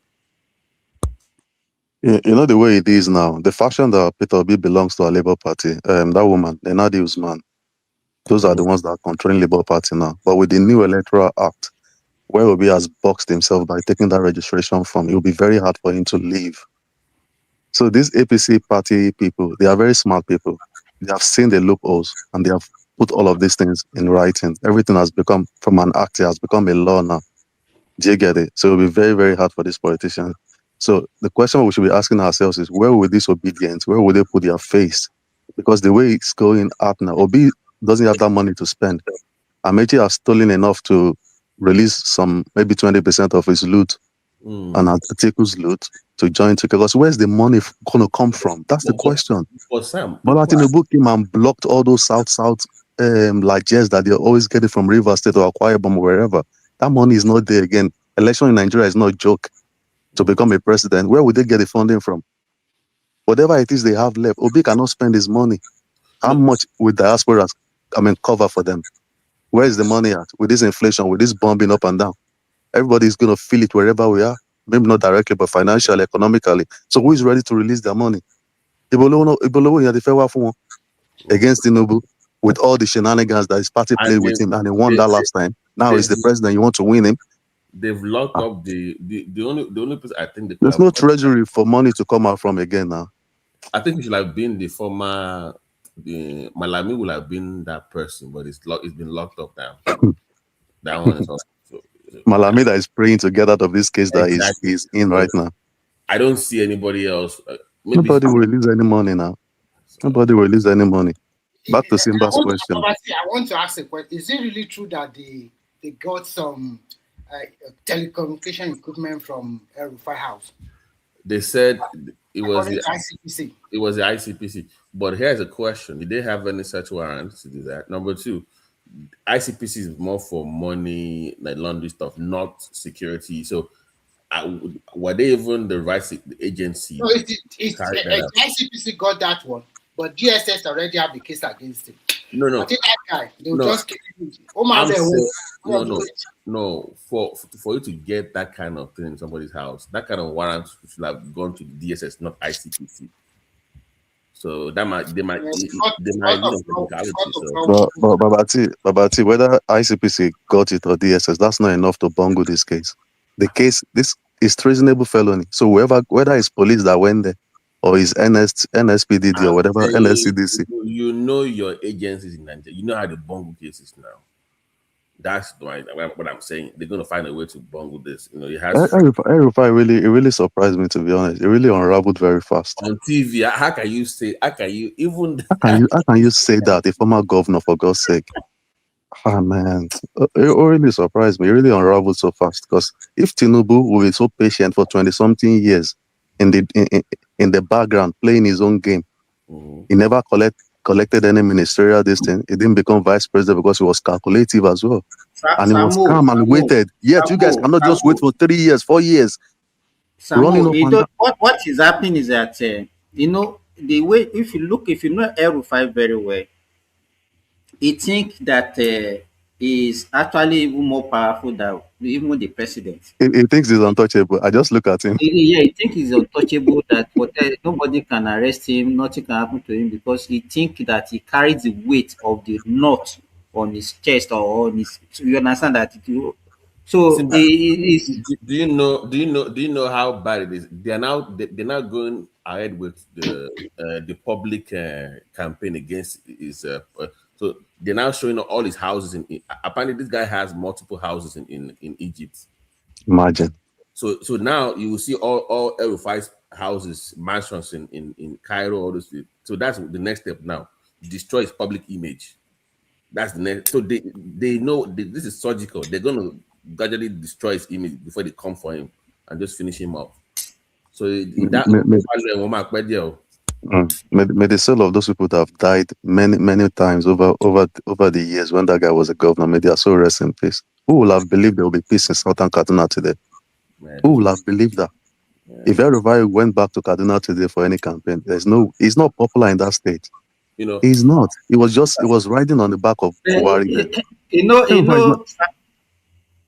Samu, when you look at Nigerians generally, even we ourselves, do we even look? Because you cannot see people now, because El-Rufai is now in opposition. People that hated him before, passionately, they are now defending El-Rufai. Do you know, Simba, the oldest known empire or kind of history in Nigeria is the Nok tribe, right? That's part of Kaduna. And this guy, they were supposed to have their own research university. And this guy blocked that thing for 8 years, man, made their life miserable. Tinubu got there. Okay, that university that Tinubu gave them. Yeah, it's for that. It's for their Nok culture, to study their Nok culture. You must have your own research university now. They have a very rich history, but they don't have enough tools in academia to even research or study their own history. This guy blocked it. El-Rufai was very vile. Yeah, it was very, very vile. The way they look at those Asian culture, they see it as anti-Islamic kind of thing. So yeah, they see it as I don't know, the people that brought this Abrahamic religion to Africa. It's like they brought it to in the way they preach it to us, and it's almost like you can't associate yourself with anything Africa. You understand? Like you have to just, you know, it's like it's almost like even My the color black. Even some of the religions will draw the devil as a black man and a god as a white man, kind of. So everything Africa is just demonized. Like that's why they won't allow that no culture to be taught Mike, about. I But they know see it as some an of our African guys, thing. some of my teachers, even in university that are professor, they have names that start with either Ogundipe, Fayemi, and all those things. All of them change their names. So to Yeah. Olu and Jesus. because they don't want to be associated, they see all those I things have, I have as a evil. question. I have a question, Babati. You Yes, see sir. this obedience now. Sorry to take us back. If Obi doesn't get his ticket in, he will never get it. He can't get a ticket in ADC, and he's not. He's going to be stuck in that party. I I hope. I wish they gave him that vice presidential ticket. I just want to see how he's going to roll. Sam, let me I'm tell not you why. Tinubu will win. Who would Let, the obedient vote for if he doesn't get let that me presidential ticket? That's my question. let me tell you why. Because I just joined, or once in a while when I'm driving, because I have to drive like 3 or 4 hours to work. I join all these spaces and I listen. And there are people that are in the ADC that are working for Atiku. All these PAs to governors, not just random party members. So real party members, they don't like the obedient in the ADC. And they They are actually fighting themselves now. don't like Imagine Rufai rolling with, working with, and hanging with obedience. yeah, they Imagine don't like them. So people that hate Hellfire, they hate him more than the devil. they prefer Amechi as a vice president, those Atiku boys, than P2B. Nobody in Nigeria like the Amechi character doesn't have of the No, obedience. he apart doesn't from have the gravitas to let's be see, anything in Nigeria. BT, let me ask you, if you are Chiku, who will you prefer as your running mate? Man, honestly, because that 6 million vote that they keep saying is not even maybe 2 or 3 million now. I don't see Is a a 6. phantom 6 million. It's Yeah, not that one real. is not good amount. But you need money, you need connections to raise funds, and people always kind of Amechi came second in the APC. I keep reminding you guys, he came second in the APC parliament. He beat a sitting VP. It, So you it can't shows how tell very Babati, useless let's be Oshibaji honest with was then. ourselves. Atiku we see Obi as a person that will likely help him to win than Amichu. I'm telling you. That's true. But where's That's the true. money? You need money. Yes, Forget you this need money. the money now. It's like a look at the past now. They already ran together before, and they Man, seen now that where would the money come from, Baba? they did, and also the But last election, the two no, numbers that they both time they carried. had The no. So only thing that Amici can offer Atiku is money. That's all. They can't offer exactly, him. He Amichu cannot doesn't offer hold him that. money. But Amechi, I think Amechi Sheyi doesn't have Amichu that Makinde doesn't have clout. political He doesn't capital. have that He gravitas to can't use his become anything in performance that in the country. primary as some Sheyi kind of. Makinde but care. Who is Sheyi Makinde? I think Sheyi Makinde has joined them now. Go Abi to they Gary. did something wrong. Sheyi Makinde. No, they say where they go get money. You say Sheyi It's not Makinde, he no. no go carry your state money. Once you leave Oyo State, nobody cares about Sheyi Makinde. He doesn't have any influence outside So of Sheyi Oyo. But Makinde thinks because he has collected 50 billion The from the bomb. bombing distance, so that's enough to run for this thing. Well, he will know how far. no, he doesn't have to run for VP now. But what if he just carry money support then I had to talk. Now I'm not saying it. What you don't know What is what okay, what will be his own gain? exactly to go and waste money, Abi. You think all of them are not thinking about the future? Where is Saraki I today? don't know. Where Maybe is he wants to Saraki today become with the all the money maybe he that he wants to got as become the So, Senate Senate president president? now. Ola, if you have 50 billion to spend, no VP slot, no president slot, you just give them 50 billion like that to campaign, Abi. I don't know. I'm just I asking know now. you. Maybe he wants to You're the become one I brought Senate it up now. You're the one I said you're going to give them money. So I'm like, Politics are by interest, though. Ola, it's not about just Babati, paying money. So what Babati, will but be when the party enter, what will they offer him for that? Babati, when the party win, I don't know. they will give him his money now. They will give him positions now. They if take it's his not money now. Mike, if they win, you're talking about win, No, you're saying the only reason you want to put money now is if they give him a slot. no, But he doesn't need a slot now. He just I mean, anybody that's a member there know that once their party win, they will all go there and loot. Now. They will make their money back, you know. Aku 50 billion left. I already scared. Why? No, come on. That's not the way Nigerian politician. So you saying the only time we risk it, the only time you don't risk it is when they give him a slot? If they're on the ballot, they can risk it. But if They will you risk just it. decide, It's the same. There's no difference, man. No, because Rotimi Amechi flew carry money from Cross River, River State support Buhari now, and he became a minister. So exactly, and he made his money back. But he was a governor that time now. Ministerial position now. He was a governor as well at that time. So which governor is in ADC? Give me one example. Sheyi Makinde, I've told you. Sheyi Makinde is not in ADC, Joe. He's confused, okay? It's PDP now. It's PDP. He has not left. He's confused, okay? He does not know where to go. How much? And the rest of people already started shouting, give us our 10 billion. No, don't go and play with the 10 billion. You see, Yoruba people are very mad with him. So is Sheyi Makinde, what is his plan in politics now? Did he want to go for senatorial election or No, he wanted to be VP to Atiku and he pledged about 10 billion naira. 10 billion cannot do anything now. Cannot do anything but pledge 10 billion. But what is Obi pledging? No. Obi cannot use his money now. Obi is pledging Southeast vote now. What are you talking about? Obi has the people. He has the people.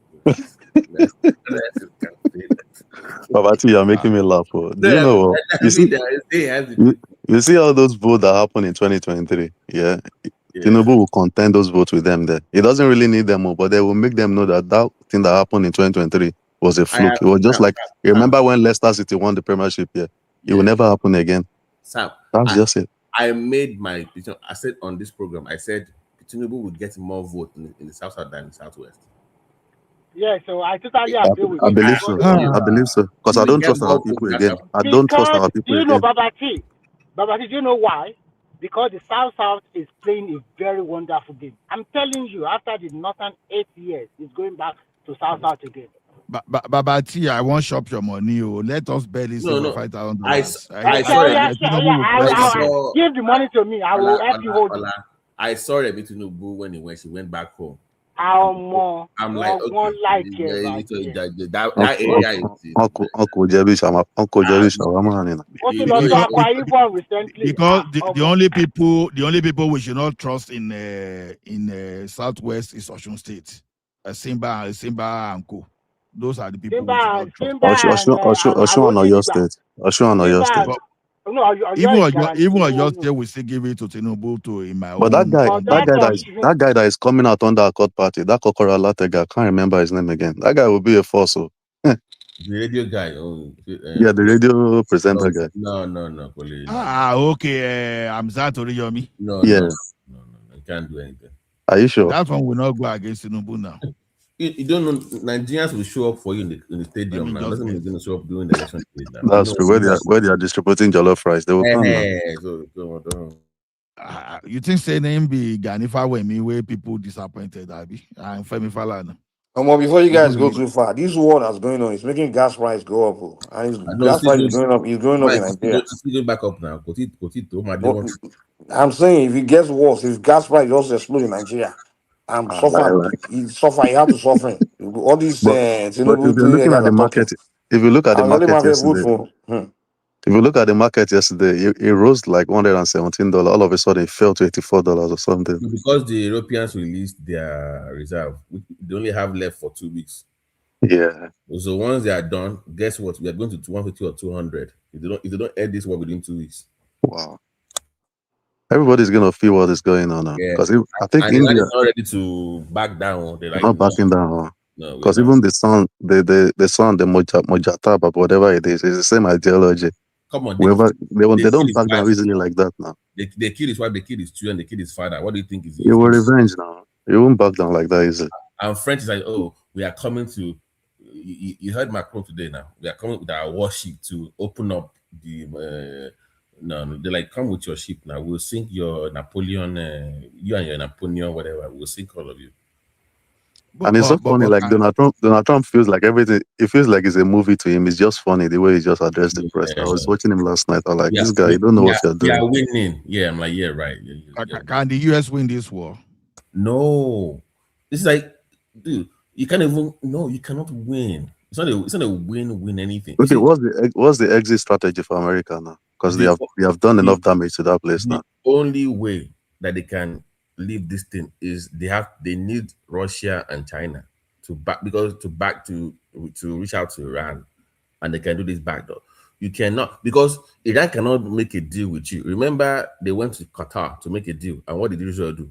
They killed everybody in that negotiation. If you remember, so there's no way Iran is going to make a deal with you. You need The way they went about it, they make the people jump behind the regime because now you first can't of, see. and the on ground, the Iranian people control the propaganda on ground. The regime control the propaganda because the Yeah. strike when they kill those children, the way the Iranians Well, they are media still children, yeah.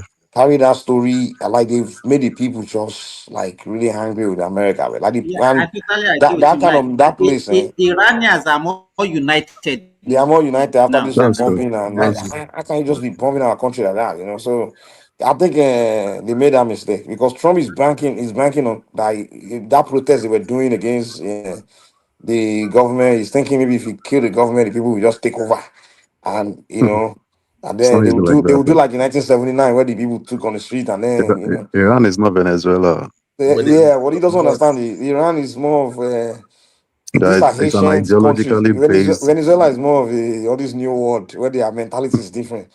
The Americas, their mentality is different. They don't have that But emotional connection They asked Donald Trump to yesterday the about land. the bombing of that school where 160 kids were killed. He said no, it Yeah, was Iran that bombed their Venezuela children. that's only how many, maybe less than 100 years old. Iran is thousands of years old, man. These people Mm-hmm. have some deep Are sense they not of. the ones? Are they not the Persians? They are the Yeah, ones that. exactly. They have, Ah. so you can't come and say you want to just control. They have But Asian me on that wisdom. road. Asian, they are different kind of people, man. I was Donald Trump said it was Iran that bombed the school. That it wasn't What are America. those guys? They always What are those guys miscalculate. Can doing you with imagine? 250,000? Is it 250,000 or 250 million missile? Like, did I read wrong or what? What No, are no, they no. doing with that? No, what they were doing is they were building all these drones cheap for like 30K each. So Whereas America is building in yeah. So millions. for you to shoot those drones down, you're spending like millions of dollars. You're just wasting money. That's what they were America doing. get money. They get money to fight war forever. So you are using more money to bring down the drones. So 1 million to bring down It 30K costs drone. more. America has been bringing down Russians drone downs in Ukraine for the past how many years? 3 years now. These people have money to spend No, forever. America has they have They heavily are the one invested in giving defense Ukraine now. money now. Billions, it is billions. even Ukraine. It is even Ukraine that knows how to bring down But Russia. Some but one thing that you people are not also looking at, look at what Iran is doing to the neighboring country, the Gulf countries. Don't you That's think my that? Wait now, don't you think that Perfect at the end of people. the day, wait, let me finish what I want to say. US is going to gain from that because those guys will now come with a lot of money for US to strengthen their military some of their military Simba, capacity. you are missing the No, what point. in shift the Simba, contract in State let me tell you Pakistan. something. Do you know how much people have lost in the housing market in Dubai alone? Mm-hmm. Yes. What Yeah, it's crippled No, those Dubai places. cannot. I've said it here before. Dubai can never remain the same again. they are done. Like No, they Never. can never. nobody's going to Dubai They now. can never. They You can know, I never. went there Yeah, it last. really I went affect there their last year. I went there last year. I People will went not there feel last year safe in to go June. there again after all this. Like, I went who there will last feel year, safe to June. go? 2 hotels away from where I was, Fairview or something like that. That bomb dropped on that place. I was at Voco Hotel on the same lane with Five and all of those 5-star hotel. Two hotels Even away from even there.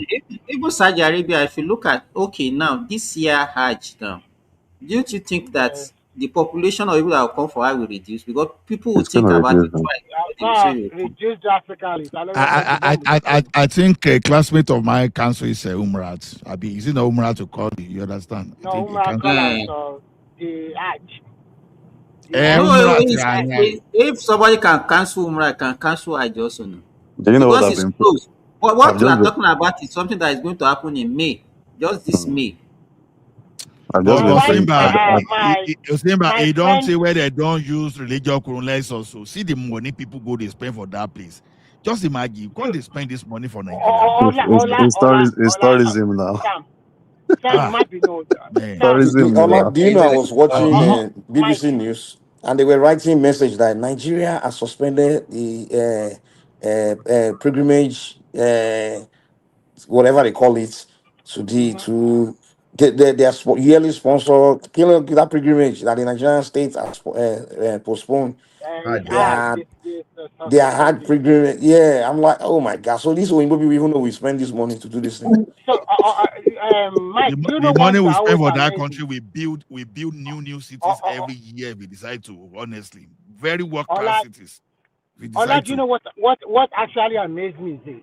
When you go to all these Arab No, not even countries, hard. It was I've been to Jerusalem. Qatar. Jerusalem. Sorry. You see, I've been to Qatar, I've been to Doha, I've been to Etihad, I've been to so many of these Middle East countries. They don't practice religion at all there. Everybody's just enjoying their life. Even at 1:30 that you see, even in Doha, you see all these Indian, black people, they go to the mosque and pray. You see the average Emirati, they don't do nothing. They just enjoy their life. Remy, So I think why we want to die for them? you are safer to do any AO in United Arab Emirates than Kano or Sanfara. You understand? I think you are still free to do whatever you like to some extent as long as you don't really break any law in Dubai. Then just go and even if you do something that is not against the law, once the code that is against Sharia in the north, your own don't buy be that. So You guys realize that the poorer the country, the more radical Islamists, the more radical they practice their Islam. So I would say, Like if you know the country in the Middle East that are more radical with their Islam is Afghanistan, and they are the poorest. You know, Iran the has been rich one like the sponsoring Dubai, all terrorism in those one, Nigeria. UAE, Are they you are aware of that? they don't do crazy, they don't act crazy over their religion. Mike, there was a few Mike, it's not limited. You say religious. It's not religion generally. No, it's You not know, religion, it's the mentality of the poor now. It's a poor no, mentality because now. no. I think they just because they are hopeless. The only hope that they have is God, and that's That's why what I'm people are saying. You have Hopelessness is sold religion to poverty. them. I think it's poverty mentality that make them behave like that. It's not the religion. When you have a poor mentality, you act very poor. You know, like When you're so poor and you have resigned to faith, like let God just do what God will do in my life. That's what it is.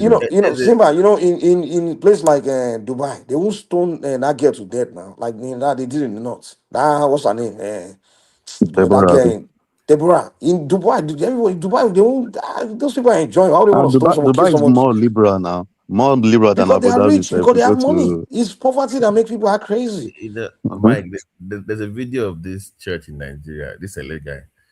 This pastor saw some women on Monday morning in the church. He said the church. The guy closed the door. Said, "Hello, go and walk." You know my poor friend. My poor friend in Nigeria. When I talk to them, whenever I'm having talking to any poor person in Nigeria, when I talk about a problem, they start quoting some Bible verse or some kind of verse. Don't worry, book of Psalms, this and you fast and this and that. I'm like, God, I start warning you. I say, okay, look here, man. First of all, if I say there's a problem, if you don't have a logical solution to present, don't say anything. I don't want to hear all these God. Mike, is that because you're a traditionalist or? No, it's not. They don't. No, it's not just that. I'm just saying that's a poor mentality. To be when I say guy, there's problem. Propose solution. Don't start telling me about the book of this and that. But usually, but those ones that are doing well, even when they are religious, they don't really think about religion when I say problem because they are not poor. It's the real poor people that I that's so don't, desperate. yeah, to a great extent, you're correct. But then even the rich people as well, too, they carry religion on their head too in Nigeria. Forget it. Sam, yeah, right. No, Sam, I want to say this to Mike. Mike, I saw a video in Israel where the Jews are using a chicken over their head like this 3 times, like the Yoruba also do. And now, what is going on? So I want not to share. No, they were offering sacrifice. If you read Old Testament now, they were doing burnt offering. So we gbà tó bá Africa offer sacrifice our time one ṣe tiwa nílẹ̀ Yorùbá kí wọ́n lè pè ní evil. So sometimes. Hey, Uncle Beno, greetings. So I greet you. You Your never talk girlfriend about has it. come again. Hola, this is from you. You are Uncle Beno. Èmi á lé Uncle Beno kúrò lórí platform yìí o ti torí ọlá. If Uncle Beno speak against Ola's point today, I don't be friend again. Uncle Beno, just make sure you continue to pander to the man. Or else the man will go What's your problem? Myself, and one man, we go to his when platform and we are treated well. when So what Allah are you had my talking voice, he came in and started fighting me. Uncle Beno came now. I don't know. Be one for the about? lines. No, don't worry. He's flirting with him Samo, we don't immediately. finish fight. We don't finish fight. Don't worry. We don't finish He's fight today. flirting with him. Allah on He's a serious flirting. note. Do you have a soft spot for Beno? What's going on? He said he's flirting with Beno now. I He's flirting told with you him now. that. Hold on. Me and one man, we used to go to Me, his you, Gbadun. platform. So what are you talking about? He runs a platform, so he's contributing his own quota just like we are You here. cannot be So projecting him like that. We too, we have platform now. Projectors too now. I say even one man goes there. So what are we talking about? So if one man goes there, when he comes there, the way you always welcome him with that your open laugh and Nǹkan wà láàrin àwọn méjèèjì. A máa jẹ́wọ́ later. Rẹmi nísòro Sabo má bínú ó fi pé Ìyábọ̀ ní chance ló má bínú Ìyábọ̀ ní chance lógún ṣá. He doesn't have any chance. That one is just wasting our time. Mo ní kí n bèrè ní ọlá kí tó àtàkì mi ò mú kan ní bèrè ní o. No, she doesn't have any does chance. not have nothing. But Doesn't because have any chance. that woman. Kílódé tí ò ní ṣáǹtì ẹ̀yin ọlọ̀tẹ̀ ẹgbà. Kílódé. Let the thing go to Ogun West now. Let them. Orúkọ ẹ̀yẹ lásán kan ó ti kọ́kọ́ bàjẹ́ gan pàápàá Ìyábọ̀ Ọbásanjọ́ for where. Dad cannot even win on the street in Ogun State. Obasanjo is not opposite. Yorùbá àtọ̀tẹ̀. He's not about He's not they don't have a good name. His father does not have a good name in Yoruba land, whether you like it or not. Whatever it is that's befalling Nigeria today, he's not behind Obasanjo too now. What are you talking about? Except you're not a child of a student of history. Obasanjo and Babangida and all of those, like, they brought us to our knees now. So we can't forget them easily like that. When did Obasanjo bring Nigeria to his name? I know you will support him now. You bought your first car under Obasanjo now. I know you support him. When he was there, he was looking for support him, but I just let want to us know. talk, Ola, before you defend. When he was there, he was looking for third term. When he couldn't get that third term, he now give us two puppets so that he can control. Okay. One is a Sikla, one is a Ogogoro man. At the end of the day, where are we today? Remy, I will shock you. I will shock you. You He used Yaradua and Jonathan for his third term agenda. If they put 8 years, that's the person you are supporting. If they put 8 years of Obasanjo down and give you 8 years of Buhari, let me see the one you will pick. Then I will know. I will pick 8 years of Buhari if that's what you want to hear. No, I'll pick 8 years of Obasanjo. Buhari messed up. Buhari messed up. Obasanjo didn't fix any road. Obasanjo also messed up. Obasanjo messed up big time. I know. Buhari time. I'm sorry. Mike, we pick Buhari. No. The thing is, Ola for me, Ola maybe for you, like you people in Nigeria, maybe you're making money on that bus or something like that. But for me, that come from the diaspora. When I enter that country, the dream about to just regime the road, just oh my God, man! Everything like jaga. That's some way when I was in school in Ogun State. That song describe Nigeria, man. The road, everything, Nigeria. You know when they say SO country. But when Buhari came, the guy started fixing the roads and fixing the highways. So maybe some Nigerian complain about no money, but the way she consign me, I don't do that with now. I don't know what's with the money when I did. But no, for I'm me, just looking. Let's hear Samo said when he was in school. May we hear Samo? Yeah, you don't like which they talk. That's why I say. I think I play football, so we went to play some games around. We passed Obasanjo's place in Ibogun. I don't know whether it's his father's town or Ibogun. If you see how horrible, and he was the president then. Can you imagine? He was terrible. I was like, this is our president's. The road to his house. Very horrible, man. Telling me that he did very well. We have houses in Ota and Egba now, so I used to go between both. The road to his house in Ota, he never fixed it. He got to a point, Sam. He was taking a helicopter from Abuja to his daughter. Imagine. He forgot the way he used to Same take way as something. David Mark did No. in Benue State too. If you rate Obasanjo I was using there. No, road Ola, you can't tell me. infrastructure, No, Ola, I know for a fact.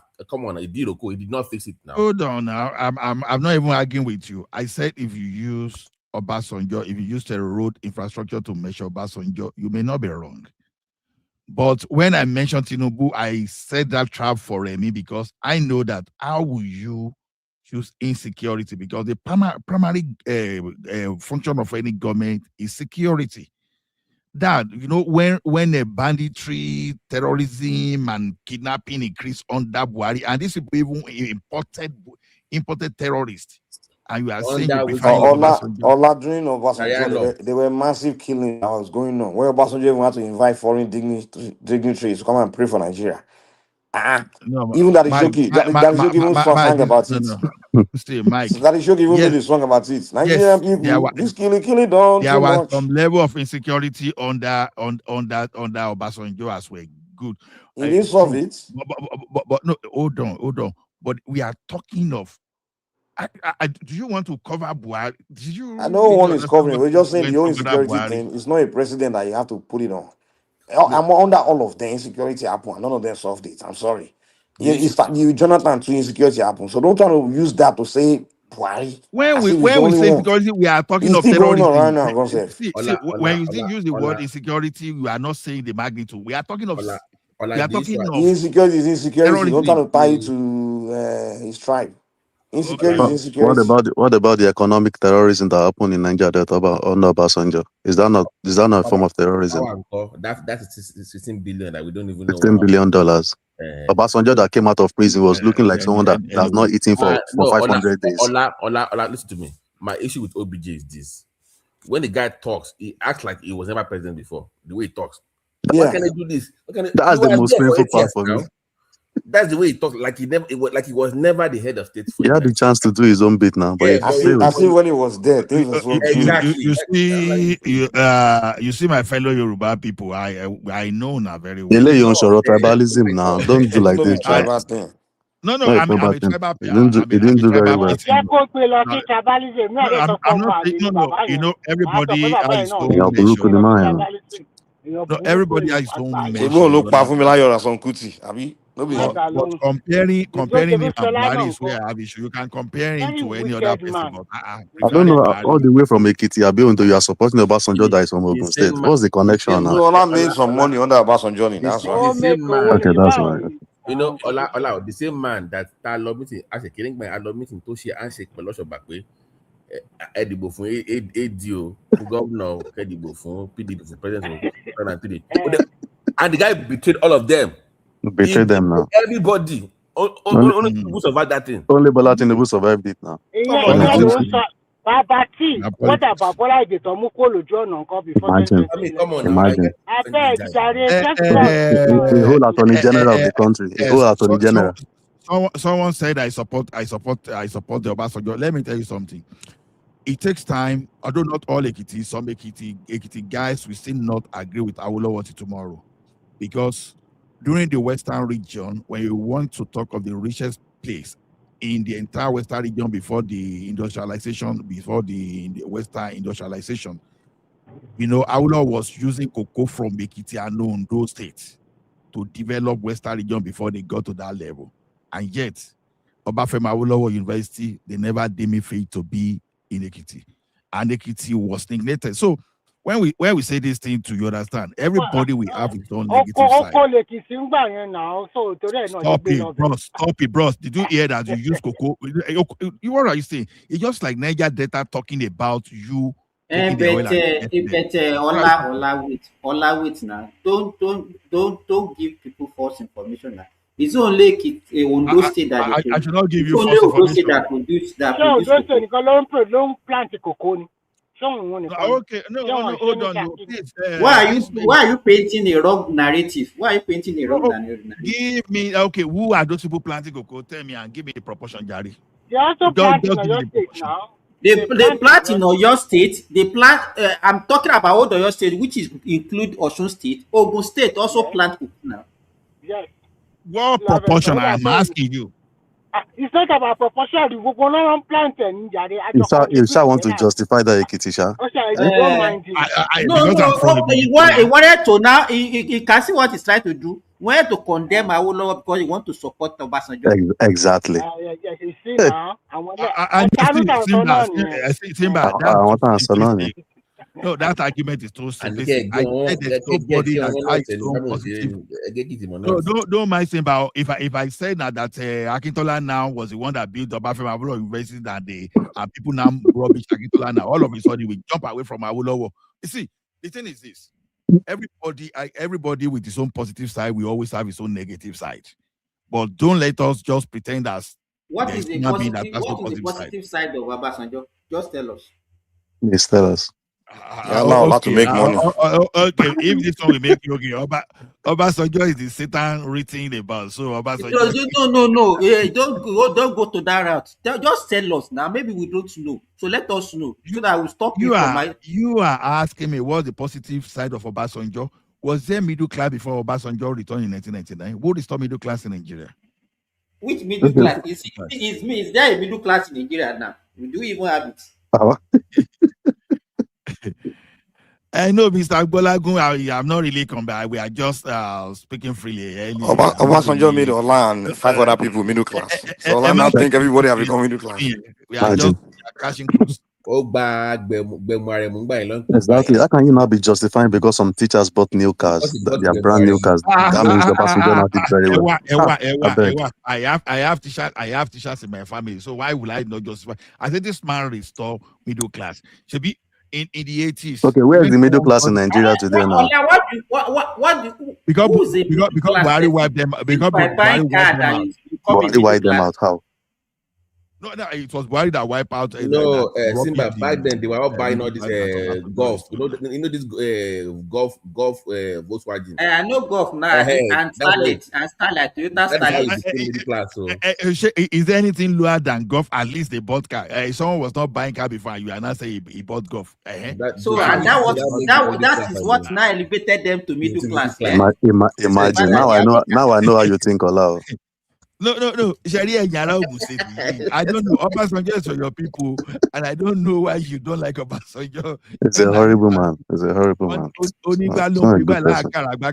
You see him now. Pẹ̀lú bó ṣe dàgbà tó yẹ náà ló sì tún ṣe kúbẹ́kúbẹ́ káàkiri tó ń ṣe gbogbo àgàbàgebè káàkiri. The most annoying thing is the way he pontificates and be telling us this thing should have been done. But you were there before now.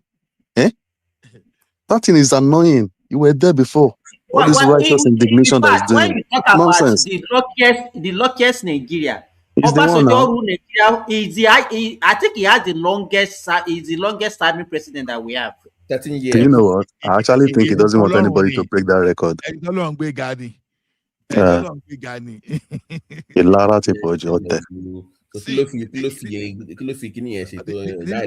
This life is about destiny. So that man is a star, you know. Ìràwọ̀ mẹ́ta ló kó wáyé, òun nìkan ló ní ògo òṣùpá, ògo oòrùn àti ògo àkìlódé. Ẹ má bínú ògo now. And all these àwọn Ogun State ló ń da Nigeria rú, to be honest. So you see the way they are messing their people. And where people go from Mexico. No. So when he gave us Yaradua, was sick. That exactly. Was wicked now. That was wicked. Atiku ni ba allow ko rule yin. Okay. Anybody else? So, anybody else? There were people in the north that would have given it to now. He just wanted someone that would be able to control.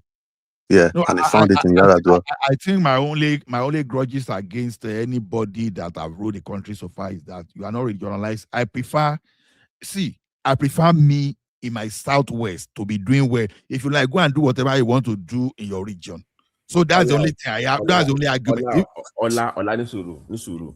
Yeah. What was the promise OBJ made to Afenifere in 1999 about regional government? You remember? You don't even forget this at all. No, I don't know. I don't go lie. Don't do that. Don't do that. No. I don't know now. Should I lie? Abi Sam, he promised us. Abi, that was his thing now. He promised now. Yeah. He wanted a vote now, and he lied to us now. To be honest, I don't know. If I know, I will say that, because me, I like regional government. But so anybody that fail to give me regional government, I don't think it can be my friend. To be honest. Okay, let's stay on that regional government. If we have that regional government now, with this way these Igbos have entered us, how are we going to cope in the southwest? Our regional government, the way the Igbo, I don't really have problem with Igbo like that too. The only thing is, if some people are coming and they say they want to Fulani sort of, that's what I don't like. Igbo can come, they can bring their money, just like most people in America today. Indigenous are not even up to 20% of people in the Dubai. Ola, who has the best opportunity to restore regional government among the past president that we have? Simba, Obasanjo may be brilliant, but it might not be as brilliant as Tinubu when it comes to politics. That's the the problem. question. That was not the question. I understand what I understand what Simba is saying. See, Obasanjo is trying to behave like a nationalist. That okay, no, it's not a nationalist. It's a dictator. What are you telling us? He was a dictator during his I hear you. He's trying to say I'm a perfect Nigerian. Authoritarian. I'm a perfect Nigerian. But Tinubu already has made you know that Yoruba local. He has already said, see, I'm from Yoruba region. I know send you. I was used to say, now. You don't always talk this way. No. I'm tribalistic. Hold on. Remy, see, I don't have my tribe. I've told you several times I'm tribalistic. Hear me very well. I do anything that favor my tribe because I'm a Yoruba, because Yoruba has land. I won't allow anybody to incur. See, forget about political correctness. If you try to answer Simba question now. Simba said normally Obasanjo has the best chance to do that.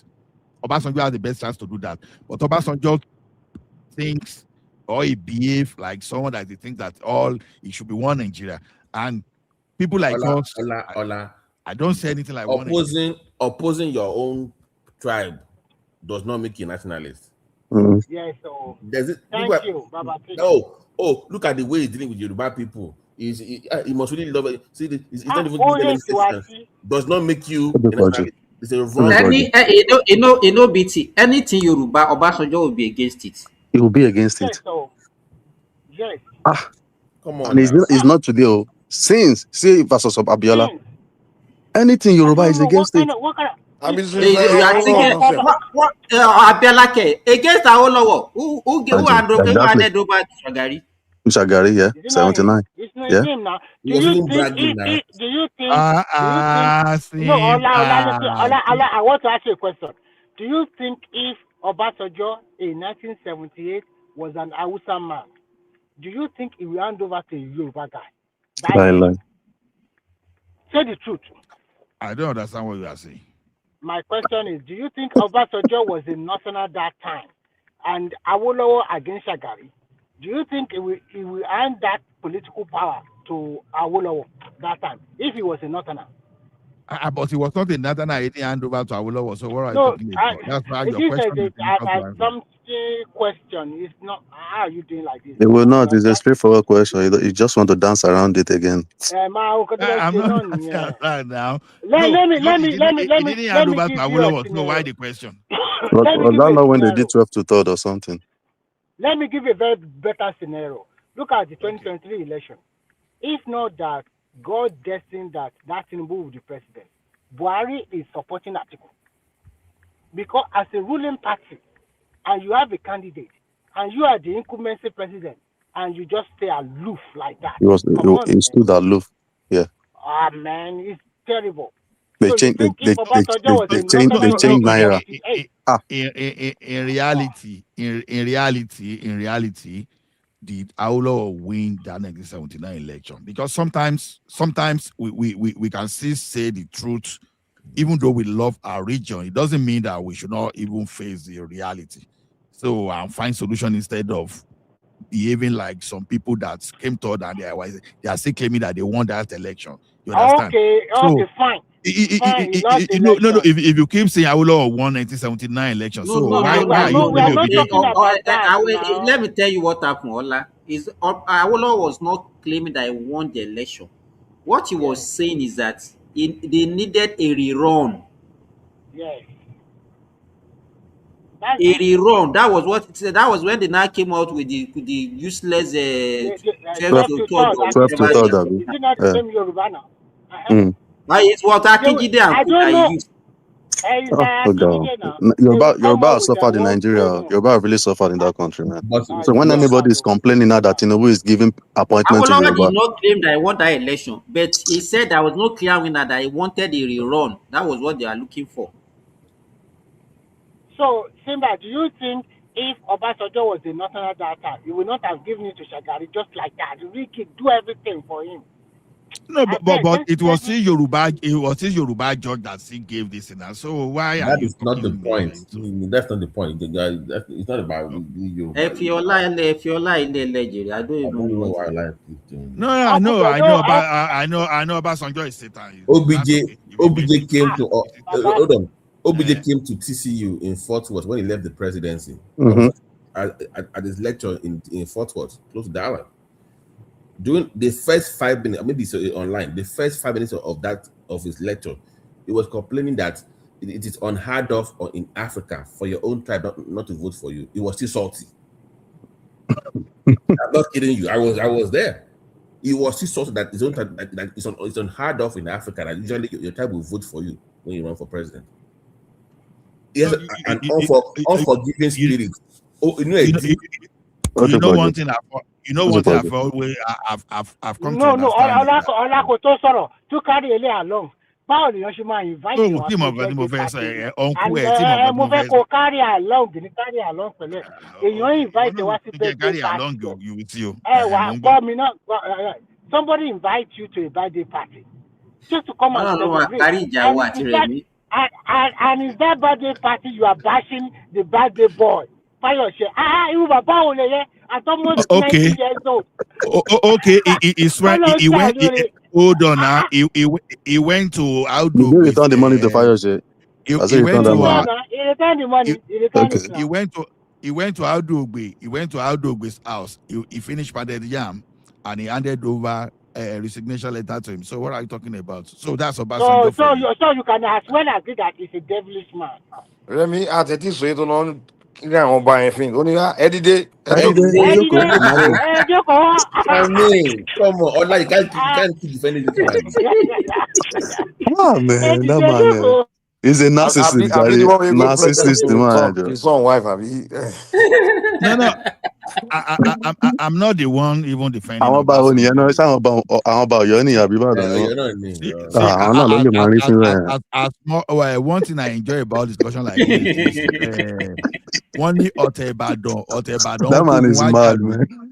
You understand? You can gang up and do all those stuff, but your truth is not the fact. The fact there, whether in the academia world, in the book by authors, you understand, is not really supporting this. I know that Yoruba, many people in Yoruba, they don't like Obasanjo, facts. But Igbo people, outside people, I think they like Obasanjo outside Yoruba things. You understand? Now because they saw that he was dealing with his own people to favor them, who will not like such a person? Yeah, Tinubu now, for example, is hated by. If anybody says anything against Tinubu that is favoring Yoruba, I will slap them out because that's the right thing to do.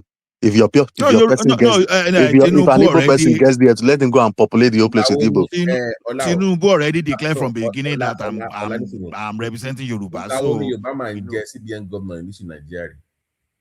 Imagine. I don't know. You said what? Tunde Lemon was his deputy. He's the first one. That's not true. Joseph Sanusi was Joseph Sanusi. The first Republic demonstration. We never had Yoruba person in CBN. Imagine. No, I don't understand. It's first republic. Fourth. This fourth.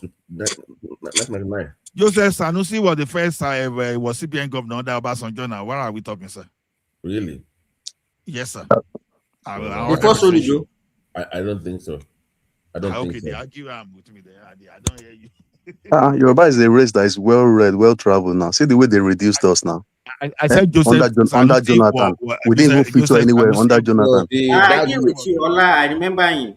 Okay, the good luck one was worse because I think it was 1 to 14. We're not even on the list for. We're nowhere to be found now, and nobody was throwing tantrums and disturbing everywhere. We're calm, waiting for the next election. That's the way it should be. Have you not noticed that if APC loses an election in Nigeria, I don't know if anybody noticed, so they don't fight anything. They just go, okay, they take it on their chin. But let Labour Party lose an election or PDP or the other ones, they'll start disturbing everywhere. Just common municipal election in Abuja. See what they were saying. That's what I'll be advising us not to do for battle in 2027, but they will be surprised because you are dealing with a politician. That's why I say we should not behave like obedient now when people were saying I will won a 79 election. That's why sorry for cutting. That is why Sanwo-Olu has been a huge disappointment. Big time. Look at Fashola. It couldn't be bullied. Never. And it was a good governor. Never. Why do you have to always try to pander to people because you? I don't know. That governor in Imo State will come to Lagos and be bullying him. You can't do this to Igbo people in KTL, in Aspanda. What's this nonsense in your own state? Forget that one. Even people from the, I think that's the guy with what's that guy's name, sir? Yes, I'm like, why are you allowing people come to your own state and telling you what to do? They'll be calling meeting for you to be sitting down amongst them. Man, that guy was a mistake. But you like speaker one me like but that one as a governor, you can't if that one becomes governor, he will chase out people from Lagos. So I bet when we have our Yoruba nation now, Osun State is a red flag. We need to do something about Osun will need to go and join Kwara. We'll put them in North Central. Those people, I don't know. Simba, what is your problem with us, Ola? What is your problem with us? Where Ishaq Akintola? Where is Ishaq Akintola from? Kini, what is your point now? Well, I don't even understand. Where is Ishaq Akintola from? Me, I know one. I know one Lakurawa. I don't want Lakurawa. So you Simba got me trust only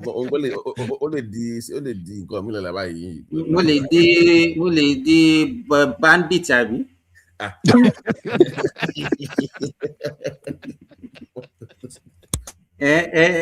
Simba,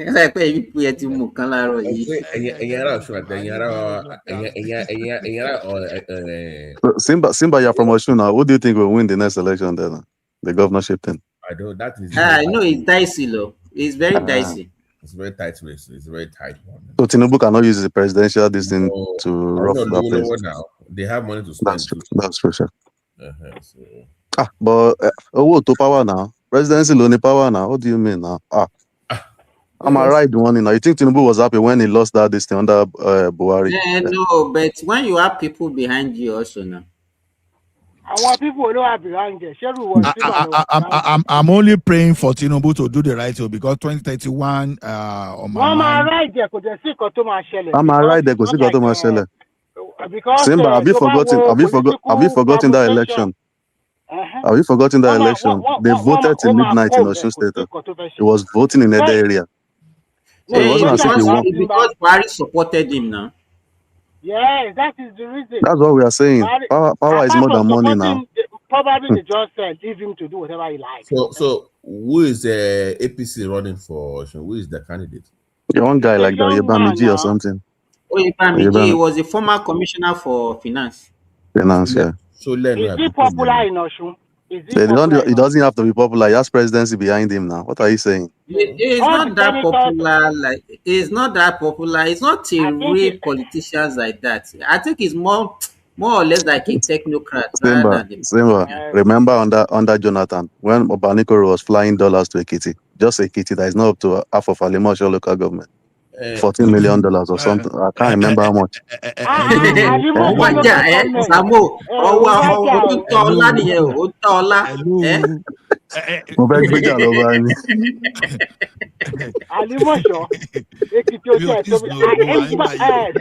I heard that they only have one big road. It's a straight road now. It's a straight road now. Look on the Dopada now. You are not Rẹ̀mí a Rẹ̀mí tá madman. àkókò mọ̀ lu Rẹ̀mí tó jẹ́ pé Fúlàní ni. Àìrọ̀ ọmọlúbi ẹja ni mí nà. ọ̀nà tóóró Ẹja ni mí nà, ẹja ni mí. ọlá wọ́n ní ẹni ọ̀nà tóóró lẹ́ni ní Èkìtì ọ̀nà tóóró. Bàbá títún fi kíní. Ó tẹ́ wa lọ́rùn. ọ̀nà tóóró lẹ́ni bẹ́ẹ̀. Ọ̀nà tóóró. Ó tẹ́ wa lọ́rùn. Ola Obi, you can see yourself now. You know, you wanted to mock me. You can see yourself now. But Simba, to say the truth, I don't think Adeleke chance is just about 35%.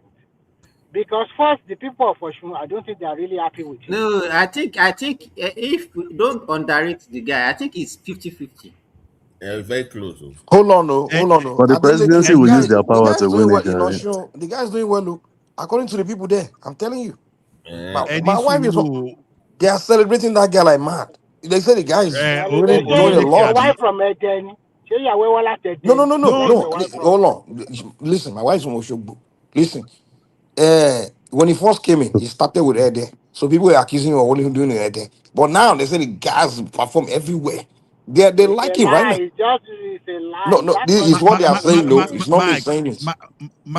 Hello, guys. I'm not the one saying it. I'm just close to Ocean people, and that's what they're saying. Mike, See, no, I don't want to let him in. So I mean, I'm not talking about supporting the Mike, I don't want to support you, but I have to support you. All Loteti for Junior State here. So that guy is not that bad, but just because they don't like him because of his dance. No. They like the guy in the show. Wait. Let me say this. Good morning, guys. You cannot know my state more than I do. Let me tell you. Don't say that Olotepo Loshun. No. In fact, it's the people outside Oshun that is not that they don't know what the guy is doing. It's not the people within Oshun. He knows everybody just looking at him that like a comedian or whatever he's doing. It's a comedian, Jare. It's a comedian. Hold on, Remy now. Hold on, Remy. Is he not performing? Is he not performing? But Kenny, Kenny's from Osun State too. But I will trust him back because Kenny, someone in your industry. You and Adeleke are in the same industry now. So why are you criticizing him? It's your brother in the. Which industry? Kenny's a singer. Which industry is Kenny and I go insult Kenny like that. Don't mind This guy is not okay. The guy didn't do anything. See, look at the money saga. The money. So he's saying Kenny will be singing and the governor will be dancing. Kenny. Ola, you're not good though. No, Kenny back calling. In fact, have you listened to this man song? This Kenny here? You will dance like Kokoto. This man. Thank you. No, I'm saying the reality now. You saw made them listen. Albert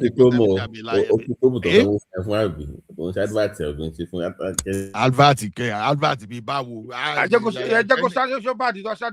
Kenny is a moderator here. He has paid his due. Kenny, I want to come to one of your shows. I'm very close to you, you know. I mean that for that. I know you're in Kent, but I don't know. No. I'm in SS now. You're in SS now, okay. I have show this on the 20th of this month. Okay. At 80K. That's why it's in Basildon. I'll ask one man to let me say your number. I'll come. Kenny, but how come the federation account allocation of Ekiti and Osun State rank higher than Ogun State? Ogun, what's happening to you? You got 110.35 billion in one allocation. Ekiti got 116. What's happening? No. What you should look at the depth of each state also determine amount of allocation.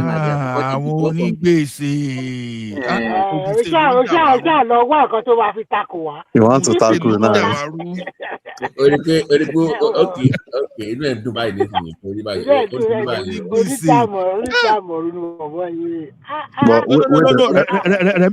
Remy, you are Fulani. Don't mess up. We know you. I'm not a Fulani. I'm a bad boy. Don't call me Fulani. You are. We know you. You are. Okay. Tell me Tell me your compound and your tell me your compound and your farm now. Ṣé ọmọ ìgbà tún wà tí o tún lóko ni? O ibo lóko yín bo ní agboolé. Compound wọ́n fẹ́ kí sọ̀rọ̀ fún ẹ lórí public farm.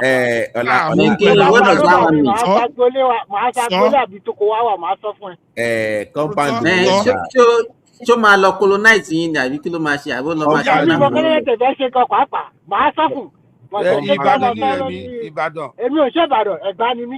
Mo kàn gbé Ìbàdàn. Fúlàní ni Rẹ̀mí, Fúlàní. Compound Rẹ̀mí lẹ́gbàá ni àwọn Dan Yusuf ní compound wọn. Dan Yusuf ní. Irọ́ bàbá tí compound mi ò jìnnà sí toko. Ẹgbà original ni Rẹ̀mí gbà yẹn. Ẹgbà original tí n bá sọ agboolé wa fún ẹ̀ǹsì ó máa mọ̀ wá bọ̀ mí ní sọ. Báwa Rẹ̀mí báwa. Ọmọ jókòó jẹ́jẹ́ báwa ṣé ìgbà nílé mọ̀ yẹn ní ìgbà ọdún bóyá o ti jẹyán láàárọ̀ iṣẹ́ àmọ̀ṣà.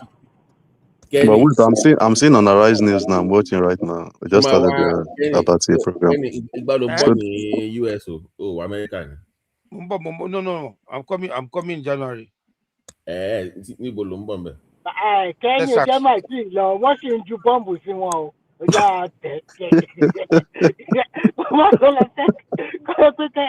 kẹ́kẹ́ bọ́ọ̀bù rẹ̀ máa lọ fi pàdé èèyàn mi, ọjà àjókòó ẹ̀jẹ̀ nípa náà. I have a question. Yeah, I'm watching Arise News now. I didn't realize like Zamfara governor has defected to APC too. Yes, now since yesterday. How is he going to cope in that party that has Matawale, Marafa, and all of those people? That guy is troublesome, man. Very troublesome. Do you know that guy is a troublesome person, man? Do you know about the court judgment yesterday, the court of appeal about PDP yesterday? Yeah. I had that judgment, yeah. So PDP, they're not going to feed any candidates. That's why everybody is jumping ship now. Because if you stay there, who is the secretary that will sign even in Osun, they don't have candidates now. They don't have a candidate for governorship election. But the way so the House of Assembly in Osun State are joining this court party. How come they were able to fix candidates in Abuja election? How come? Who signed the guy form? The one that went the local government chairman. Because listen, Kenny, it is wicked faction that the court recognized, so they can stand. They can stand for him. So that is at that particular moment, is they recognized. I thought they said the guy has defected to APC too.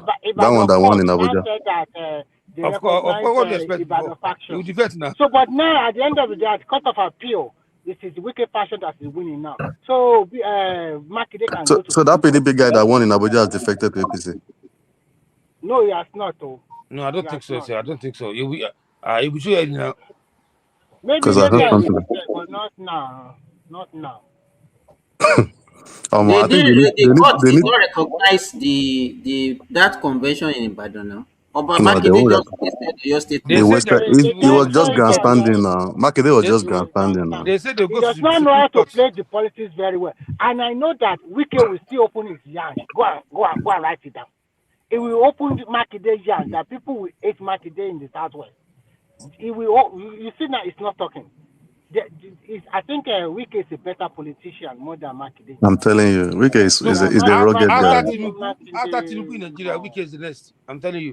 That guy is good though. Look at no, but the Wike is rugged, but it's the level of acceptability. They are not going to accept him in the north the way they accept Bola Tinubu. He's not that kind of person. When it comes to South, you still have a chance. Do you know why? Do you know why people? It appears that people don't like Wike now because he supported Tinubu.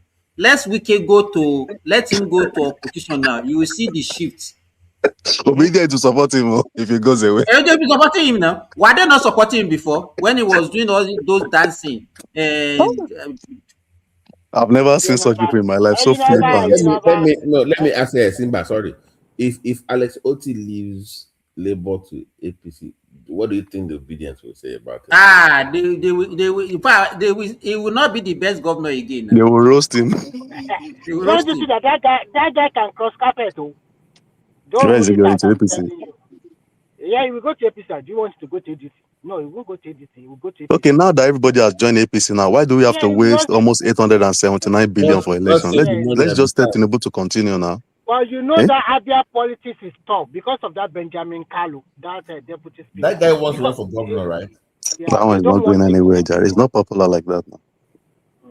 You know, but there are some big wigs in Abia that they don't want, like Ojo Kalu and Co. They don't want that out in APC. You see, the politics in the south is just leave it to them. I mean, let them fight just it out among let them go and sort themselves out. It's not like their vote is consequential. Their vote is not consequential like that. So fight in this state, Abia, Imo, and Anambra. Those five. if Tinubu want to do it for Peter Obi, he will win all those 5 states in the east. Yatunga. If Obi is the vice president, what else? He will win now.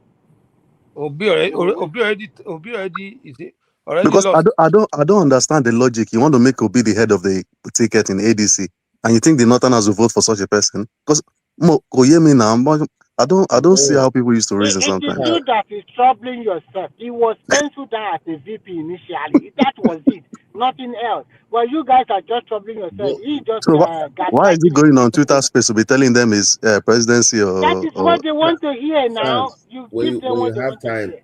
If you can join the ADC space, you know they have all these PAs. Them, they are very blunt with them. They're like, number one, you are from the southeast. Number two, you are, this. We're not going to vote for you in the north. They're like, you cannot win. Do you know one thing I noticed on this platform? You people don't want to call them Igbo. Call them their name. Forget this Southeast thing. Let's do it. They call us Yoruba too. I don't care. No, they're like, we gave you a test in Edo, you failed. The one in Kaduna, you failed. The one in Abuja, you failed. We can't trust you with the ticket. These are people that actually work with politicians and are telling them, like, this is what we're thinking in the party. We're not going to vote for Obi. So you can leave our party with your Obi or nothing and get out. Like Mike said earlier, you think Atiku is happy with Peter Obi? Because that guy will have easily become our president right now. How can you say you are easily? But you will be, you will not vote, you will not have no party membership card. It will be or nothing. So what kind of party member are you? Those guys are just catching crews. They are catching crews. Election will come now. They will not come out to vote. They will be in their house. See the local government election in Lagos that time. APC swept almost everywhere now, except for Yaba. I think Yaba LCDA. That's one PDP one. Well, I beg, leave the next election now. Those nonsense that happened in 2023 will not happen again. That's just it. Because I was in Lagos in 2023. The other issue that we are not looking at, okay, with the rising cost of energy now, don't you think it will have a bearing on that election if this thing continues for long? The election is still like some months away now. It will not, because it's not in Nigeria. You happen everywhere now. People understand. But Nigerians will not understand that now. No, they will understand. Simba, so for real, you actually think they actually need us our votes? I mean, to read their way back. Actually, the price of oil tumbled yesterday now. Kenny, yes.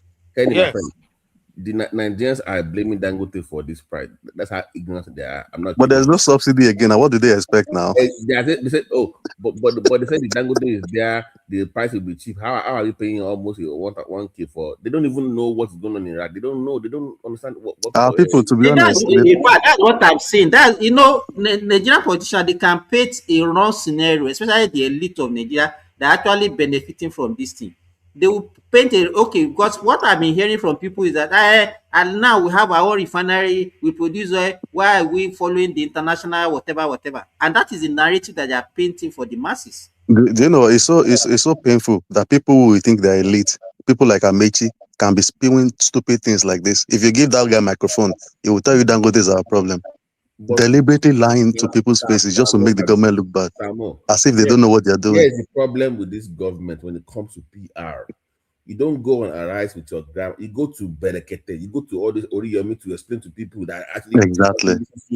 Go to the grassroots. How many people have light to be watching Arise now? Because you don't see them doing that. It's always Arise and all this. I think it's a course on APC under Buhari too. I think the government need people like Shuku Mereje, Penkelemes, and exactly. They need people that can talk. That Baba that is helping Tinubu out there. What's his name? No, it's not.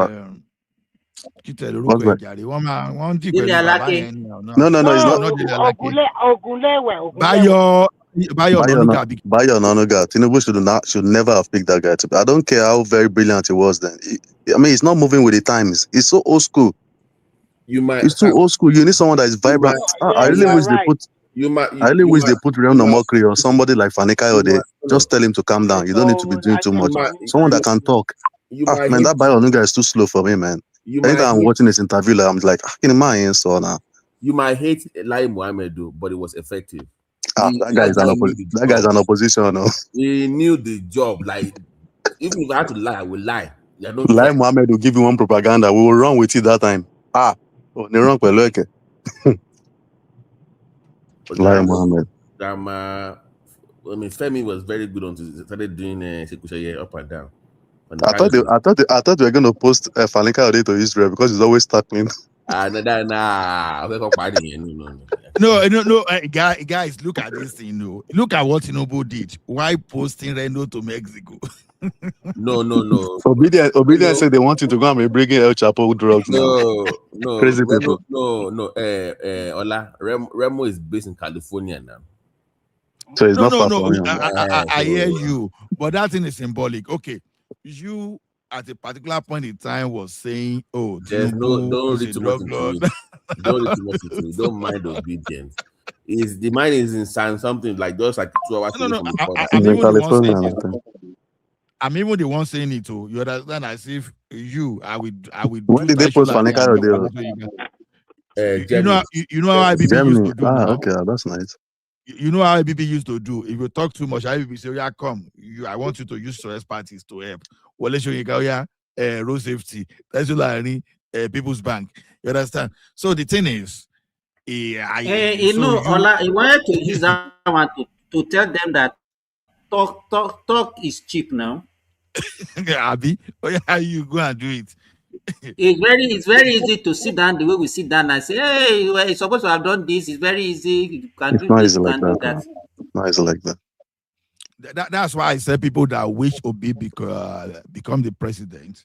Do you know what? If Obi became our president, then he won't be in the country. That is Salo. And me would be in Kodon and let him. If Obi becomes the president of that, I will relocate away from Nigeria. Obi will have run away now. Obi, me would be in Kodon and let Nigeria. What be Obi? Can you tell us your two favorite musicians? I watched that video. You see, for me, it's about helping the poor. What the kilo for poor? Was it not the same person that asked question that said he's watching toilet in the aeroplane? Why should you be listening to music when the poor are suffering? Only in fact, I have chosen to skip my bad day because of the poor people. I give them the money. Imagine. He's a populist, that guy. He's always playing. Maybe that is his style. Maybe he used that to dodge by saying. Was it not the same person that said he was washing toilet in the aeroplane or something? Oh my goodness. China went to China. Oh my goodness. The IRF and the I would have loved Obi to become president of Nigeria, but that country. Wait, let me finish what I want to say. But we don't. This country is so messed up now that we cannot gamble with any unserious person. Exactly. No, that's the challenge. We don't have that latitude for trial and error. We don't have that latitude for trial and error this time. All the people be. Are you for the subsidy or not? Only yes or no. Yes and no. Yes and no. He said he would do it systematically now. His friend Rufai asked him how. You see, for me, I will do my friend. Do my face Trump. Do you know, you guys? Do you know that that's executive order that Tinubu gave for remittance of NNPC money? Do you know how much is going to save Nigeria? About 40 trillion naira. Is that in a year? Yes, in a year. NNPC, they are pocketing 70% of their revenue. Èló ni budget wá ń gbà yẹn? owó budget nìyẹn náà 40 trillion lọ́dún kan. Is it Do you by know year? what Tinubu is? It looks very dangerous at this time, but he has to do it, to be honest. Because you cannot open your eyes and be seeing how people are filtering this money away and wait till the second time. What if you don't win the next election? So he has to do what he has to do right now. When I read that document on how NNPC has been swindling that country, remitting whatever it is they want to remit to the country. Imagine that. 70% of the money. Can you imagine? Oh my God. How then suffer eh? Man, look out. But You don't best in go for long. Do you know, my brother? Do you know they tried to push back against Tinubu because of that, but they couldn't because they know it's too obvious. Even Osifo, he was on Arrest TV, shaking his head. Since then, who is listening to that one? Who is listening to that guy? Kenny, I don't know phone to pen gas and nonsense. We should must slow down. We are on strike. I about a low phone to go nonsense again. That labor. And now, yes, now. That was ridiculous. What's all this? I don't know anything. Yeah, I think sometimes when you look at what Tinubu is doing, I'm just looking at the guy and say, is he really interested in winning second term? To be honest. Because all those decisions, they are decisions that most presidents cannot take. For the second time now. People during their second term, talk less of this term. He has to do what he has to do. Nobody knows tomorrow. Because this is African politics. Come over here. Well, he will put everything into it. Okay, Sam.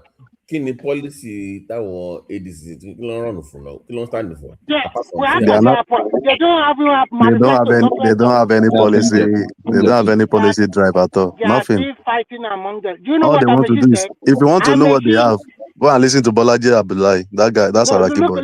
They just want to remove Tinubu. That's just it. Amashi said if they don't zone it to the south, it's out. So that means there's no one to spend his money anyhow. Also, that is Amashi for you. He said if they don't zone it to the south, it's out. So Amachi doesn't have that gravitas to become anything at the federal level. Yeah, but he doesn't want to filter his money away. Also, now he wants to. See the way he talks. See the way he talks sometimes. He went to buy meat pie. See, my brother, let me tell you this here. When they start election campaign fully, that's when all of them will be shocked because the actual boys will come out with a lot of results to campaign with. You know what I mean? And they will think it's about last time that they won't start talking about. No, Kenny, the challenge now is the government needs to push out its people to start talking on what they are doing. They don't have to wait till election time. It's not yet time. It's yet time. It is the right time to start speaking. Nigerians don't know better. They don't know better that there's bomb in Iran, that is bombing somewhere that has caused oil price to go up. Before that election too. Our people are illiterate. Our people are so illiterate. But if you look at it in the layman terms, why? Okay, they need to do something about it because we have the petrol, we have the crude oil in our land, we have the refinery in our land. So I need to explain why petrol should go up in the first place anyway. You understand? No. It's international market. Kenny, you must. Hold on, Kenny. You must say. Explain to me why Kenny, hold on now. You must sell your crude oil if you are an OPEC member. They are the one that fix the price, not just you. No, but we have the one they give to Nigerian people to consume. No, it doesn't work that way. They said them equivalent of the Naira crude they put there. There's a price they give it now. If they are subsidizing, it's different, but no more subsidy. If there's no subsidy now, again now. Bring the fight down. See, this question I'm asking you, that's the argument on TikTok. That's argument people asking. Why? Because you don't know about it, then we are telling you. First, you have to tell them. You are going to tell them tomorrow now when you open your life now. Because Penny. I don't know. I'm not gonna lie to you. So we want to tell. Let us tell you. First and foremost, we are a member of OPEC, and OPEC gave us a kind of million quota that we should produce daily. Presently, we are producing about 1.65 million per day. Imagine. That's what we are producing. compared to Saudi Arabia that is producing over 20 million per day. No, So 11 million then land per day. 11 million, sorry. So the issue now is this: because we are a member of OPEC, we have to sell our crude oil price at the same price with all members. So if Dangote, we want to sell our oil to Dangote, crude oil, no, I'm not saying petrol, crude oil to Dangote, we have to sell it to Dangote equivalent of the dollar in the market that day, in naira equivalent to Dangote. So that is why Dangote, because the price continues to go up and down. Now the price is over $100 per barrel now. It's over So did $100 Dangote per reduce the barrel. price today when it went up to 1,100 and something to 800 and something now? Did it come back Yeah, down? it reduced. There was a time they reduced up to 700 naira now. So they also reduced the price. Not So that they are cheating it's us. just we need to interpret these things in Yoruba in every language that Nigerians can understand. I mean, because So if they you are say, not hold on. talking, if you are waiting for the next election, Let me ask this question again. They say there's one particular one they give to Nigerian people for consumption of Nigerian people that is different from the one you're talking about OPEC quota. It's still from that no, one. they're not giving us It's still anything. from There's that one. there's They no say the Kenny. Look at it this way. If we are all in a group and we say for us to maintain a price, we're going to go at it. If you go beyond and start doing extra, the value of that thing will come down. That's how it works. Because if you say, okay, I'm going to do my own thing, no, then the value will start coming down. It's to maintain a certain level of value for that product. Okay, but from the 1.65 that Remy mentioned now, Buhari has done forward sales that they have already collected the money they've blown away. Are we still remitting those ones to the 650,000? Of course, we're still doing that, yes. No, Tinubu, no, that was done. That was sent by Tinubu. I think Tinubu, no, by year 2 of Tinubu, that was not anymore because they went up a little bit to 1.9. Let me even ask this question. Sorry, is it possible for Nigeria to say they want to sell at a cheaper price to Dangote? Then that means you need to leave OPEC first. No, it's not even about OPEC. We are not the one drilling this oil. The no, it's IOC not. the IOC. Do you think they will agree to that? No, you can't. It does. No. Listen, look at it this way. If you say, okay, I'm going to say that, let's say $20 right now. Your country needs forex. Don't forget that too. You need forex too. You So cannot. if you also agree to sell to Dangote cheaper price, that means you go back to subsidy era again. Yeah, they're losing money That is, now. subsidy. No, that is That means subsidy now. If they say they are that's selling at subsidy. a subsidy now, Yeah, it's because the subsidy now. That is, IOC that are drilling the oil, they will not agree to be selling less than whatever the International distance. I have a question, Simba. but Simba, The I want we Remy, give me 1 second. Simba, Right. our Nigerian, our own refinery, right? Not the Dangote, the national refinery. How do we get the oil for those? Do we sell it ourselves, or do we just? They are How do not we working supply? now. No. Whenever it was working, let's assume it start working. How do we get the oil to refine? Don't think about it for work. Just sell it as a scrap. Go convert it in company. You say? Maybe they should just convert it to office complexes and the rest. That's No. it. That's not what I'm asking. You know, you hear me? I think what You they don't used get to the do, one I'm trying to I think say. they have this 450,000 barrel per day or something like that. They said that it's supposed to be for the local refinery. Okay, so that 450 barrel, do we buy it from ourselves? I don't get it. Like, or is it just do we drill and then we supply, take it straight to the refinery, or do we have to pay? No. It's not free now. It's not free. It's the same price. So we sell it, or who are we buying it from? Mike, the You know what they were doing when they were not when the refineries were not working. That one was the one that they are not saying that they are using for crude swap, or they are using it to fin whatever money they are getting from me, that they are using for subsidy or whatever swap that for time. your Oh, wait, dollar. I'm still not clear. I'm still not clear. So So if the federal government in our own refinery, right now, if we need oil to refine that oil, that crude, when we drill it from Niger Delta, do we? How does it? Does it? I mean, who? What the reason I'm saying that is because Why can't we give Dangote free oil too? And then, I mean, I don't know, subsidize the man now, and so that way he can make petrol, refined petroleum extremely cheap for Nigeria, Nigerians.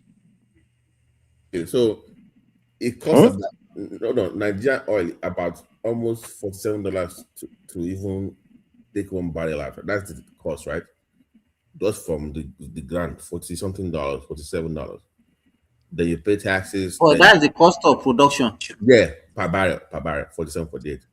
Then the company, the BP or whatever that is helping you there, they have their own share too. I don't know what their percentage is. So yeah, almost $50 to $60. Okay, the cost of drilling. Yeah, it's like we just doing it for that cost of drilling is actually almost close to $50 because So so you're telling me each barrel to take each barrel off the ground costs a lot? Yeah, because the Saudi In fact, Mike, what the question that you're asking, that is what most Nigeria doesn't understand. If they say Nigeria is producing 1 million barrel per day, Nigeria will just go and multiply by the international, and they will say this is the amount of money that government is supposed to. Government is not making. In fact, Nigerian government is not making up to like more than 20% of the cost of the. Let's say if they say it's $80 per barrel, what comes to Nigeria is not more than $20 out of that Because the $80. IOC will collect their own share. IOC. No, Mike, the reason why Saudi is lucky is that their own depth of drilling is not as deep as our own. It's cheaper. So they're not paying $40 to drill. Maybe like it's about, I think it's $11 or $12 per their own barrel. So I hope there won't be earthquake in the future with these drillings that we are doing now. Yeah, I want it's very deep. So It's very deep, it's man. more expensive to It's not even difficult. It's not even only that. It's not that they have to add security money as well. The theft and all that. They have to add that one to it. That's why the money unless the only way we can do, unless we have the technical know-how like Aramco or those Saudi where you can drill That's indigenized of it. but we don't have that tech to do our own oil. We still need BP and all these companies to come in. But we have professor of petroleum this thing that are graduating, having PhD in Nigeria. Is it just textbook based or with all the PhDs, we don't know how to figure out how to do things. Depth is advanced. So you need. They don't know nothing. All they do is to speak English. All Nigerians do get degrees. Nothing, man. We just get degrees. That will just save get degrees and be celebrating themselves that they have PhD. My per barrel, and maybe half of that. Maybe you will save. Sam, if you want to be at that level, first we must fix that our electricity first. We have to do that with no choice. Once we can pull out 24 hours supply of electricity, then life become more easier. But we should also tell our people that say the truth. Electricity is expensive anywhere in the world. It's expensive, yeah. It's not cheap. So if you are how about that Siemens deal? That Siemens German this what's the latest on that one? Your friend now, OBJ as usual. Now remember doing Yaradua before. No, there's this Siemens one under Buhari that they were bringing some machines down. Yeah, they are just. I think they are helping about the generation and distribution. But this thing is not complicated. It's not complicated like this now, for God's sake. It's complicated though. The reason why it's complicated is because those the disco they sold.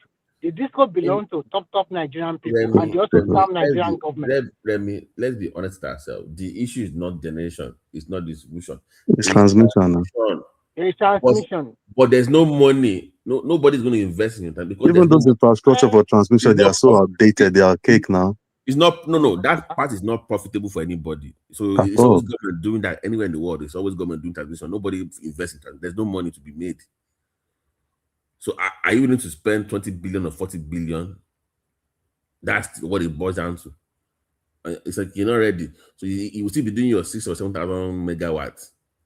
Meanwhile, by the way, Sam, Nigeria can actually generate about close to 20,000 megawatts. That's right now. All those private companies, Davido's, that, but they can't even move it because there's no transmission to move all these things. That's it. The issue. So what do we do? The transmission line belongs to the government. Maybe the government just sell it off. What's the problem? Because who's going to buy it now? It's not profitable now. Who's going to buy it? If you generate electricity before the thing gets to Abuja Disco. Okay, all the states. What is Lagos State doing about their own Remy, the solution is there, but it was shut down What was proposed, because I followed that thing. There was a, not I said before, there's a Benin guy in this account that helps with Reliant Energy. The deal was, what they're saying is that to get this thing done, you must break it down to regions. Mm. So you can't have one national transmission line. You must have regional. That way, somebody can then say, okay, let me pick Lagos and Ogun and then do that transmission, and I can make my money. But if you're doing the whole country, nobody wants to put. No, Yeah, that's true, man. no. What what's his name, man? Okay, what if we break it down for each state to Baba start T, but generating their what is this thing? stopping? Hold on. What is stopping the Southwest governors from coming together to say want to build our own grid across the Southwest and just Do you know do things for this? yourself now? You see, This I know development commission that they have broken down into those regions, that's what exactly they should regions be looking at. exactly. Yeah, That's what they before should be that, focusing on. they were saying Yeah. that before that they were like, oh, the smaller states they will not be able to join, blah blah blah. That was the initial thing. But now that you have your regional cutoff, now you can go out, you can go on. Yeah, I think that's the way forward for Nigeria, man. Just make things, let But regions take care of our themselves, people man. see they still want to do. Oh, let's do it together. Let's do it together. Yeah, one Nigeria detribalize. That's the problem. I mean, detribalize Nigeria. That Do, thing is do, not. do you know the reason why I said this thing is not hard We're like not this? doing anything together. I used to work with British Gas in 2011. So somewhere in Manchester, I live in Manchester. There's a place called Trafford Park. There's a mall, very, very easy, like a city. Do you know what they use in powering that place? Because I went on tour there to see. They call it anaerobic digestion. Anaerobic digestion is absence of oxygen. So they pasteurize all this dirt, all this your refuse, dump it inside there, and they recycle it. The heat that is generated there is what they use in producing power to that place. And then nearly everywhere to go about the product You know, when you look at some alternative source of energy, that one they're just using for experiment it will be more expensive. It's not very expensive. It's It not as is. expensive as this one we are wasting away.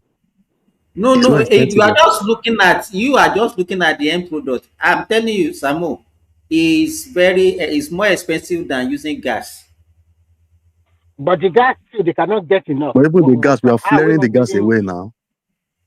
I don't know how we cannot get gas for all Man, this there land. should be a solution The to this. question It's is not rocket supposed to ask science. yourself, wait now, if the alternative source of energy is that cheap, nobody will be talking about oil by now. It's true. But see, like, look at Lagos State now. Can't Lagos State carve out 3 local government and do off-grid power, No, like they solar did for them? now. They did. They have now. Lagos State They have did. some upgrade now. In fact, majority of their government this year upgrade. Oh, most of the states will start doing off-grid now. Let every For state in 3 or 4 Nigeria years. do that now. Sir, the problem is that that is why we're supposed to focus more on sub-nationality, states, the development I think commission, we and need all to go those. back to regional Everybody government. talks about Tinubu. Let me give you the reason why with the Lagos one. Lagos actually gave them land for all those refuse waste of. The reason why people did not put their money for that bio thing that my friend was saying, where is it? Samuel was saying, was that they wanted guaranteed sale from government that they will buy the power from them if they do it. So Lagos is like, no, you go find your own market. We can't guarantee you that was the issue. Why that did not go through? But they had in. But do you think, BT, do you think that if it's that profitable and it's easy, other people do other businesses now? Let me tell you, if you can provide power anywhere in Nigeria today and you can sell at a reasonable price, people will buy from you. Yes, so how would you transmit there? That's the thing. You do your own transmission. That is huge, Joe. Unless you just pick 3 or 4 local government and just no, but you can, no, but you everybody wants a large market now. If I'm going to put that kind of money, I want some key market. I want Lagos. I want Abuja. I want Port Harcourt. I think another thing the government should do is that if you are willing to, as an investor, maybe the transmission line that the federal government have, you just break it and sell it to them at a more cheaper price. It will encourage a lot of investors to come into the field. That's another thing the federal government should do, because they own those national transmission lines all over the country. Okay, I want to take 3 states. I can generate electricity by myself. I can distribute, I can do. Transmission line, give it to me at a cheaper price or sell it to me. Because this, like when I used to live in China, each city, they generate, they transmit, they distribute